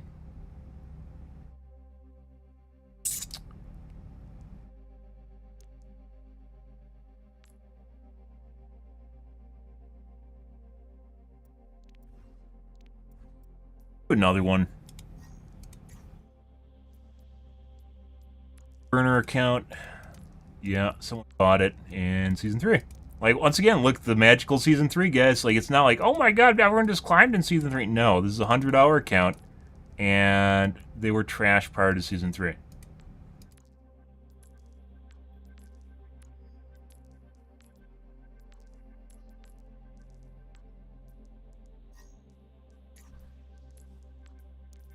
Basically, it seemed like they toggled when the trash target started, guys, partway into the match. There you go here. Now everyone's talking about a Widow gap. It's when they toggled. Interesting. Personne n'échappe à mon regard.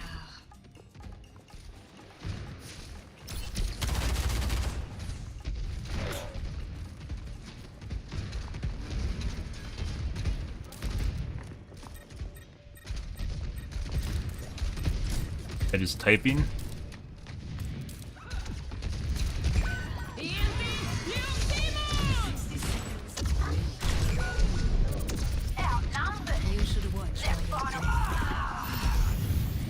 Casually watching people behind walls. This guy's tilted as fuck. Back in action. Knows this fucking guy's sitting back here. 30 seconds remaining. Did he ever fire when he's looking over there? How does he know he's there?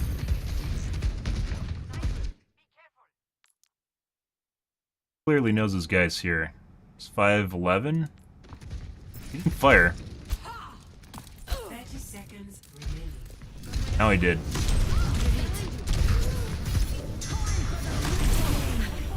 I guarantee you these guys are not friends on voice comms right now.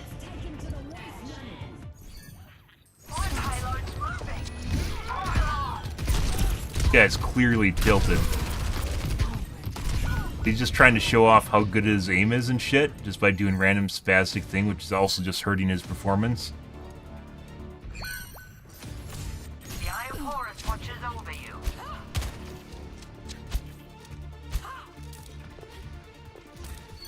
No one can hide Game. from my sight.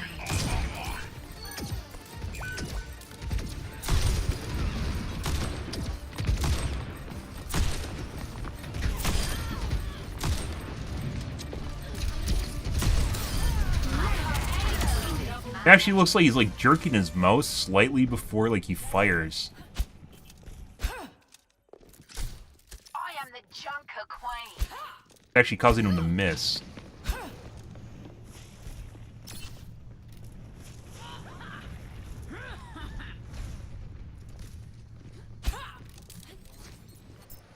Halo's heading out.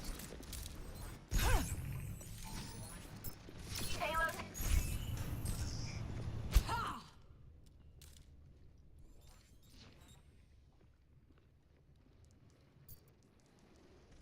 Halo's heading out. Him again. I mean, you could hear it coming, but he was looking directly at that guy. Superior numbers.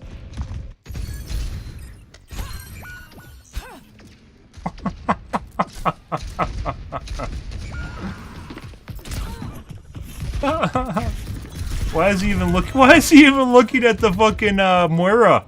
Why? There's a bunch of people behind you and you're trying to fucking get a cheeky pick on a Moira? Clearly knows the Widow's there.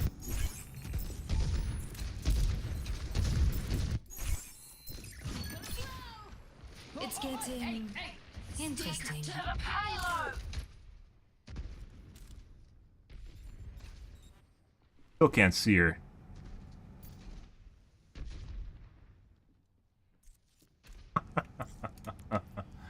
Unbelievable. Yeah, he had like a pissing contest with the Widow and definitely was getting ragey at the end there.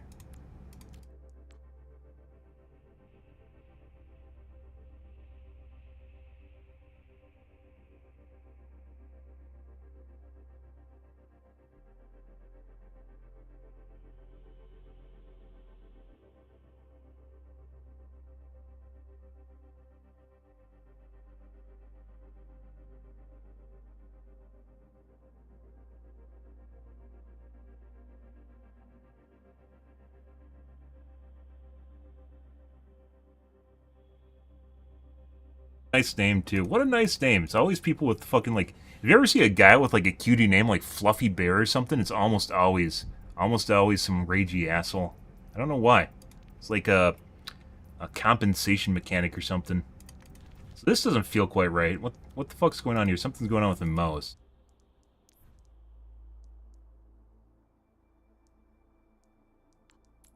Very fast and squirrely right now.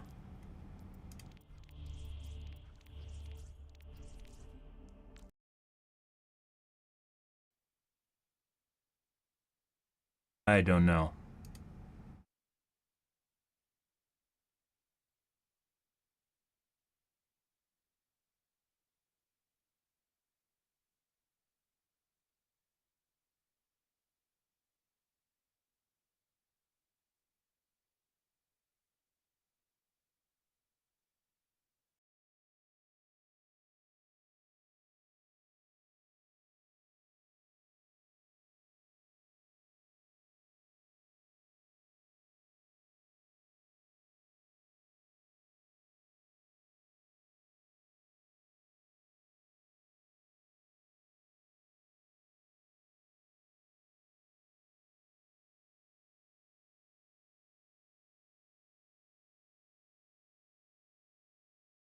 It's always a good sign. I can hear a fan through my headphones.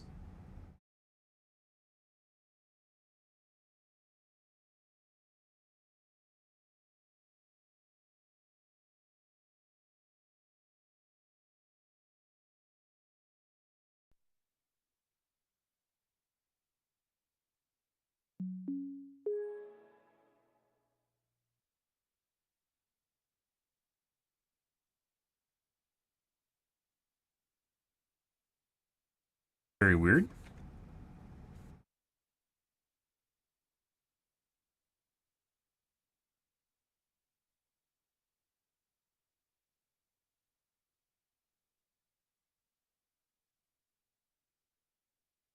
Fast and squirrely.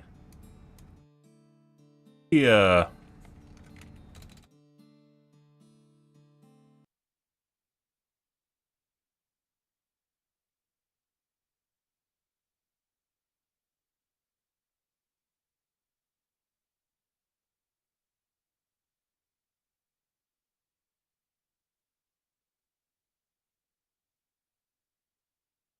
Good port.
Not that bad.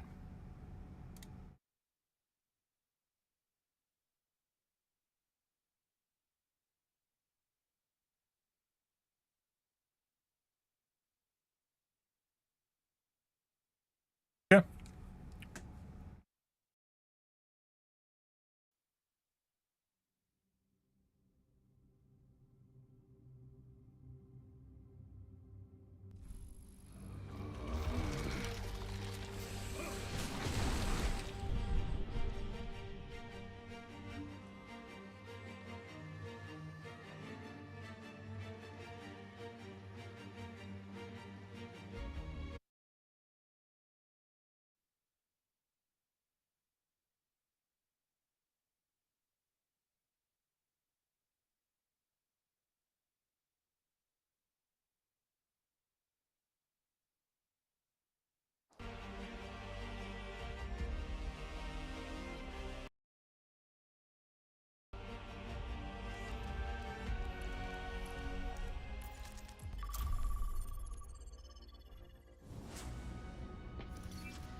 Strike from above.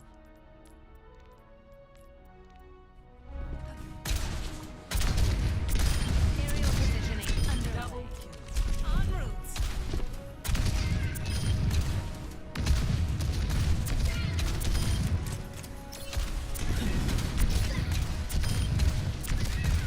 Double kill. I'm on top of the world. Double kill. Dispersing.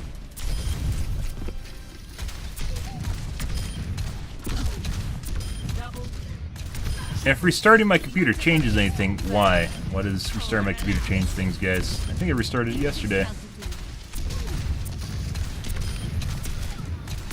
Double kill.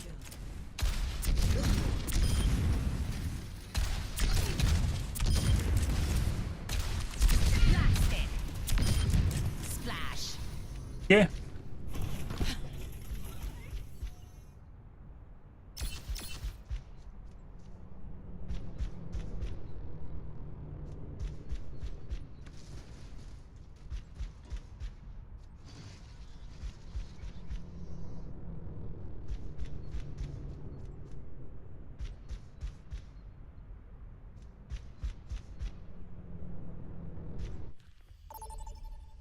Excellent.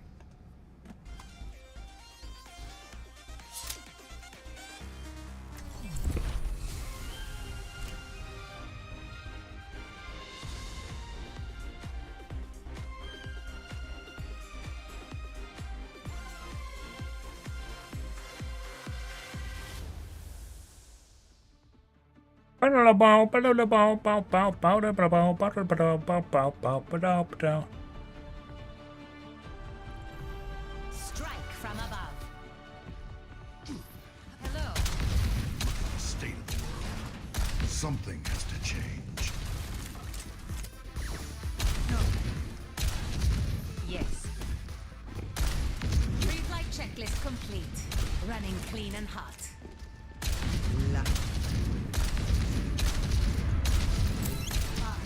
Affirmative. 3, 2, 1. Round 1. Capture objective. Material position.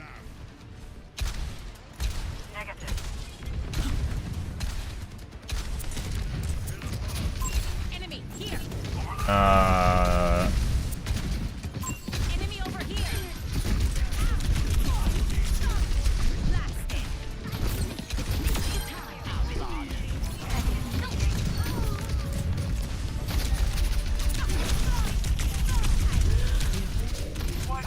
Almost.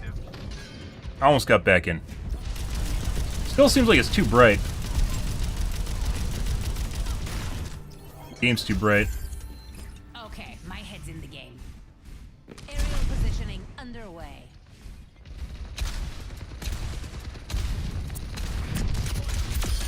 Okay.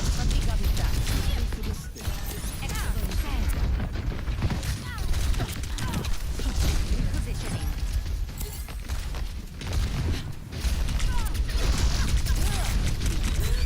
Almost got over the edge.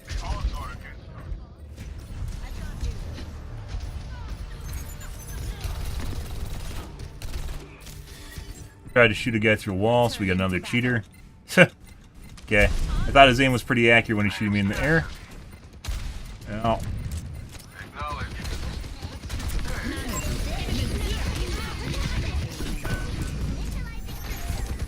Huh.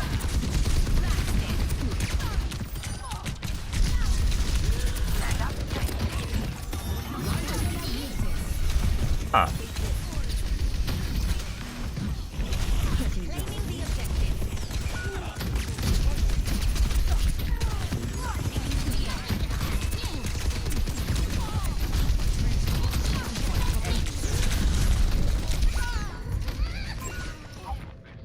Very, very accurate. Just fucking watch people through walls. I like how it's infrared. Making another approach. Positioning.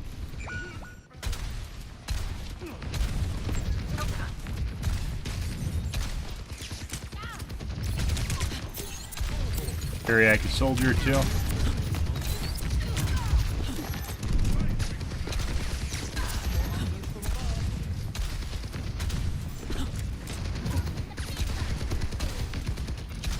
Game would have been nice if we went in sooner.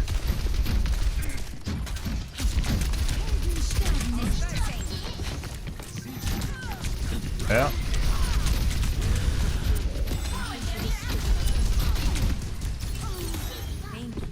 Okay.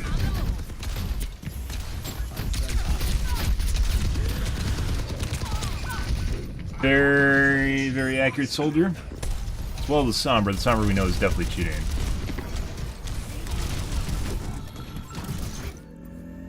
We can do better than this. Come on, we're shredded. Positioning. This week at the base. Enemy getting up. Justice rains from above.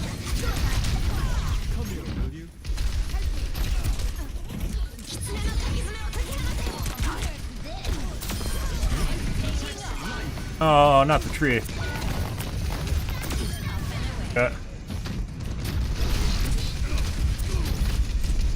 Use that overshield. Huh? You don't have effect. Where there's smoke, there's fire. Thank you. Thanks. No.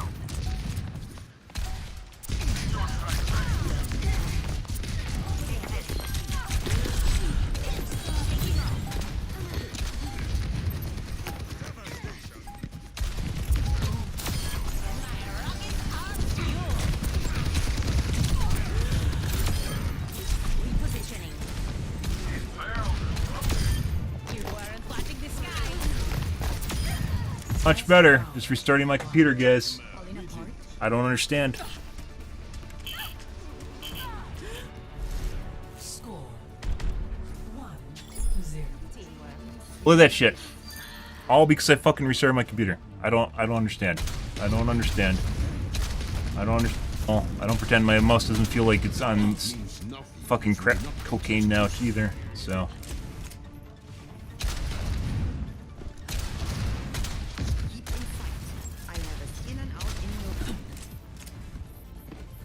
Greetings. Press the attack. Yes. 5, Press the attack. 3, 2, Press the attack. 1. Round 2. Capture the objective. You're welcome. They're going to do everything wrong. Increasing altitude.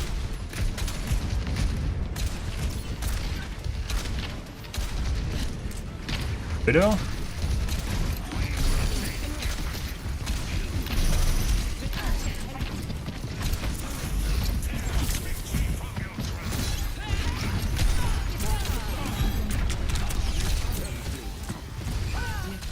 Thing, by the way, is very good.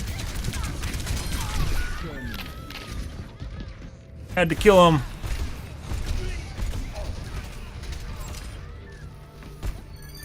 On the move. Succeed. The objective must be taken. Take the objective. Over here. Taking the objective. Anyone in?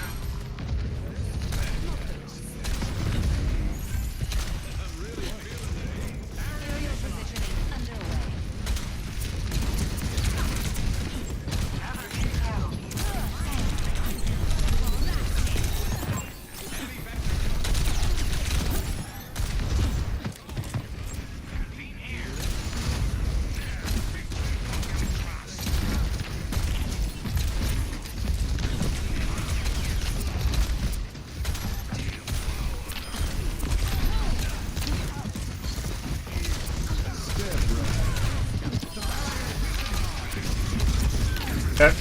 I don't. Okay.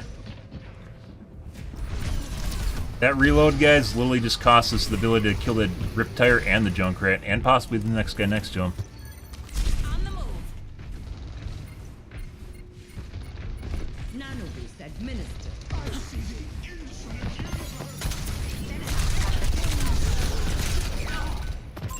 Holy fuck! He has 10 HP.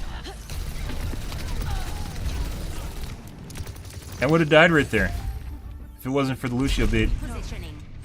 8 HP.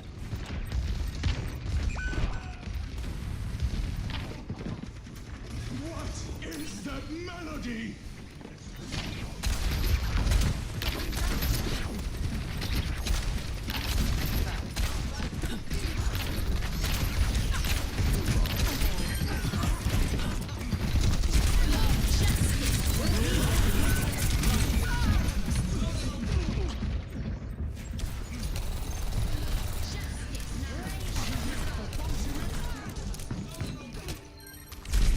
Playing Sombra like a soldier. There's 5. What the fuck? Why not join me on the objective?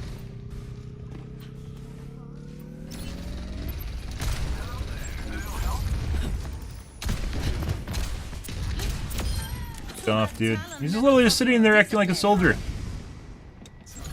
No idea why.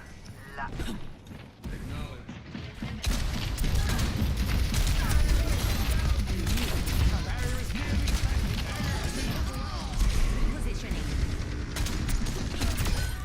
Dead. Is that bait? Like, is he trying to bait me?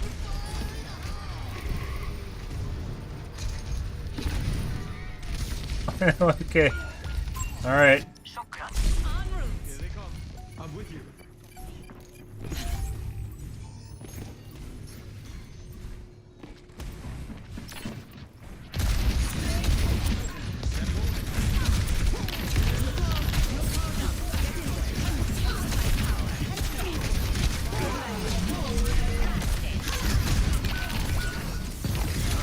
Holy fuck, bad timing on the reload.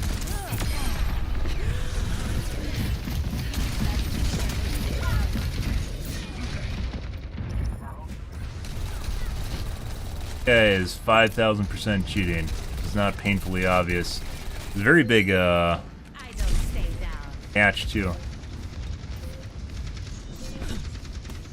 Good. Pretty sure we'll make it. Taking the point.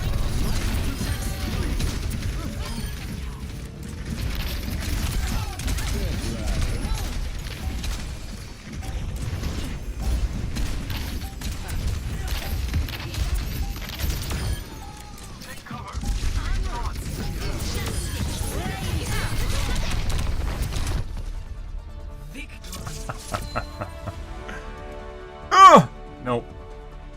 Slow-mo hard. Jesus Christ!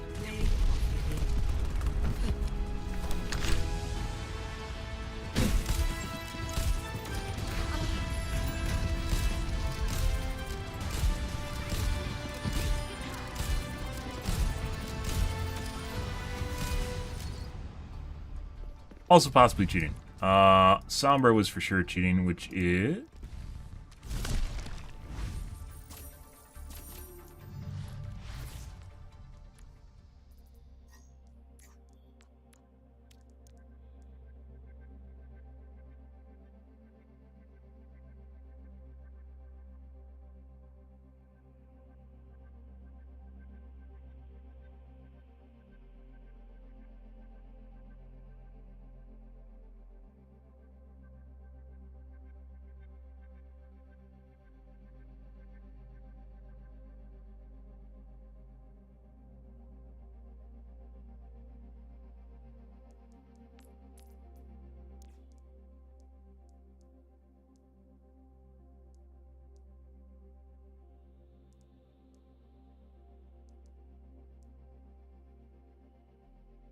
Sure.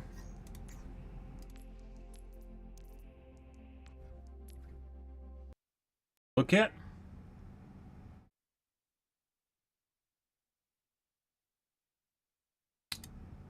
Well.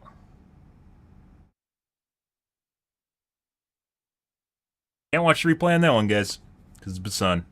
Because Basan crashes your game constantly. On replay it for some strange reason. Good.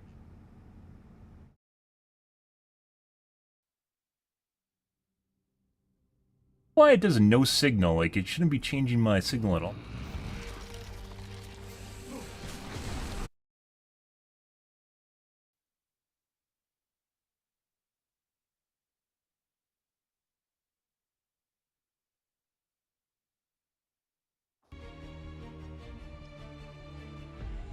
Like, my resolution's not changing, my refresh rate should not be changing either.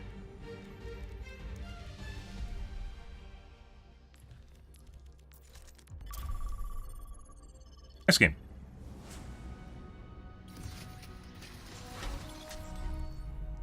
Strike from above.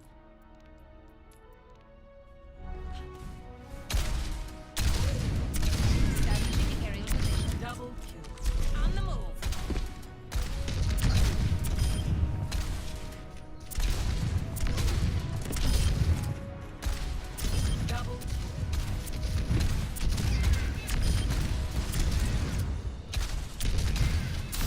I'm taking off. You weren't watching the sky.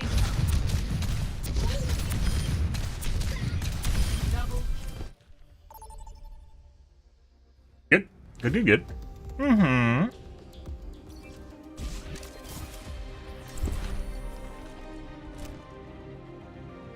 Off we go.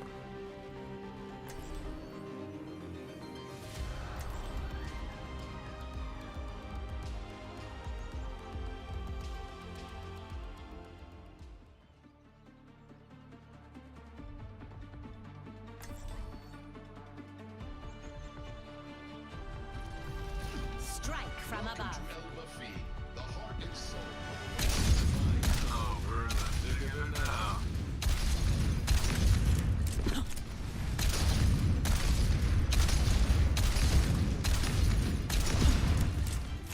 Greetings.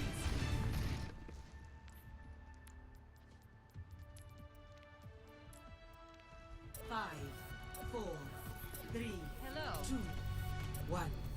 Round 1. Capture objective. Thanks for yes.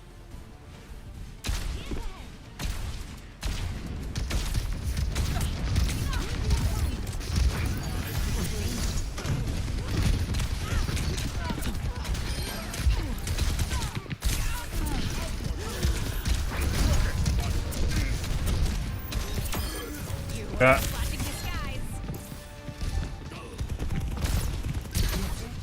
Overtaking the objective.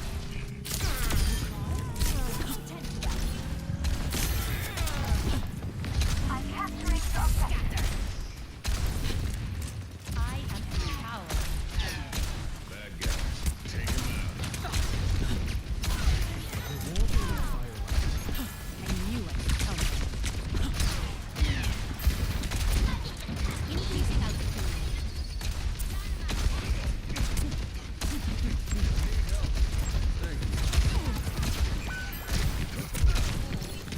I see an enemy.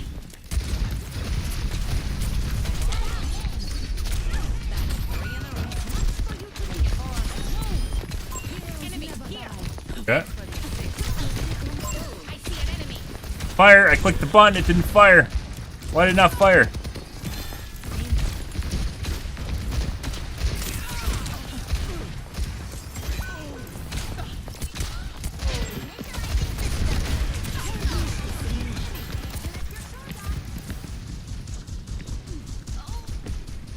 God mercy. I don't think so. Taking to the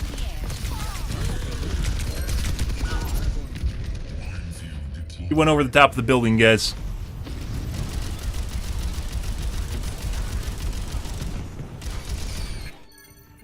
Shake it off. Repositioning.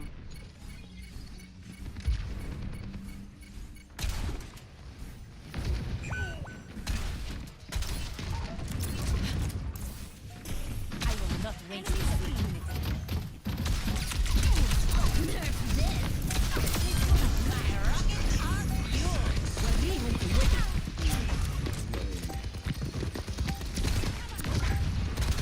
Concussive out.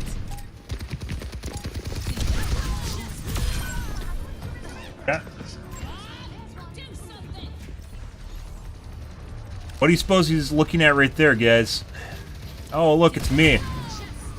So, Jesus, and this guy, he has a shitty aimbot too. Crunch time. Yeah, that's if you see the stuttering like that, that's a free aimbot more than likely. Doesn't have good smoothing or update rate.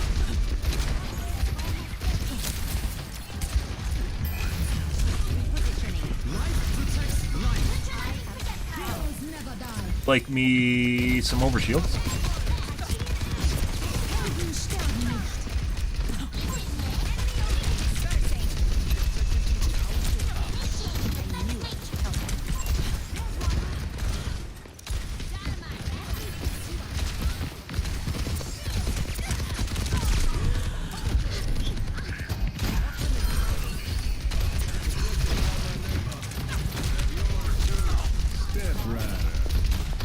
Establishing area position. Enemy here.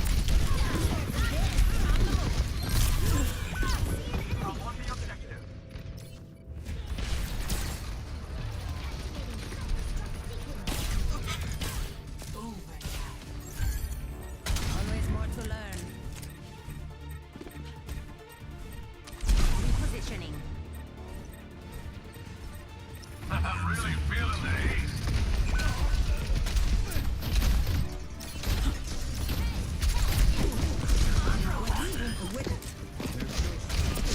Enemy over here.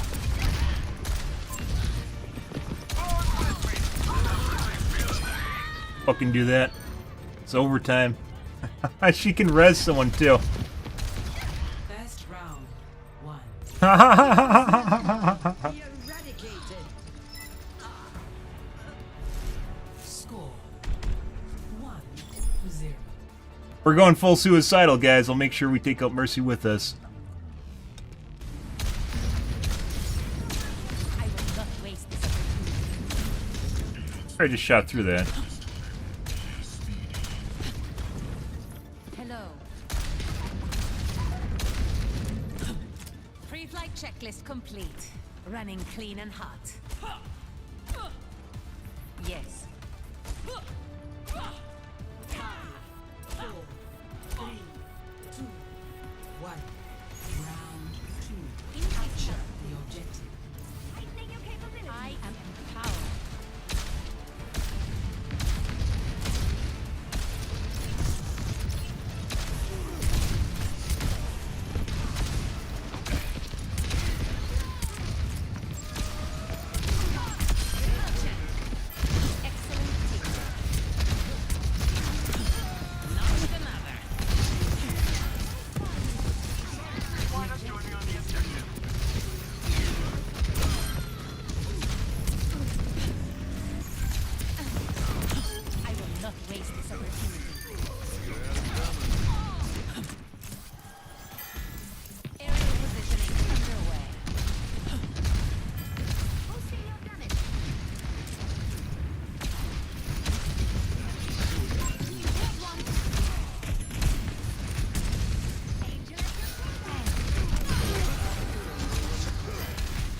Wanted to point out the Junkrat. That was one shot. That looked really weird, and that looked weird too. Looks like our Zen is cheating. Increasing altitude.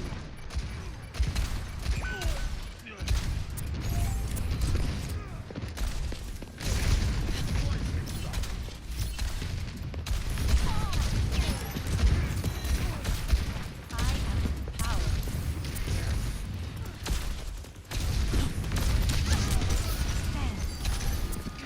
Justice reigns from above.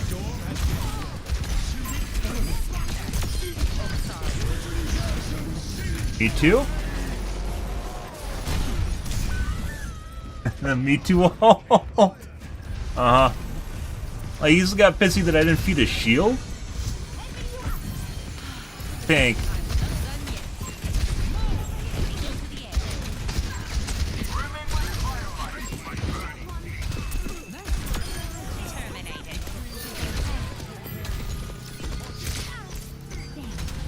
And I'm pretty sure it's cheating. Repulsion. Over here. Excellent teamwork.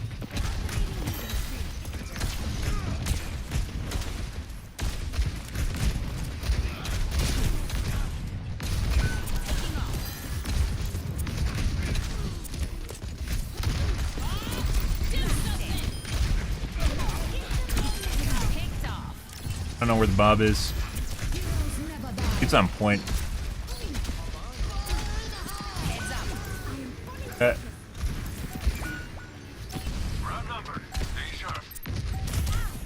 Fuck the Junkrat go. Junkrat Coon. Where he went? I thought he was on the other side of the wall there. Fucking watching me behind walls. Good for him. A little bit of misinformation in there. Increasing altitude. Matters though.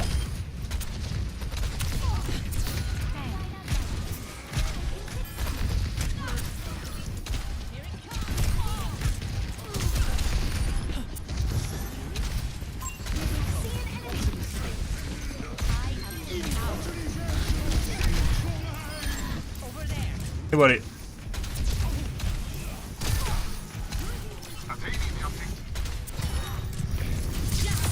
Reigns from above. Affirmative. Aerial positioning underway. Okay. Lovely heals.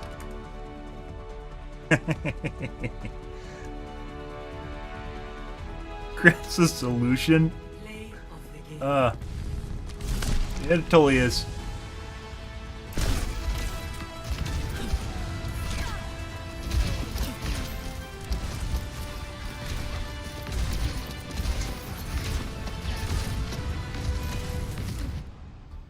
Not a 3K. A little bit too long there, Blizzard. That was eventually a 3K, but it didn't fit in the pot G. And people are like, why is that a good thing? Yeah. Let's see. So Ash was 100% cheating.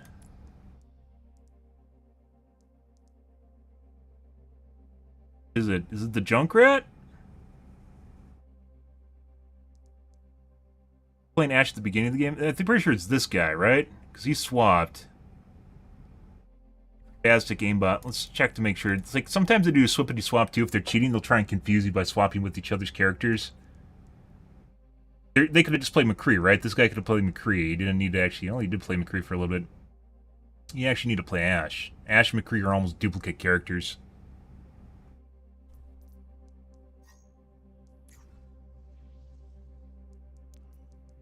I got enabled by a Mercy. Fantastic. Ready for battle.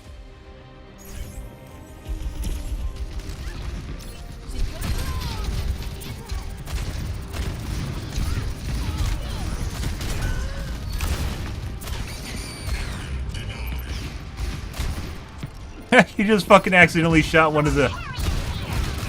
He just accidentally shot one of the mines instead of shooting the... He snapped the mine instead of the McCree.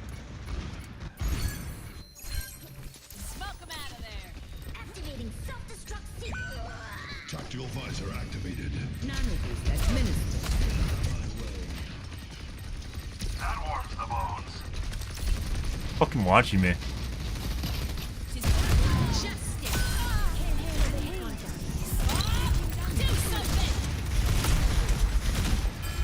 Has weird nuances like when he holy fuck.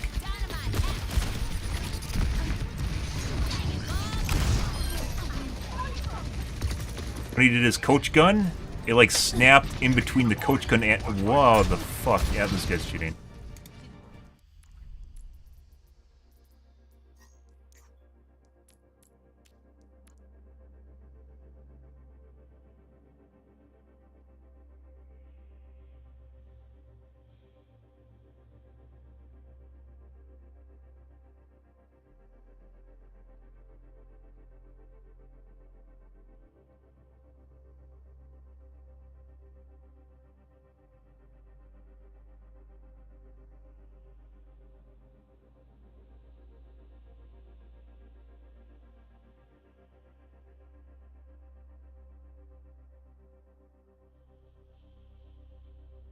That's not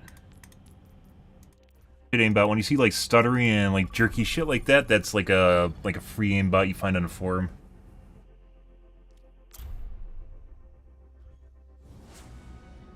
Nice game. That's what I saw on the kill cam was when he started doing that shit on the main platform. They switched to Junkrat, and I don't know why I did. Maybe it's because I said something on my stream? Makes me wonder sometimes.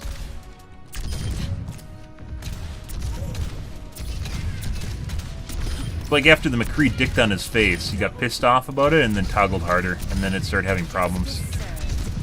He might have been cheating even prior to that, and he might have been cheating on Junkrat, but that's not what we're going to look at.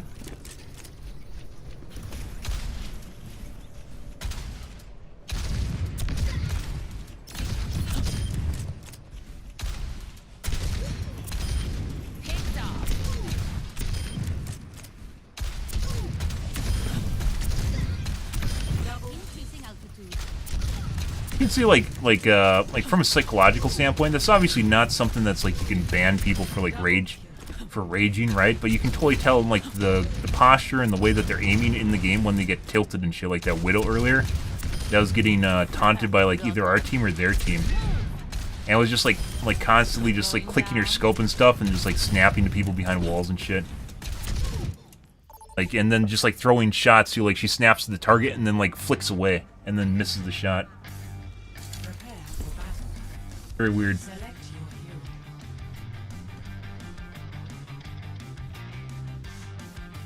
Some people do need to, as the kids say, touch grass.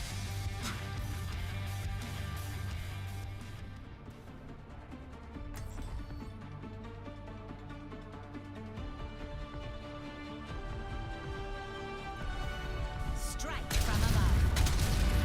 Greetings. Let us proceed with haste.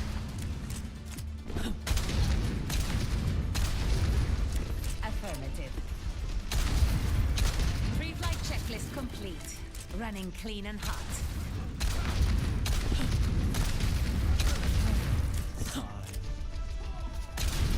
Yes. 4, 3, Press the attack. 2, 1. En route. Initial flashpoint. Establishing aerial position.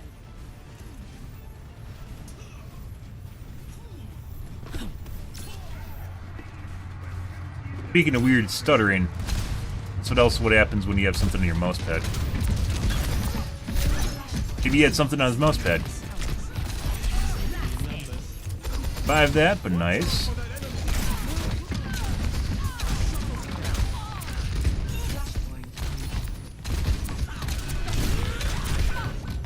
Apparently I was in range, like 20 feet in there, 15 feet in there. Dude, how the fuck did that hit me? Like, obviously it wasn't even, like, the animation had nothing to do with the range on it, but, yeah. I spot an enemy.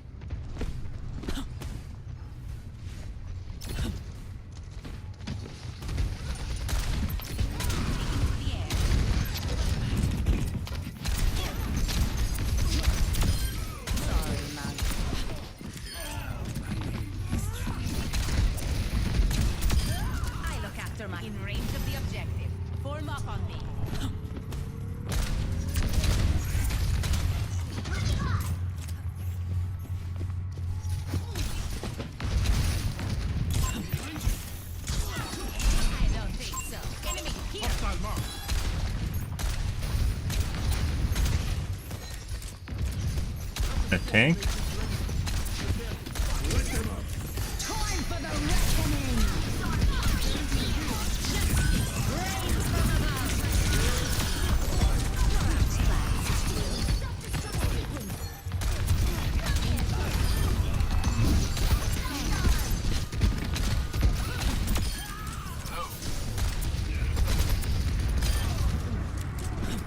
Good.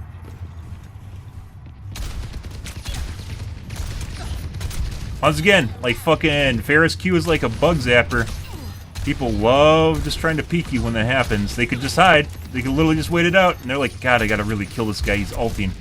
I want to hear the ah sound when she dies when she's ulting.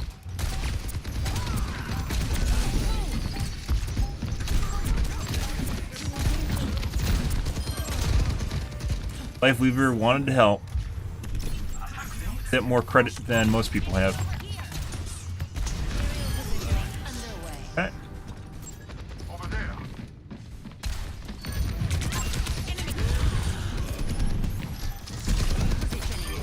Disengage is a very, very important thing that I learned from MOBAs.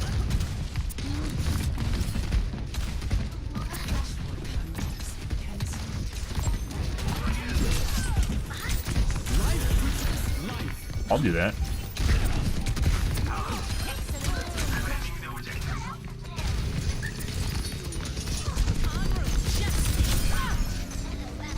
Almost killed the Genji. He's very close.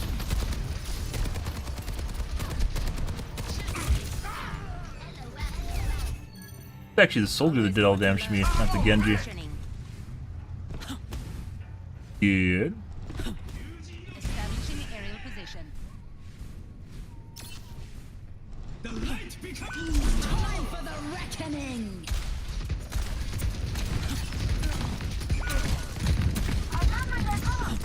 Activating self-destruct sequence.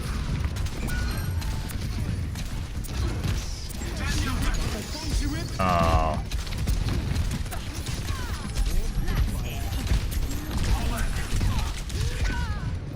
Oh, it was the Zen. Was it the other game or was it this game with the cheating Zen?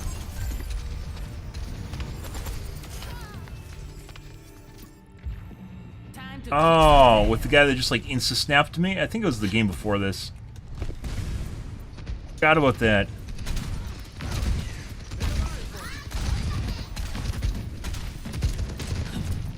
Didn't know, like 3 games ago. Very accurate soldier.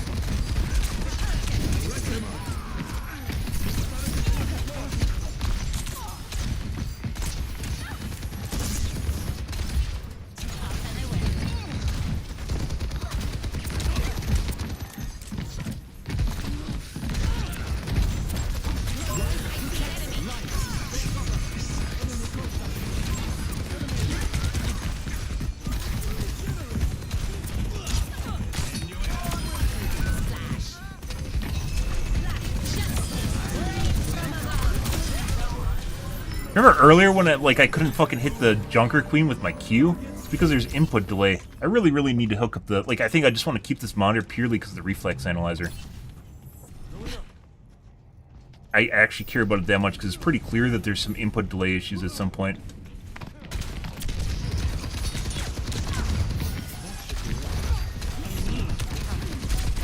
Get him? Oh.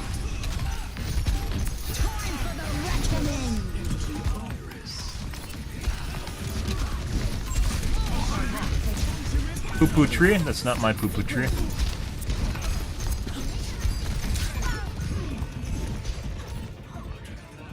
Bro's at half health there.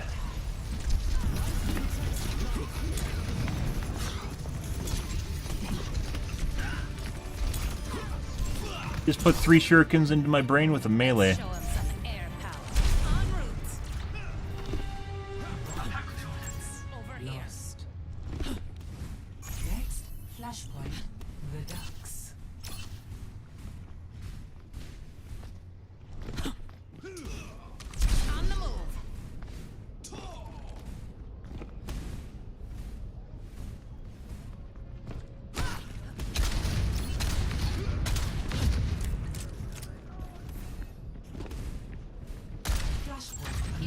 alert.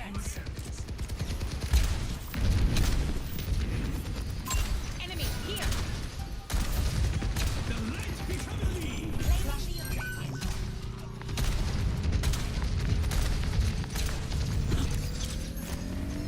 Taking to the air. Excellent teamwork. That had to hurt. Nice. I love Poo Poo Tree. That overshield, very important to avoid instantly dying to shit.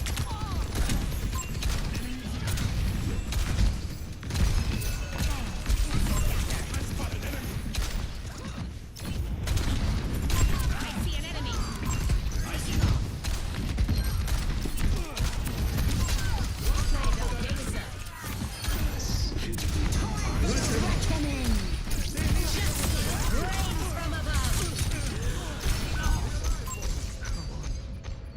Guy from the game before, like there was a Zen I remember. So like the weird thing with Zen aimbots is like they instantly snap, like some instantly snap to a new lead spot, which makes them extremely deadly. But it's nothing like what someone would ordinarily aim like with them at all.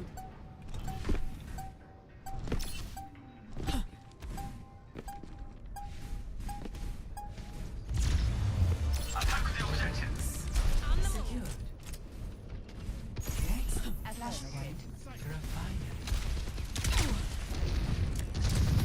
Very accurate as well. Oh. So the Zen and the soldier might be cheating. Oh. En route. Aerial positioning underway. Flashpoint unlocks in 10 seconds.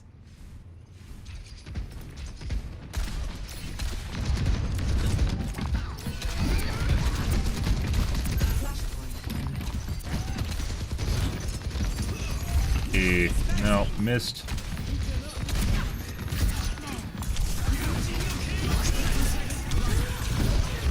How the fuck? He was like locked to my. We're gonna look at that in a replay. Like I was spinning around him over like the top of him, and he was just like stuck to my face.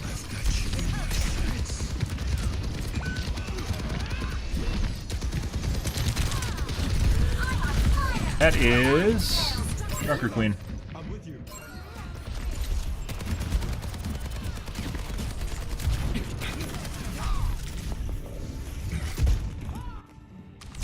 Positioning. Good. Good. Enemy here.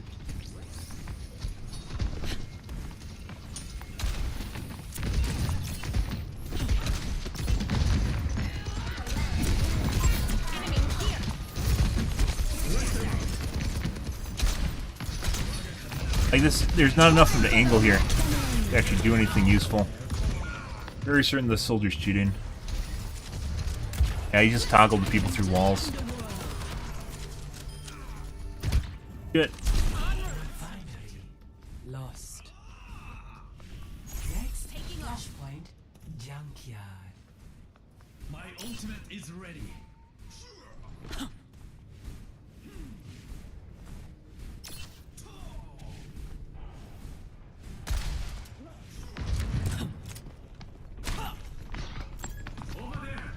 Eyes here.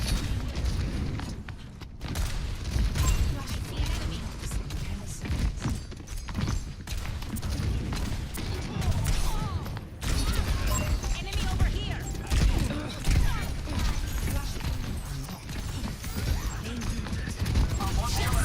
Rain from above.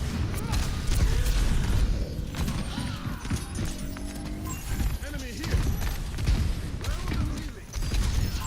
Watch out for that enemy.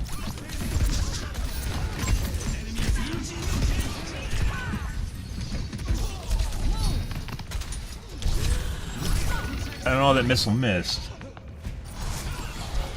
It felt like I just shot through him. On his screen, I shot to the left side of him. My tree is gone. Find cover.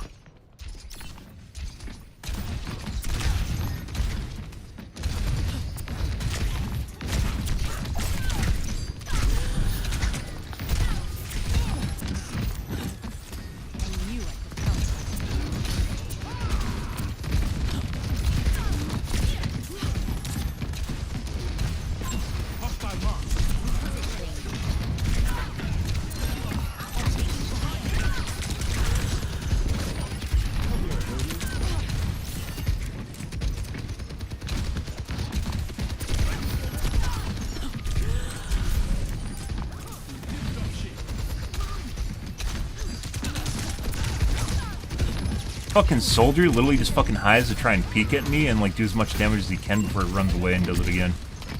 Very annoying to deal with.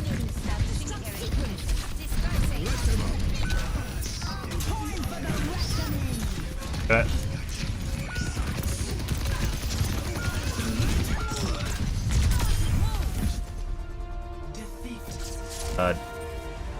So 2, possibly 3 people cheating in here. We're gonna look at the Genji. The soldier is definitely cheating.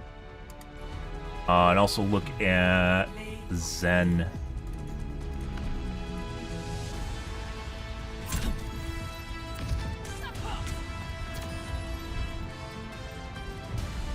Justice reigns from above.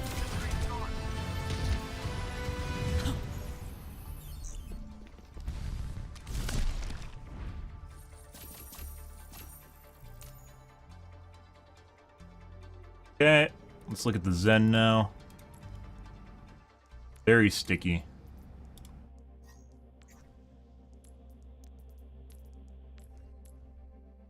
Let's see.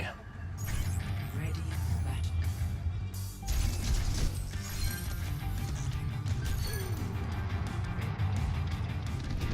This guy.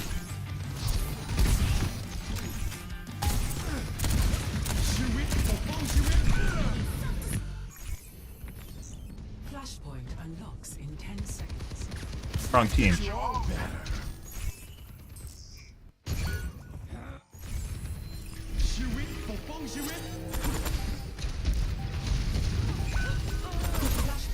unlocked.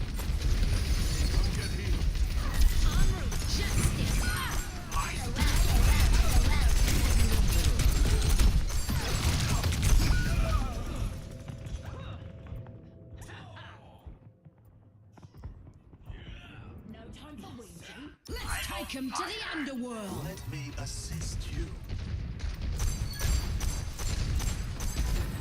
I'm on fire. Let me assist you. Oh, it's on. Why is it on though?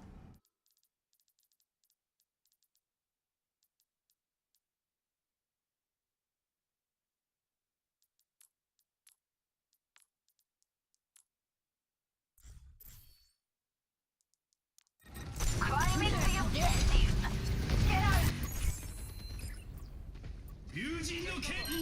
Let's take him to the underworld. Let me assist you.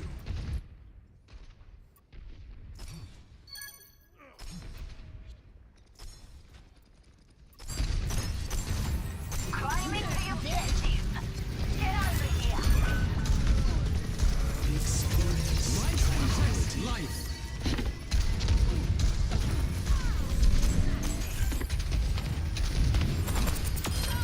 That's where I said he thought he's cheating.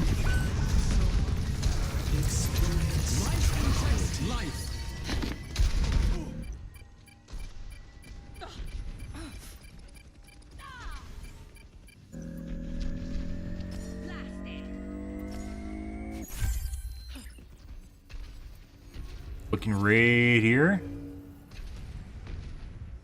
And snaps to leads. Pretty certain this guy's cheating. It's about a third the way through the match. Okay.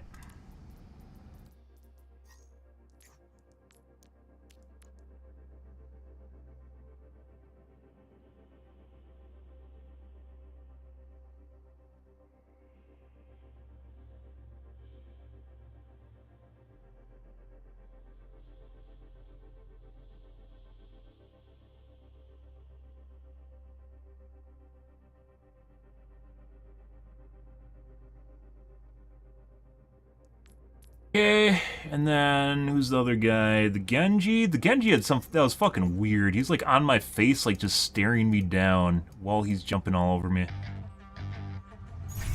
Ready for battle.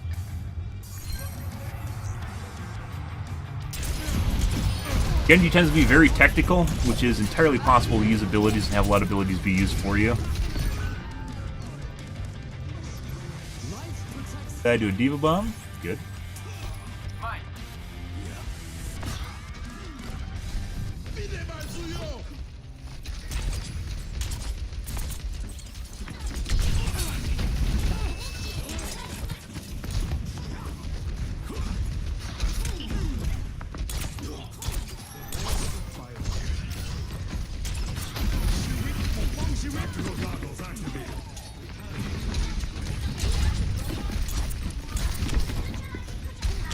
Correct on him. And I felt like my accuracy also went to shit later on in the match. I don't know why. My ultimate is charging. Group up.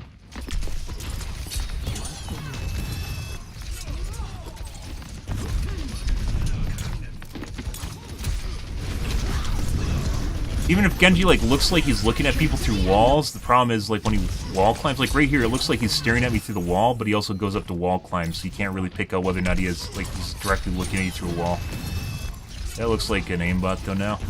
Halfway in the match.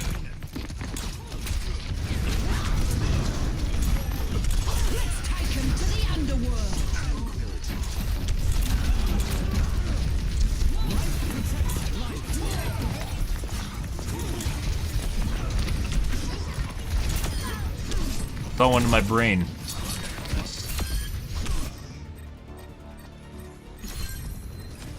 At 3/4 health? Miss. Everything misses.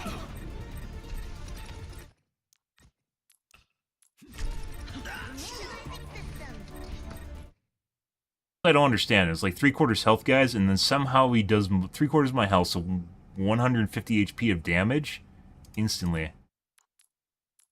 All the shurikens go into my brain, and then he dashes into me.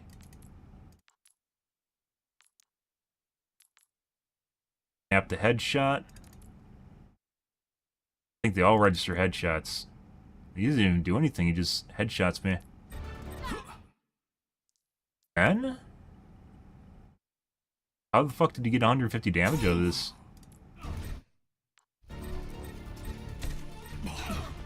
Use the Zen.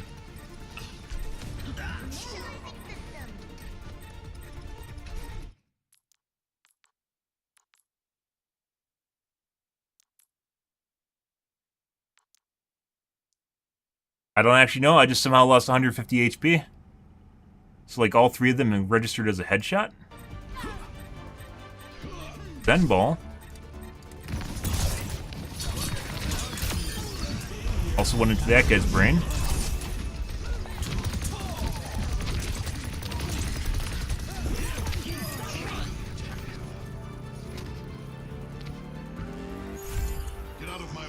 Doing something.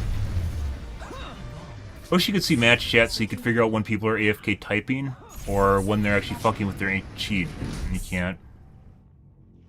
Oh, more than likely you might be adjusting something right here.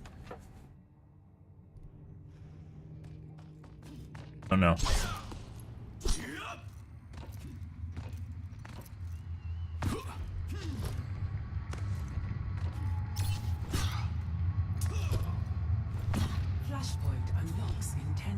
Use dash to catch up.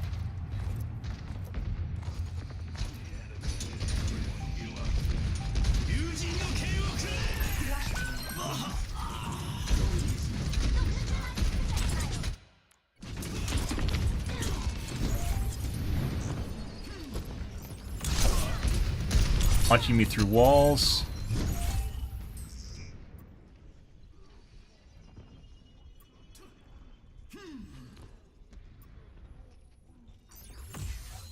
Dead Z height.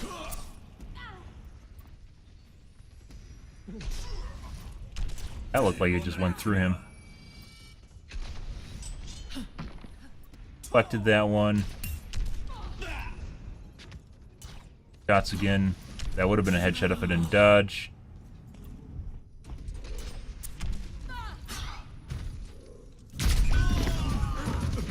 Okay.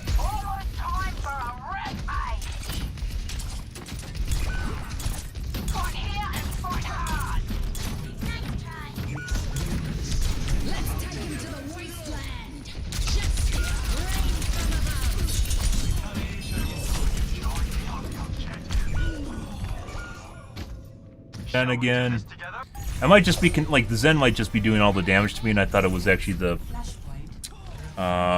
Genji when it wasn't. Just happens to coincide with what he's doing. There's a really weird one where he fucking like ults and then jumps in my face. I think it's right here.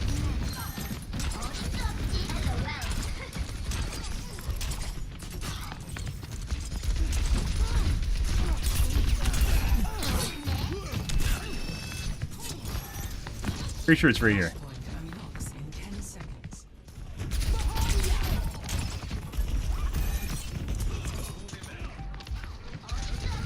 By the way, there's a lot of Genjis I see, like people that don't normally play Genji, and they like fucking try to like sit back and just shuriken constantly, like they don't get into close quarters at all. Really weird. This right here.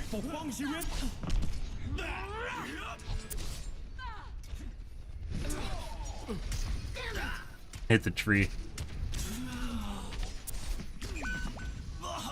Like literally just all over my face the entire time. That's 0.25, by the way.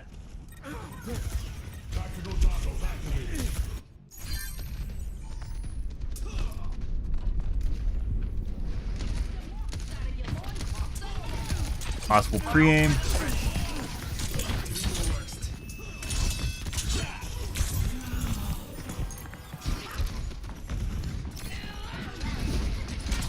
Pre-aim.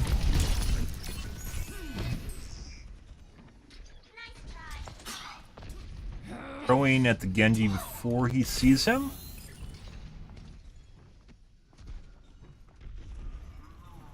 Like, he's ready for the Genji to come around the corner. He turns around and he stops looking over there.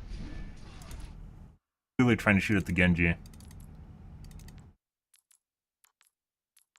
Basically got him focused at this point. You can't see him.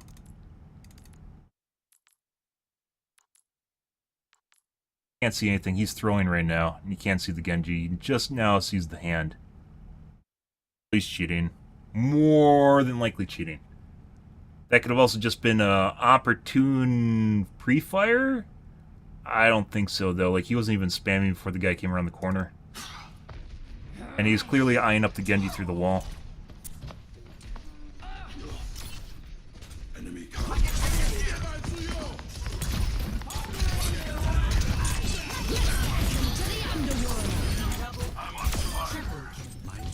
Put him, like, it's like 3/4 of the guy's health again. He just insta-gives the Baptiste. Double kill. At 3/4 right now. I'm on fire. There, just all goes into his brain. Insta-kills his... Triple kill. Kills the Bap. My enemy's top. All this goes to her brain, too. Didn't get any hits on it, though. Thank you. Secure. Team to me. Next, flashpoint. Something. Greetings. Peace be upon you. Hello there. Huh, one of our teammates apparently not actually... doesn't want to die and doesn't want to actually, converge with the teammates. Basically stranded. Oh, I love this map type gameplay, guys.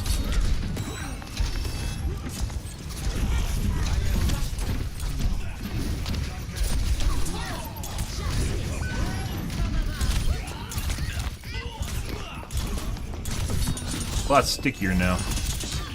Or a lot more accurate now. Clicking away and then snapping back to the guy's face.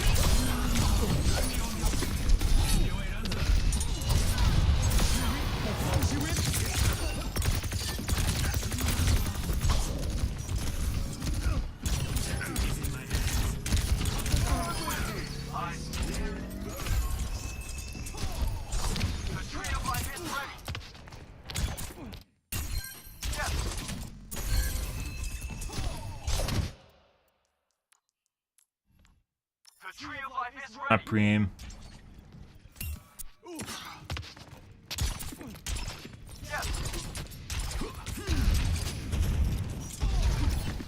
Definitely leaning more towards, like, this is pretty subtle, I'd almost say.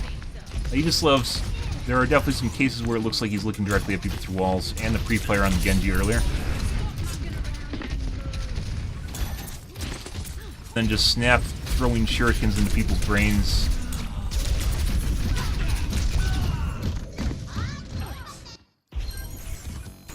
My ultimate is charging.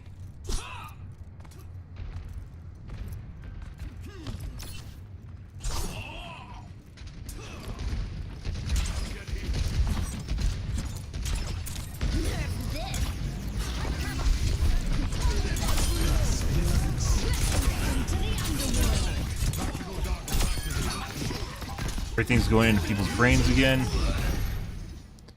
Where was the one where he shot the Genji? Right over here. Right here?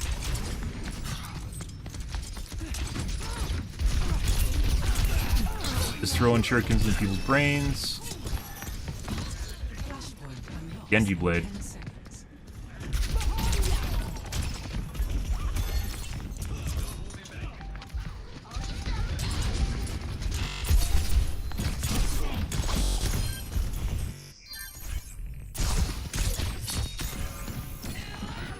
Here.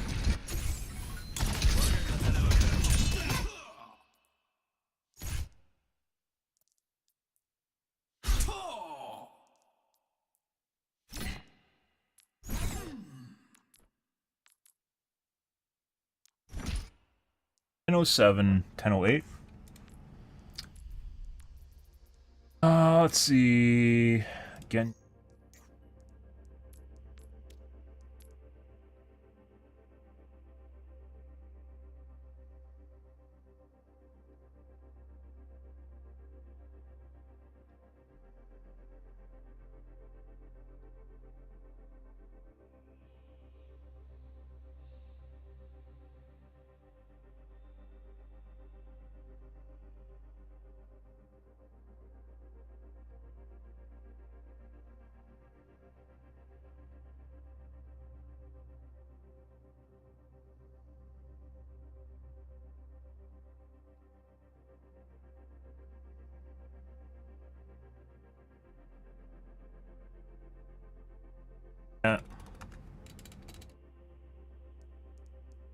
Alright. Fun. Next game.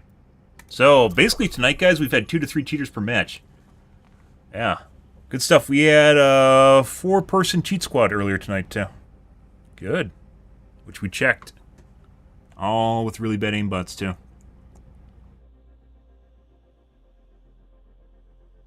Love it.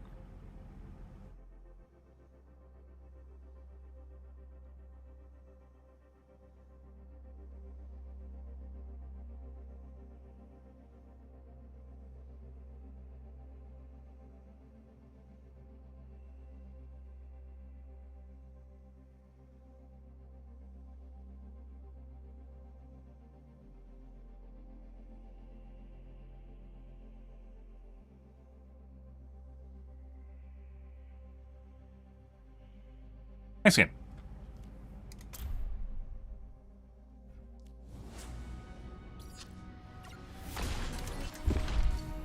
Strike from above. Float like a jellyfish, sting like a jellyfish. Double kill. Double hit check confirmed. A clean kill. Pretty sure. Not so much like, you know, Genji's generally tried to combo you to death, instantly kill you to death, so like, that's not super uncommon. And you're going to land a couple of those in a game, which is what he did. It was that one where he's tracking that Genji. That is probably what would put me over the edge on him. Otherwise, relatively normal. It wasn't just me, though. He also did it to that Baptiste. I don't think so. Double kill.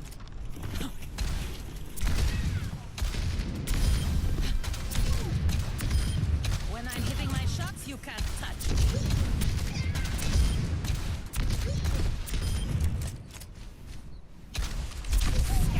Can't wait. Can't fucking wait for AI anti-cheat, guys. I can't. Pretty phenomenal. Whenever the fuck that happens. Messy, but we got it done.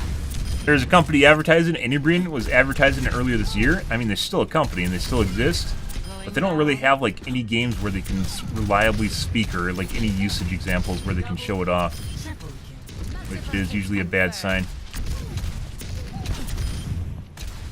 Dispersing.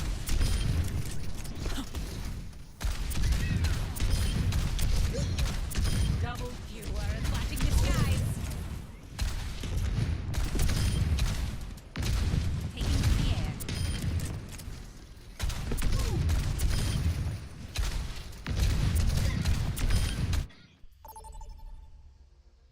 Next game. defenses. Select your hero.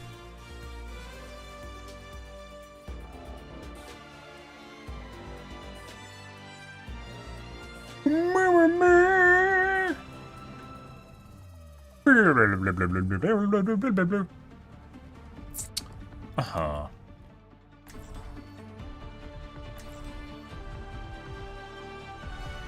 Strike from above.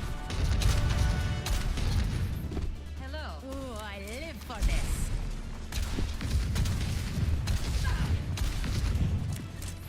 Greetings. I have ruled the nebula for centuries. What hope has anyone of stopping me?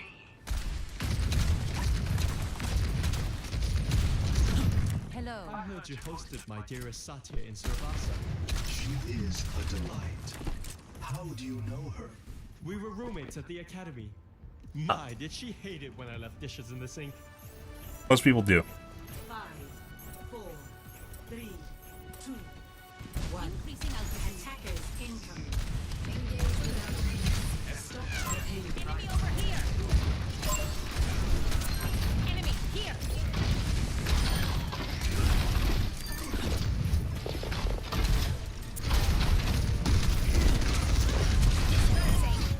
Fun is that?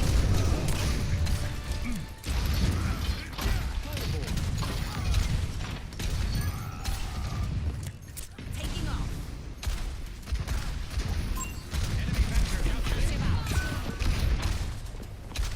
Hmm.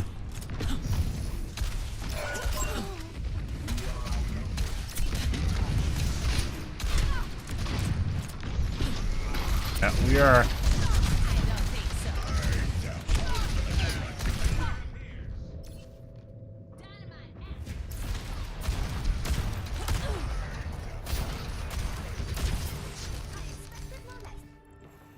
Let's show him some air power. Up and away. Ruh-roh, Scoobs. Be advised. Go on hubris, guys. You get them stuck in their spawn.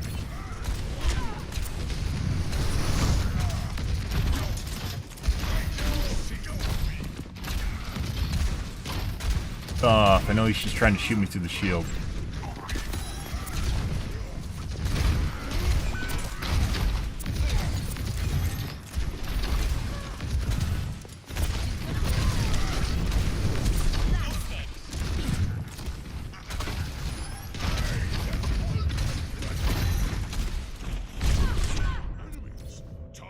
Good.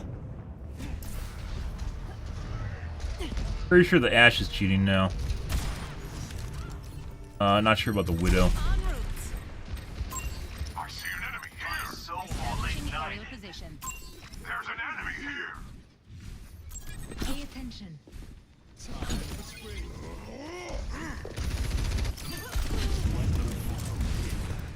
Now staggered. No one can hide from my sight.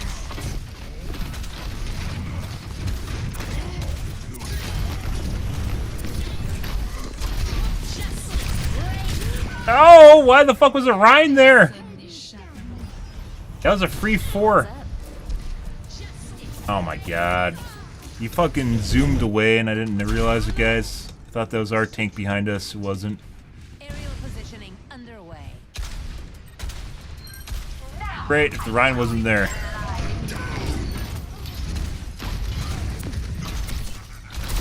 I'm on top of the world.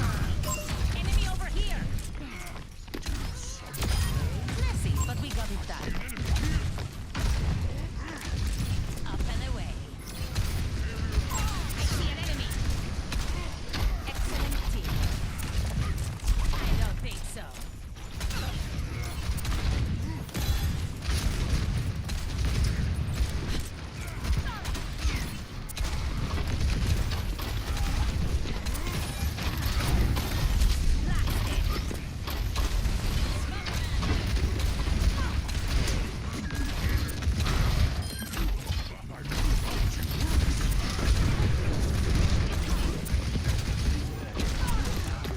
Enemy here.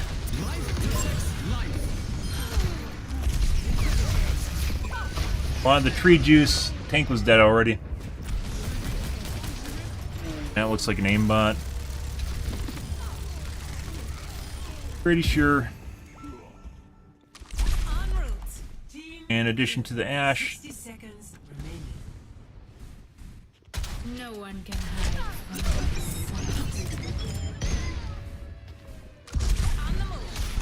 sight. It could. I could go for it. Be able to make it if I just went straight for it.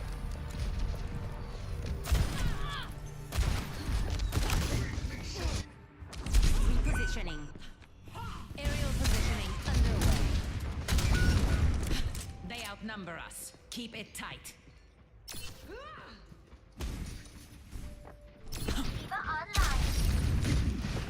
Dispersing.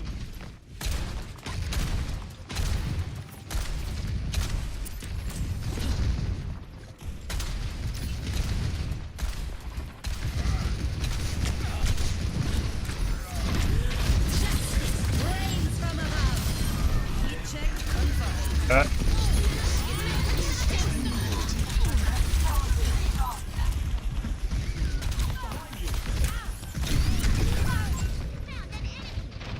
Yep.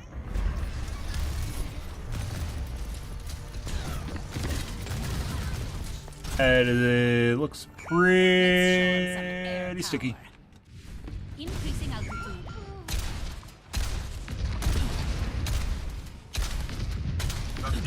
Oh.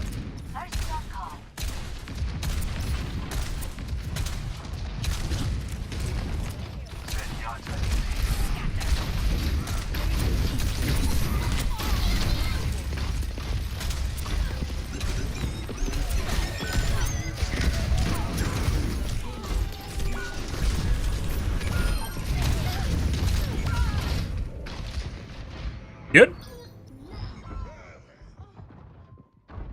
Team kill. Shake it off. So both the DPS are cheating on the other team, from the looks of it. Repositioning.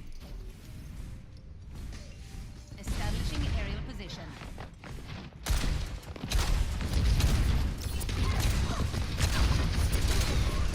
No one can hide from my sight.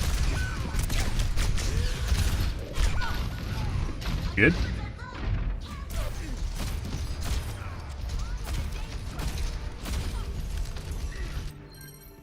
Phenomenal.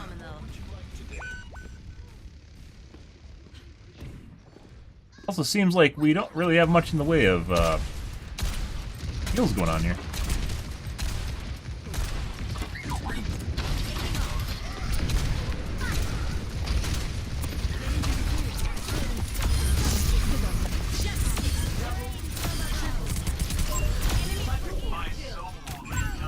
Okay, too bad we don't have heals.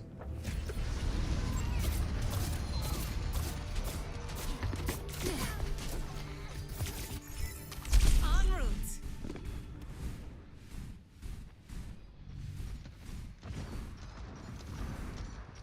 I don't usually blame the heal card, but feels like we are pretty lackluster this game. Not sure how that didn't push him off, but it didn't. Outnumber us. Keep it tight. Do something. Repulsion.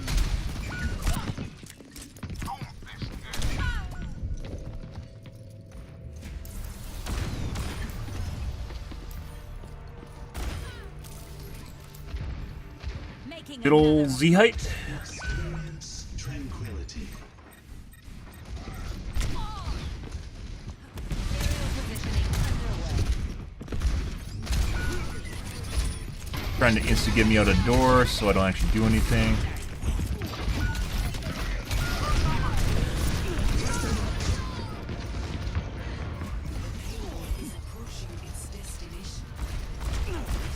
Snapped to me prior to coming around the wall. Good. I don't Alright. stay down. So that was the Bastion, I think? Was this guy? Oh, it's a Zim user. Play of the Definitely looked like he had a wall hack, though. Oh, maybe he wasn't snapping directly to position.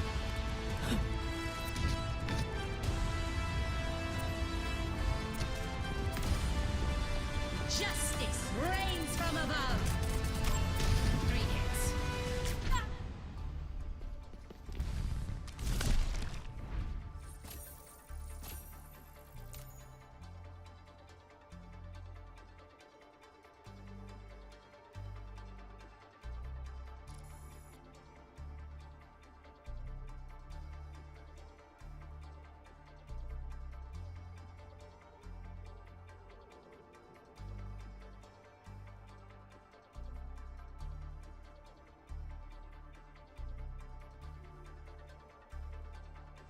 That's a Zim.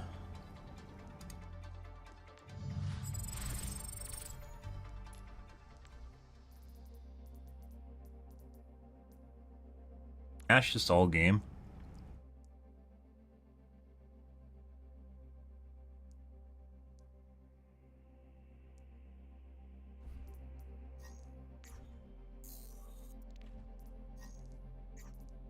Let's actually take a look.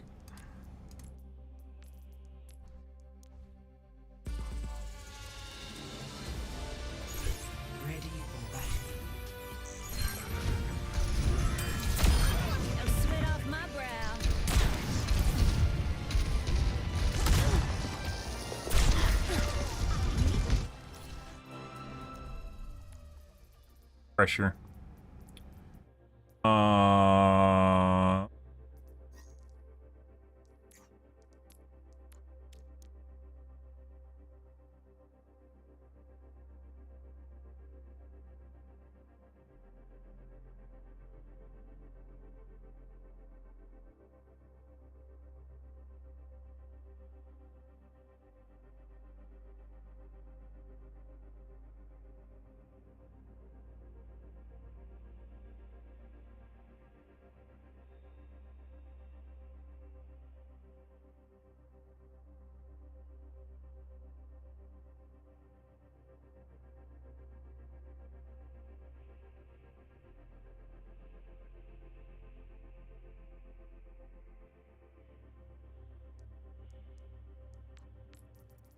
Alrighty.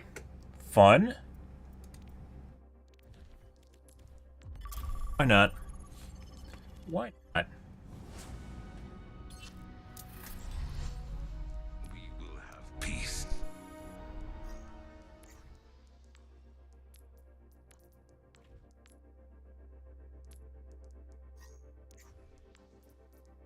It started out really good when I restarted my computer, 4811, and then just kind of slid downhill, like it's 3915, 16. Where I restarted my computer, like an hour ago. Now it's sliding downhill again. Not exactly sure, guys. Prepare for battle. Select your hero.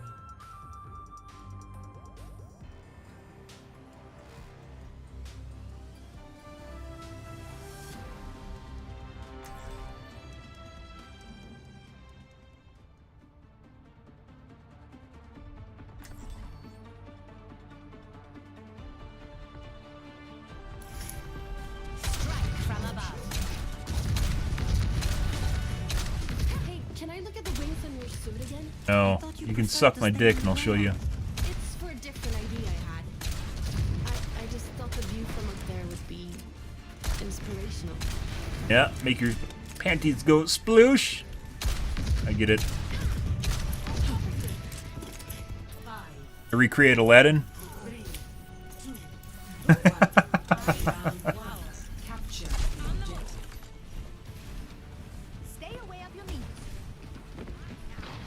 Go.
Oh, I'm out of ammo.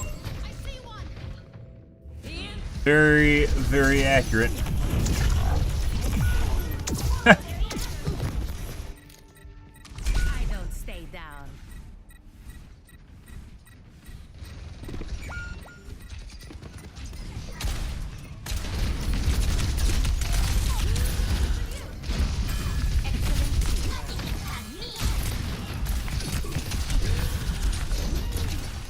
My E did not push him back.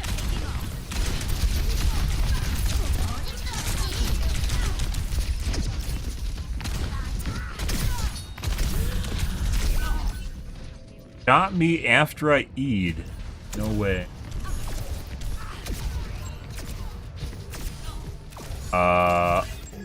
Okay.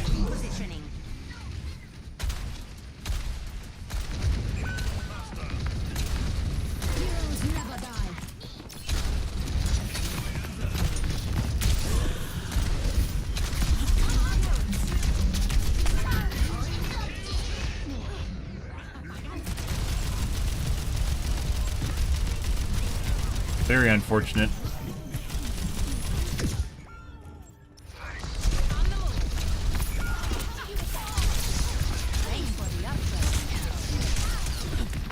Bait.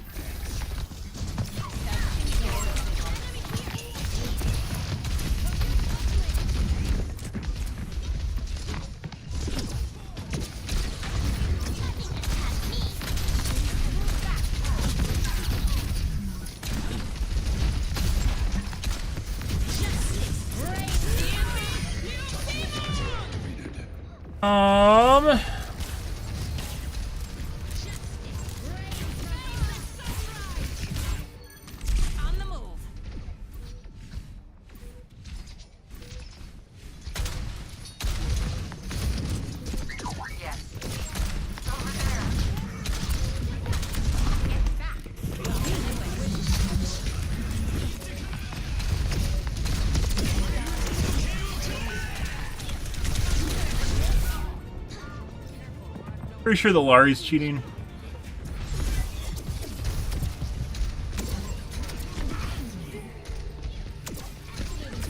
Not. Best round lost. Making another. Do not. We're eating a shitload of damage all at once, though. Good.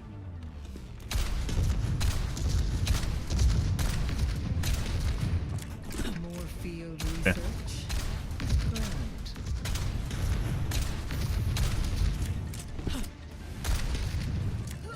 Fucking leave. But you have to put in the work. Get them to leave and get a fill. 5, 4, 3, 2, I mean, Over there.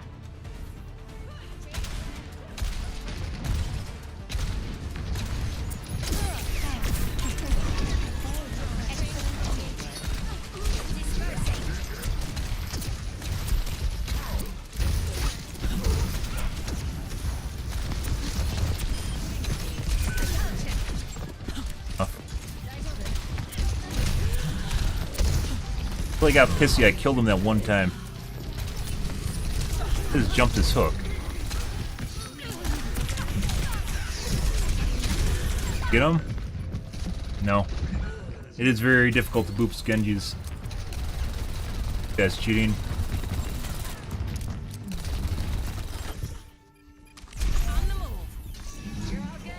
Like his aim's vibrating too.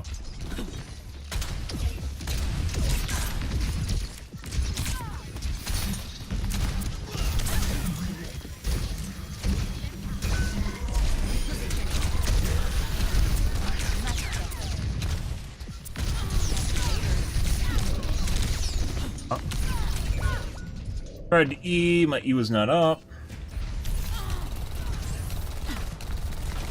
Bone Mesh aimbot. You can literally see his aim like vibrating when he's firing.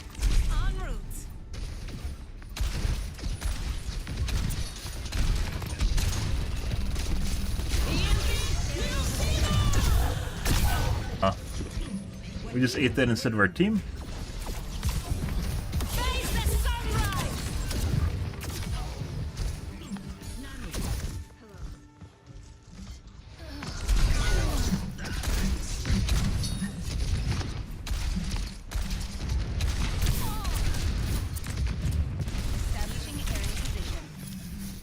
Off, dude.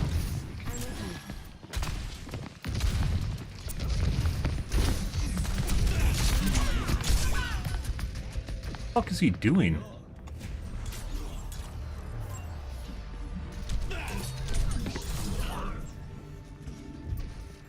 Repositioning.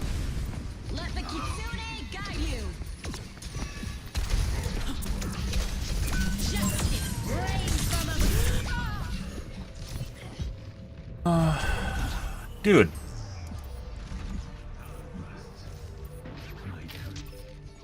Holy fucking shit. We're gonna take a look at the Lari here. The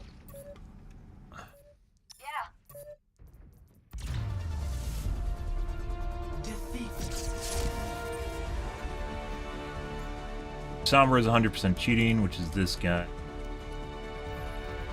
Look, a gold account. Hey, look, became master in season 3. Now. Face the sunrise.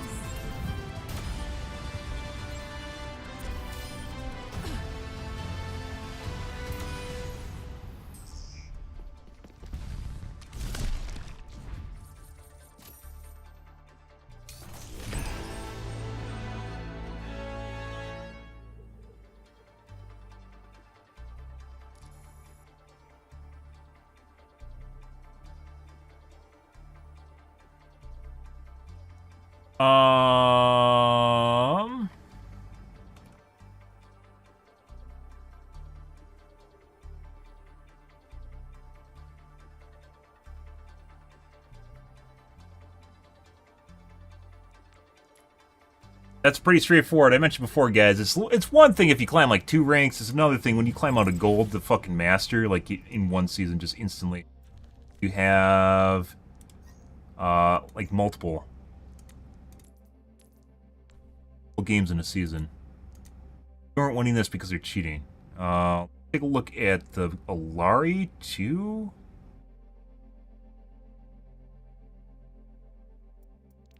Obnoxious to deal with.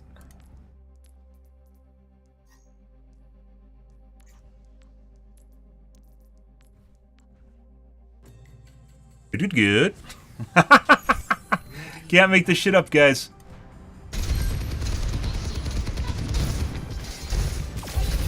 So the one, like, in the death cam we saw, it looked relatively normal because he actually missed a couple shots that looked like they were snaps to it. And he hits shit like this, just hits every single fucking shot. Might have a percent miss set up. Every shot again.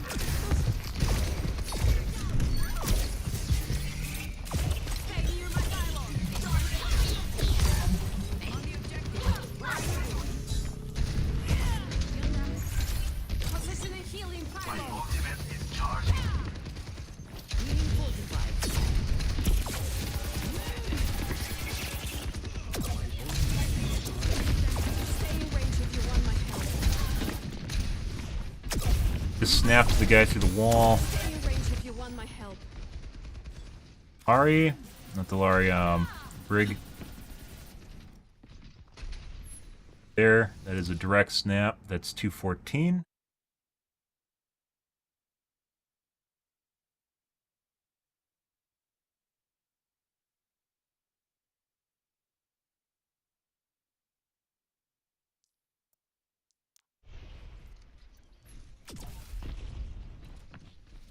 Group up.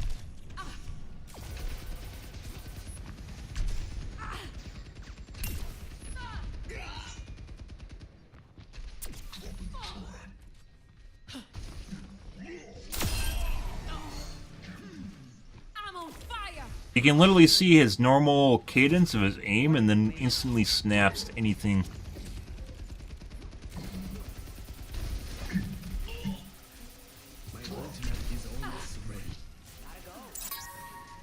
Activating self-destruct sequence.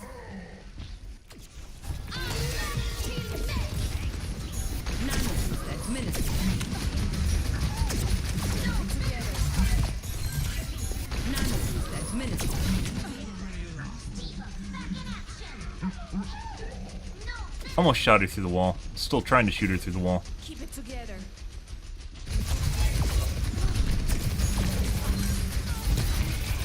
Parallel linear velocity and acceleration.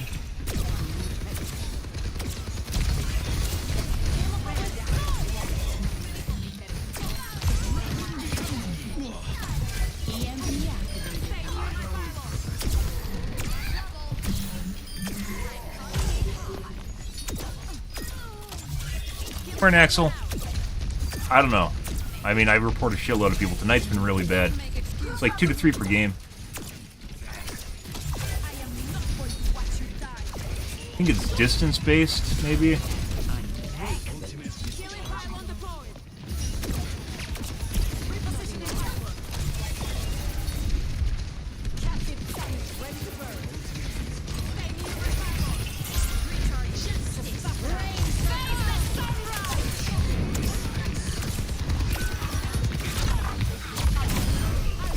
Just accidentally shot the wrong person.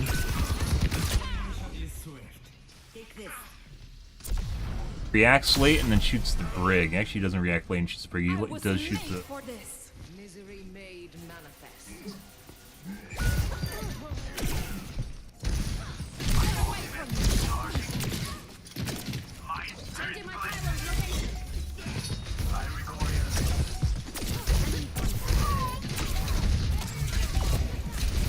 Aim. Parallel linear velocity and acceleration again. This is where he killed me, and I was like, well, he missed a bunch of shots. Maybe he's not that sus. Just in a shitload of shots now. Was the Bastion sitting there?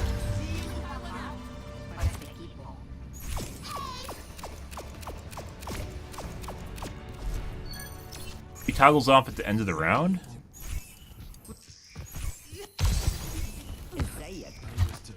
Sombra was definitely cheating, like hardcore aimbotting. Like the aim was vibrating while she was firing.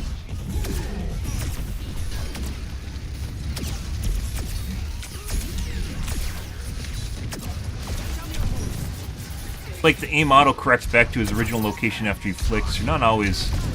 Sometimes it does.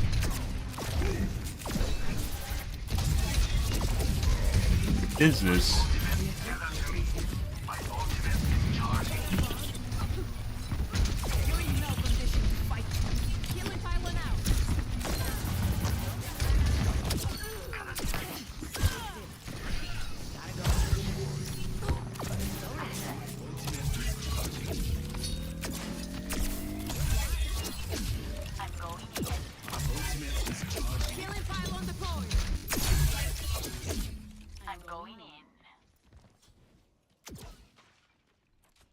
Tries to shoot her through the wall.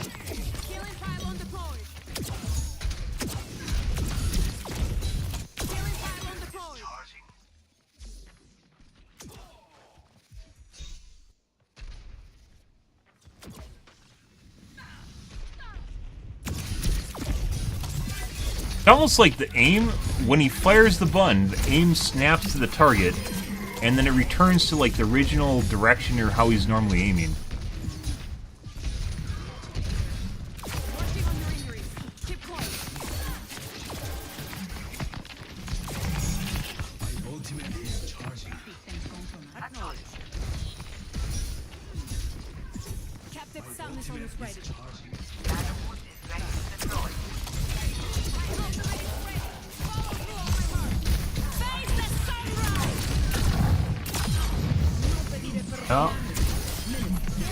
It almost like accidentally just took over his aim. Like he wasn't even trying to aim at me.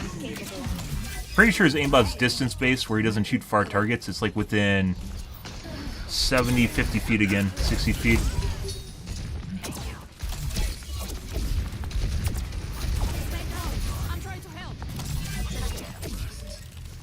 Beyond that, he misses a shitload of shots.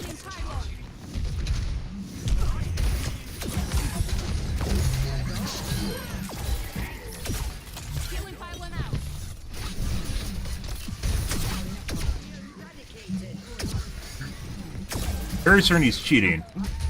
Just trying to make sense of his aimbot.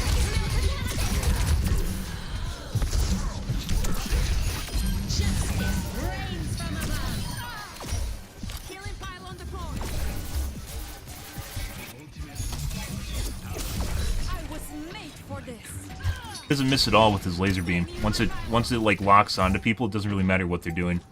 He's just watching people through walls right now. Where before he actually had teammates there, right now he doesn't have any teammates at all. He's just watching us through the walls. So this guy's 100% cheating. Ah, another rank 4. Ah, do you think they're paired with the ranks? You can 100%, by the way, buy endorsements.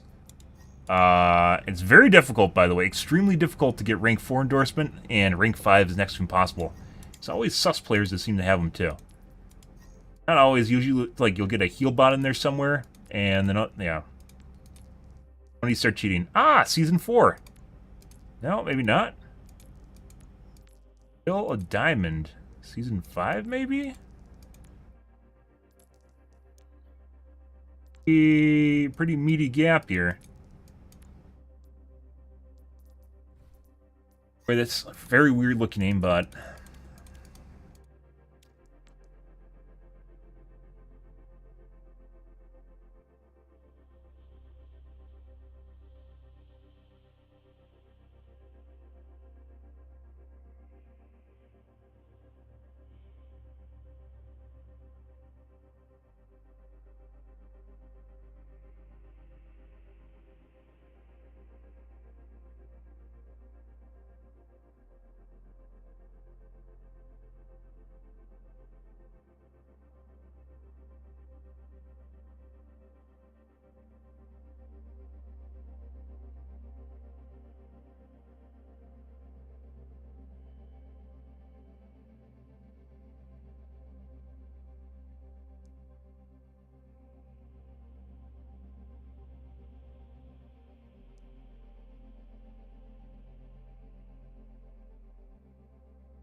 Guys, one more time, guys. Lots of cheating. Lots and lots and lots of cheating. Weekends are the worst part. Oh, I fucking had a timestamp, which is 2:14.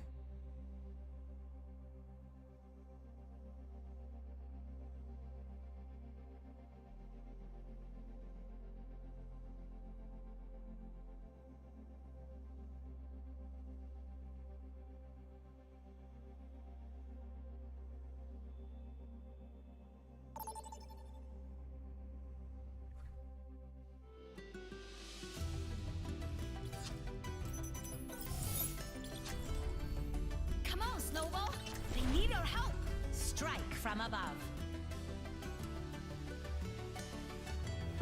Yeah. Prepare for battle. Select your hero. Ah, well, we have Nickelback, so.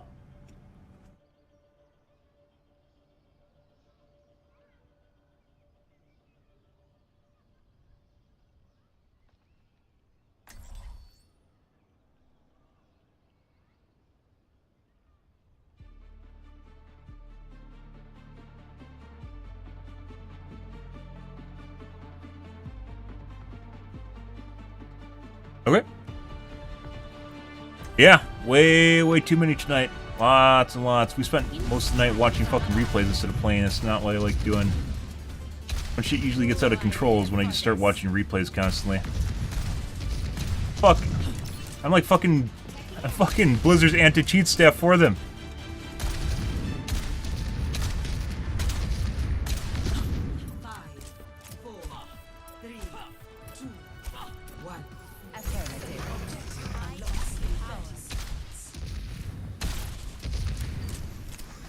Nothing you can do about that. Fucking Sombra was especially bad. Good morning, Xeno.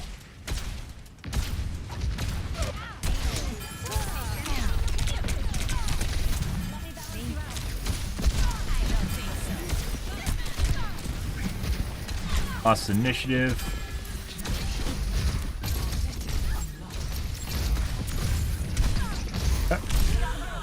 Bye. Probably could have killed her, by the way.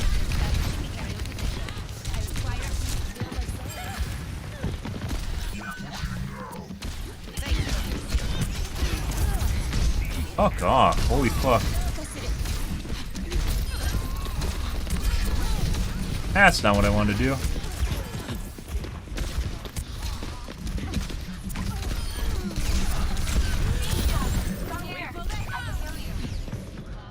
And it seems like the Ashe is aimbotting. Possibly the Sombra. Yeah. Jesus fucking. Just like, it's like fucking the Bouncy Castle Baptiste is one of the hardest things to fucking deal with. I mean, most obnoxious things to deal with. Let's go with that. And Sombra's literally doing this. It's like their aim's just constantly attached to you.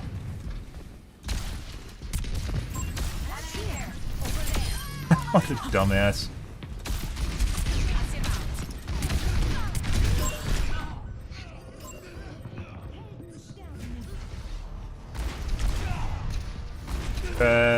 Shoot me through the lamppost. This is the Ash, by the way. Shake it off. Got it. Feel really tired? That'll happen. Repositioning. Diet has a lot to play with that if you feel constantly out of energy. Diet does a lot to do with that. Eat bad foods. You don't like need to eat 100% organic, vegan, or some stupid shit.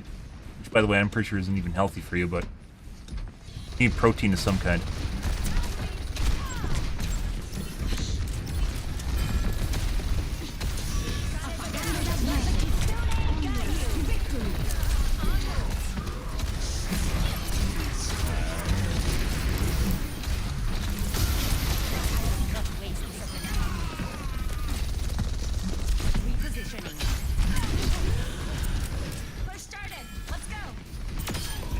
You.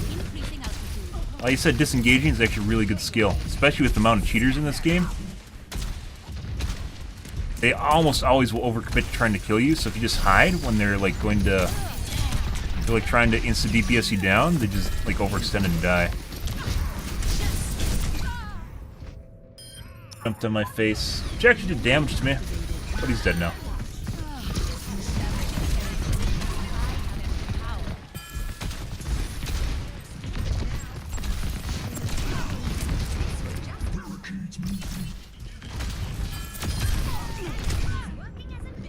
That's the Ash. Dots percent miss maybe, or hit reg. Definitely cheating. Oh my god, parallel linear velocity and acceleration. I didn't add that to the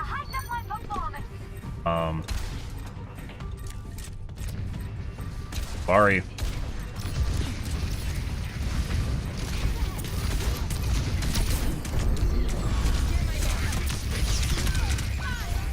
Good. Consider taking a look. Protein's very important. Consider taking a look at Whey. Is that the? No, that's the. When it attaches and detaches. That Umbra?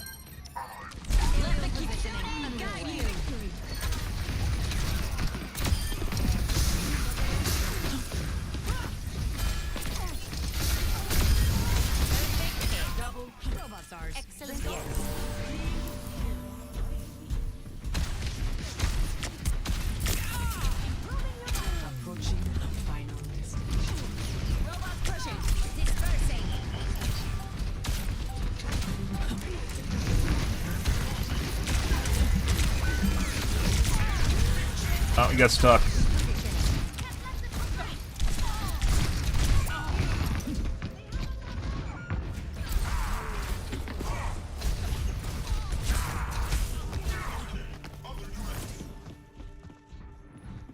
Shake it off. Looking to Whey. Looking to add any Whey. Whey protein to your diet, especially if you don't eat enough.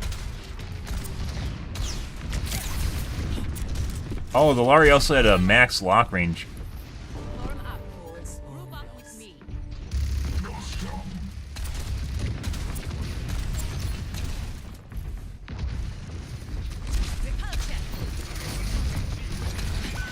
Way overextended, yeah. Oh, we don't have a tank.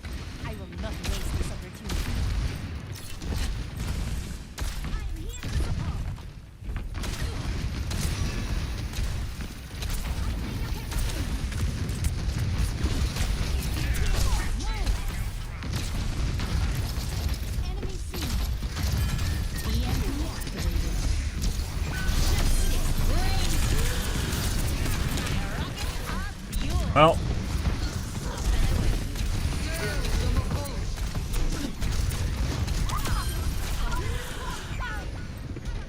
Yeah.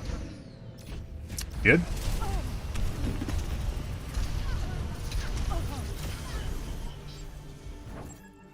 Another DPS here, by the way.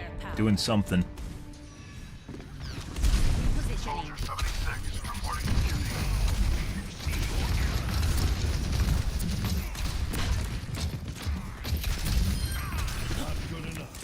Aerial positioning underway. Stop their barricade. Oh, I've got you covered. there we go. He just tried to overcommit to kill me.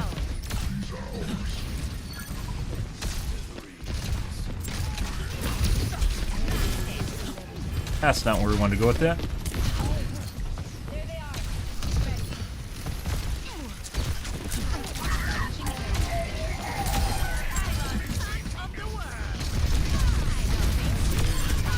Okay.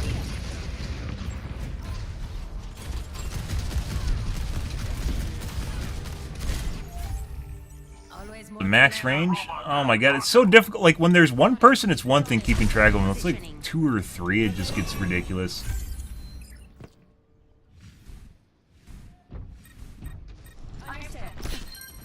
Play the Bastion has a max range in his aimbot.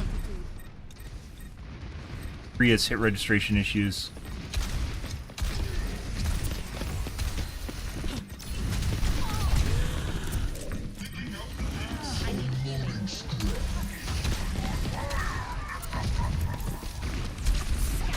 Dude, they changed it! They made those walls higher! They never used to be. They used to be the height of the brick.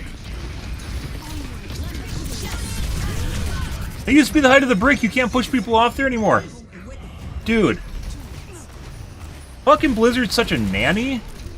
Like, they reduced your ability to push people off the edge to begin with. There's like invisible railings, so you push people like along the edge rather than over the edge. Irrespective of where your physical damage lands, there's like an invisible edge around everything. So it's next to impossible to boot people. You used to be able to boot people off on that edge. I don't know when they changed that.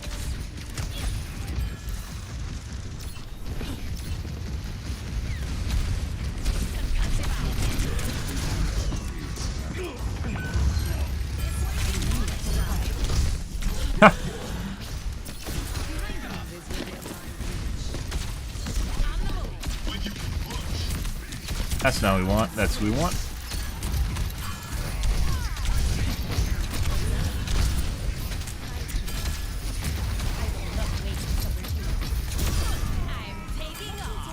I punch him? No. That's an echo. Someone's fucking with their aimbot. So he's gonna try and like cooldown dump on me over the top of buildings and shit, which is very annoying. There's almost nothing you can do about it, and you'll just instantly die. Almost as bad as Widow. Depends on how good his projectile aimbot is, though. 30 seconds. Hold it. Yep.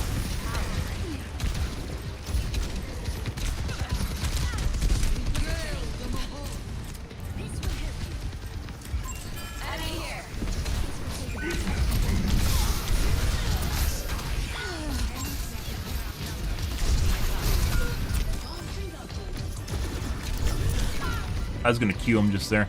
10 seconds. Oh. Good. All systems nominal.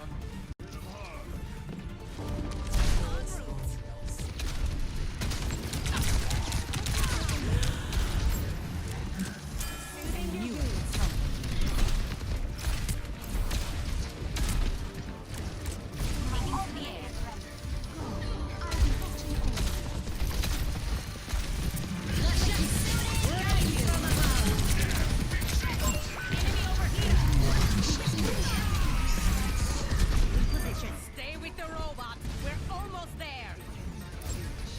I see an enemy. Go in here. Last chance to stop that robot. Ah! Saved by Nickelback, guys. Good.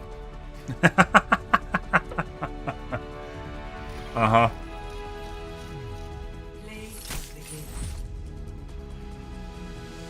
Pretty good.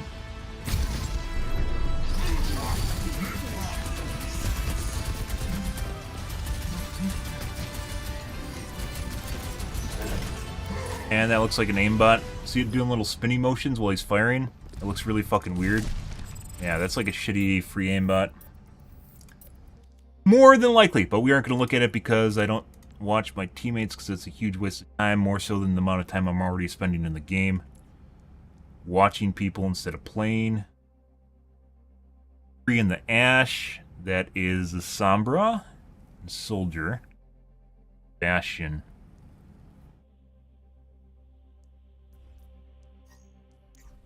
You guys got mixed up together, so...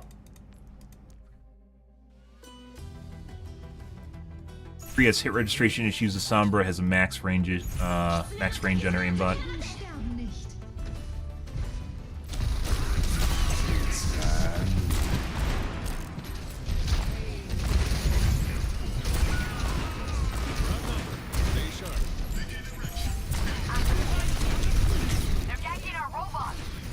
That was radon through the wall. That was a radon grenade through the wall. Good for him.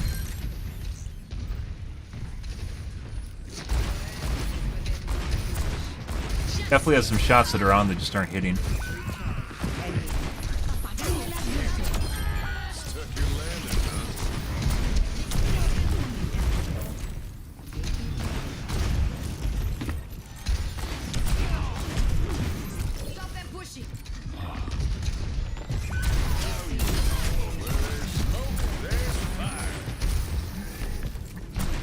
That percent miss? I'm just trying to shoot him through the wall for some reason.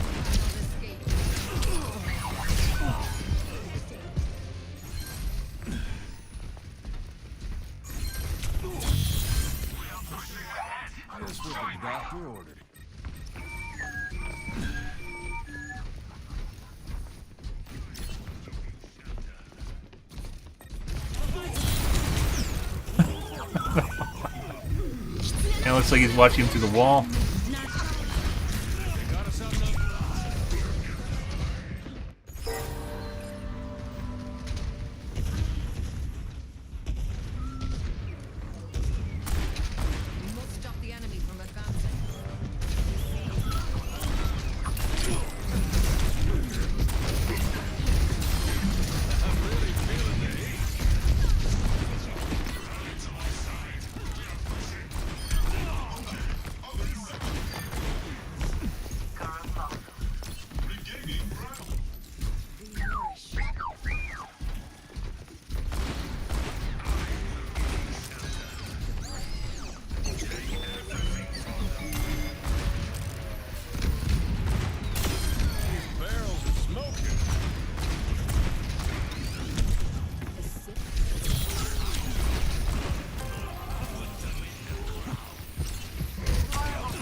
Shot me through the wall.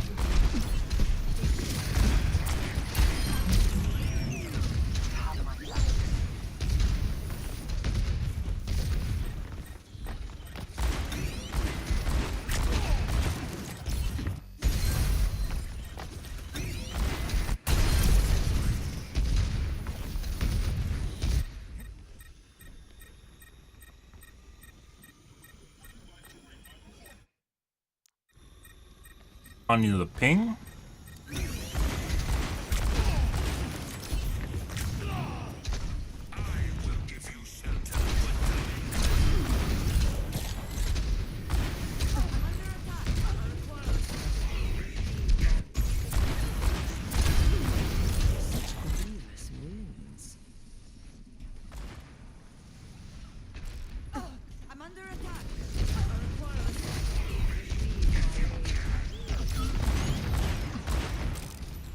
Missing a shitload of shots now. This might be another one that's aim-based or distance-based.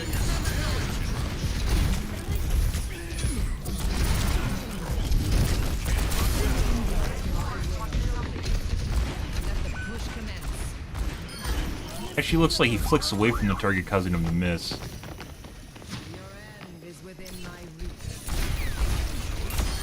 Quit making yourself an easy target.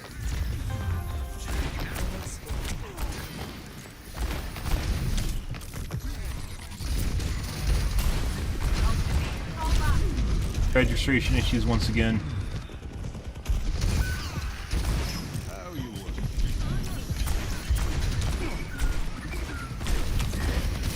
He's way overextended. That's why I immediately just dropped, because I knew he was trying to overplay just to kill me. Dropped and hid behind our teammates. Let's engage. I've had enough of saving your hide. No, I think he toggles on and off bank accuracy. Yes. Yeah, okay. No, it wasn't distance based. He toggles on and off the bank accuracy. 3?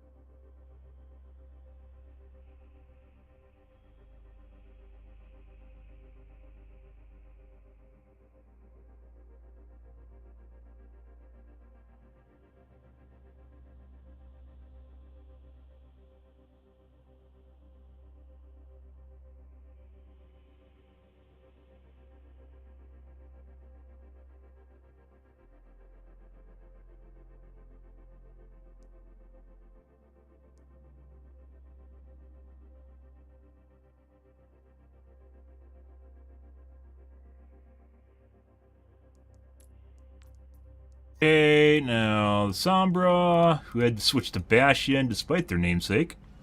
Oh no. Ready for battle. Said this guy has a distance-based aimbot.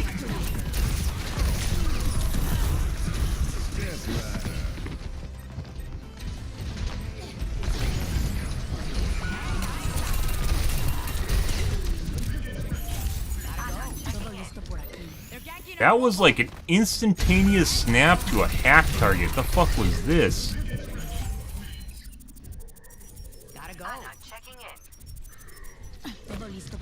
Planning? Thank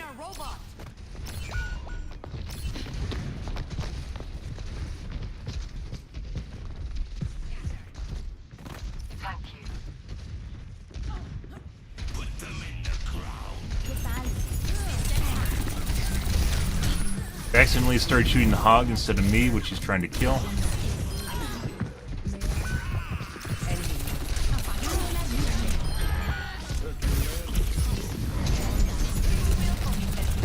I should call it target trade. Accidental target trade.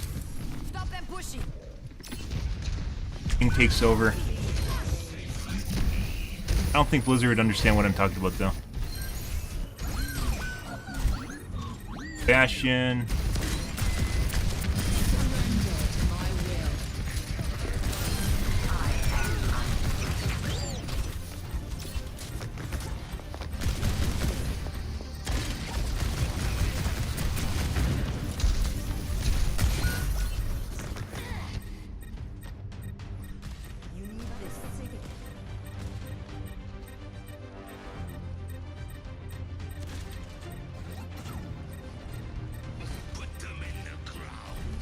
Trying to shoot her through the wall.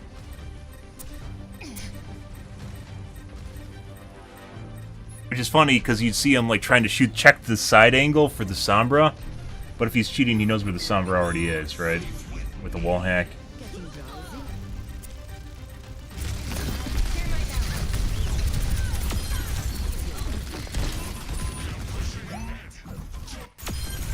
I've had just about enough of watching. It's all starting to look the same, guys. I've had almost enough watching demos tonight, too. God, just never ends.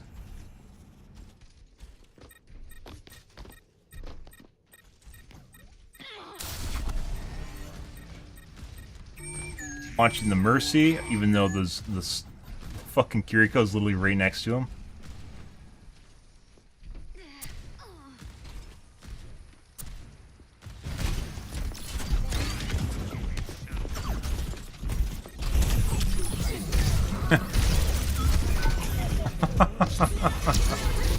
Absolutely oblivious.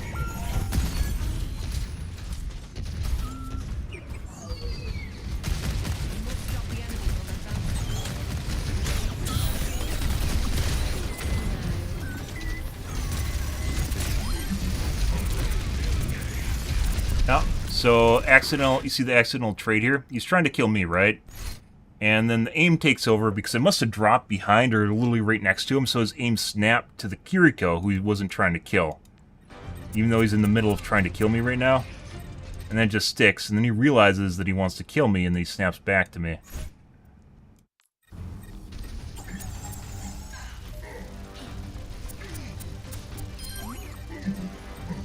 Definitely trying to shoot me. Right here.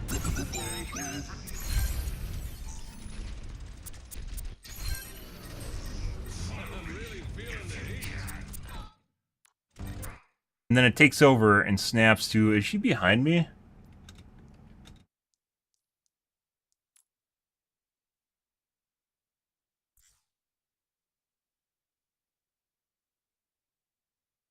Not. Let's snap to her, though.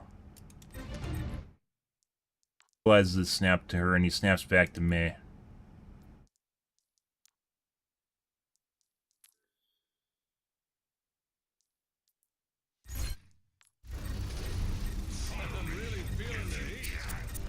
Clearly trying to kill me.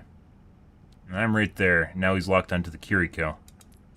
So he must have moused too far to the side? Yeah. Now he's shooting the Kiriko despite me being right here. Completely different. And Kiriko's not fucking flying. Even got a ping from someone else that has low health.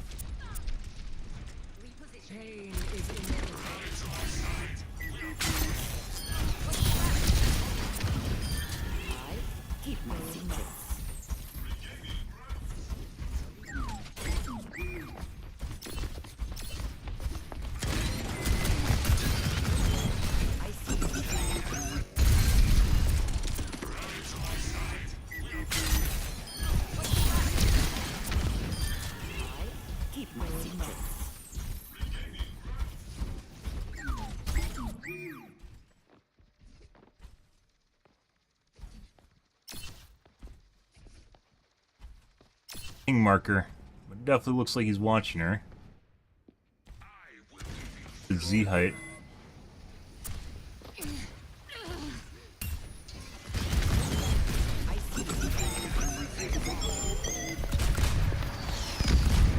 Vertical Z bar? I don't know what to call that. Vertical line.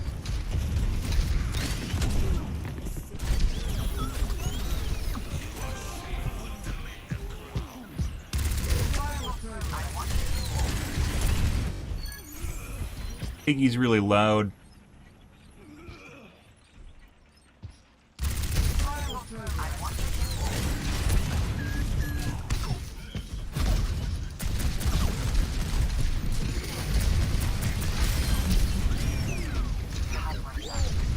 Like, what is he even doing? Like, look at his aim. It's so all over the place. How the fuck can you shoot anything while this is going on?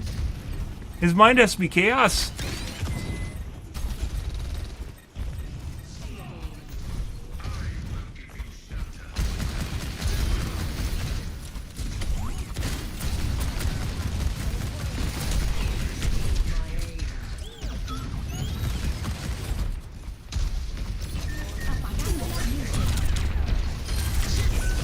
Once again, you can see his swipes on his hands, so you can see his sensitivity right now. And how many times it takes him to turn around.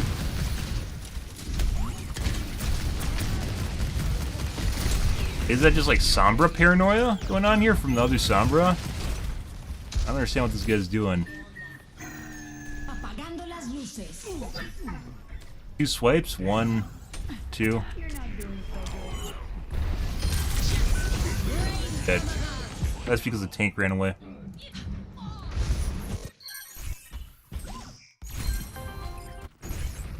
Fall back.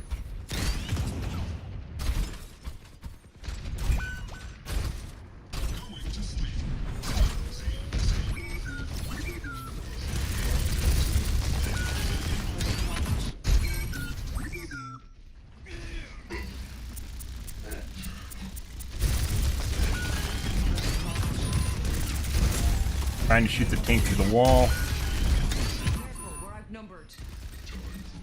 100% cheating. 704.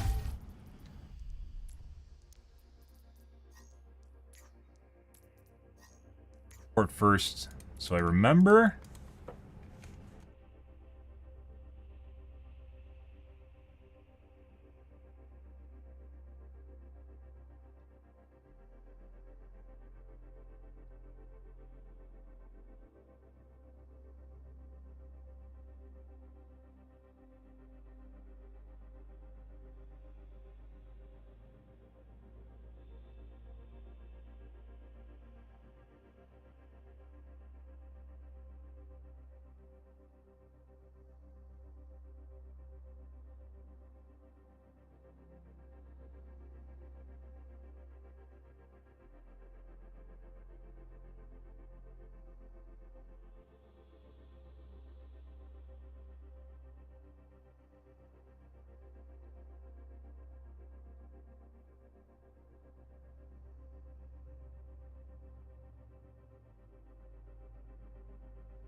Yeah, dude, his fucking aim is literally all over the place. I have no idea what's going on there, guys.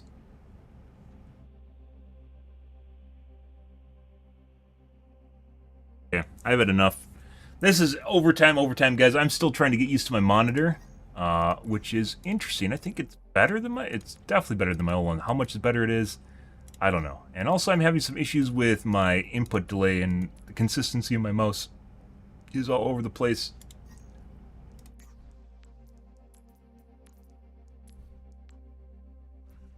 Very good. That's in the match where we got fucking shit on by, like, a bunch of cheaters, or really hardcore cheaters, excuse me.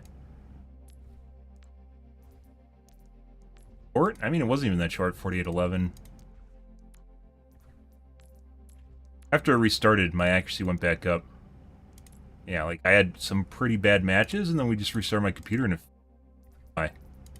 No idea, guys. I have no idea what's going on here. I have no idea what's happening in my PC. Bad. Alright, guys. I'm out here for this morning, guys. Tonight will be more of OW2, so you guys have that to look forward to and not to look forward to, depending on your preferences. But we will be playing some Overwatch 2. Good. If you are new to the stream and you enjoy things, make sure the follow button on your select platform. I stream to Kick, Facebook, as well as YouTube Live every day from late night to early morning, GMT-6. So late night North America time, I usually stream for 5 to 6 hours, give or take. It depends what's going on in my life, what's happening, etc., guys. The usual shenanigans. But yeah, I'm out here for this morning, guys. Tonight will be more of... But, yeah. Alrighty, guys. Thanks for watching my stream as always, and I hope you guys have a wonderfully fantastic Sunday morning. Good day, guys.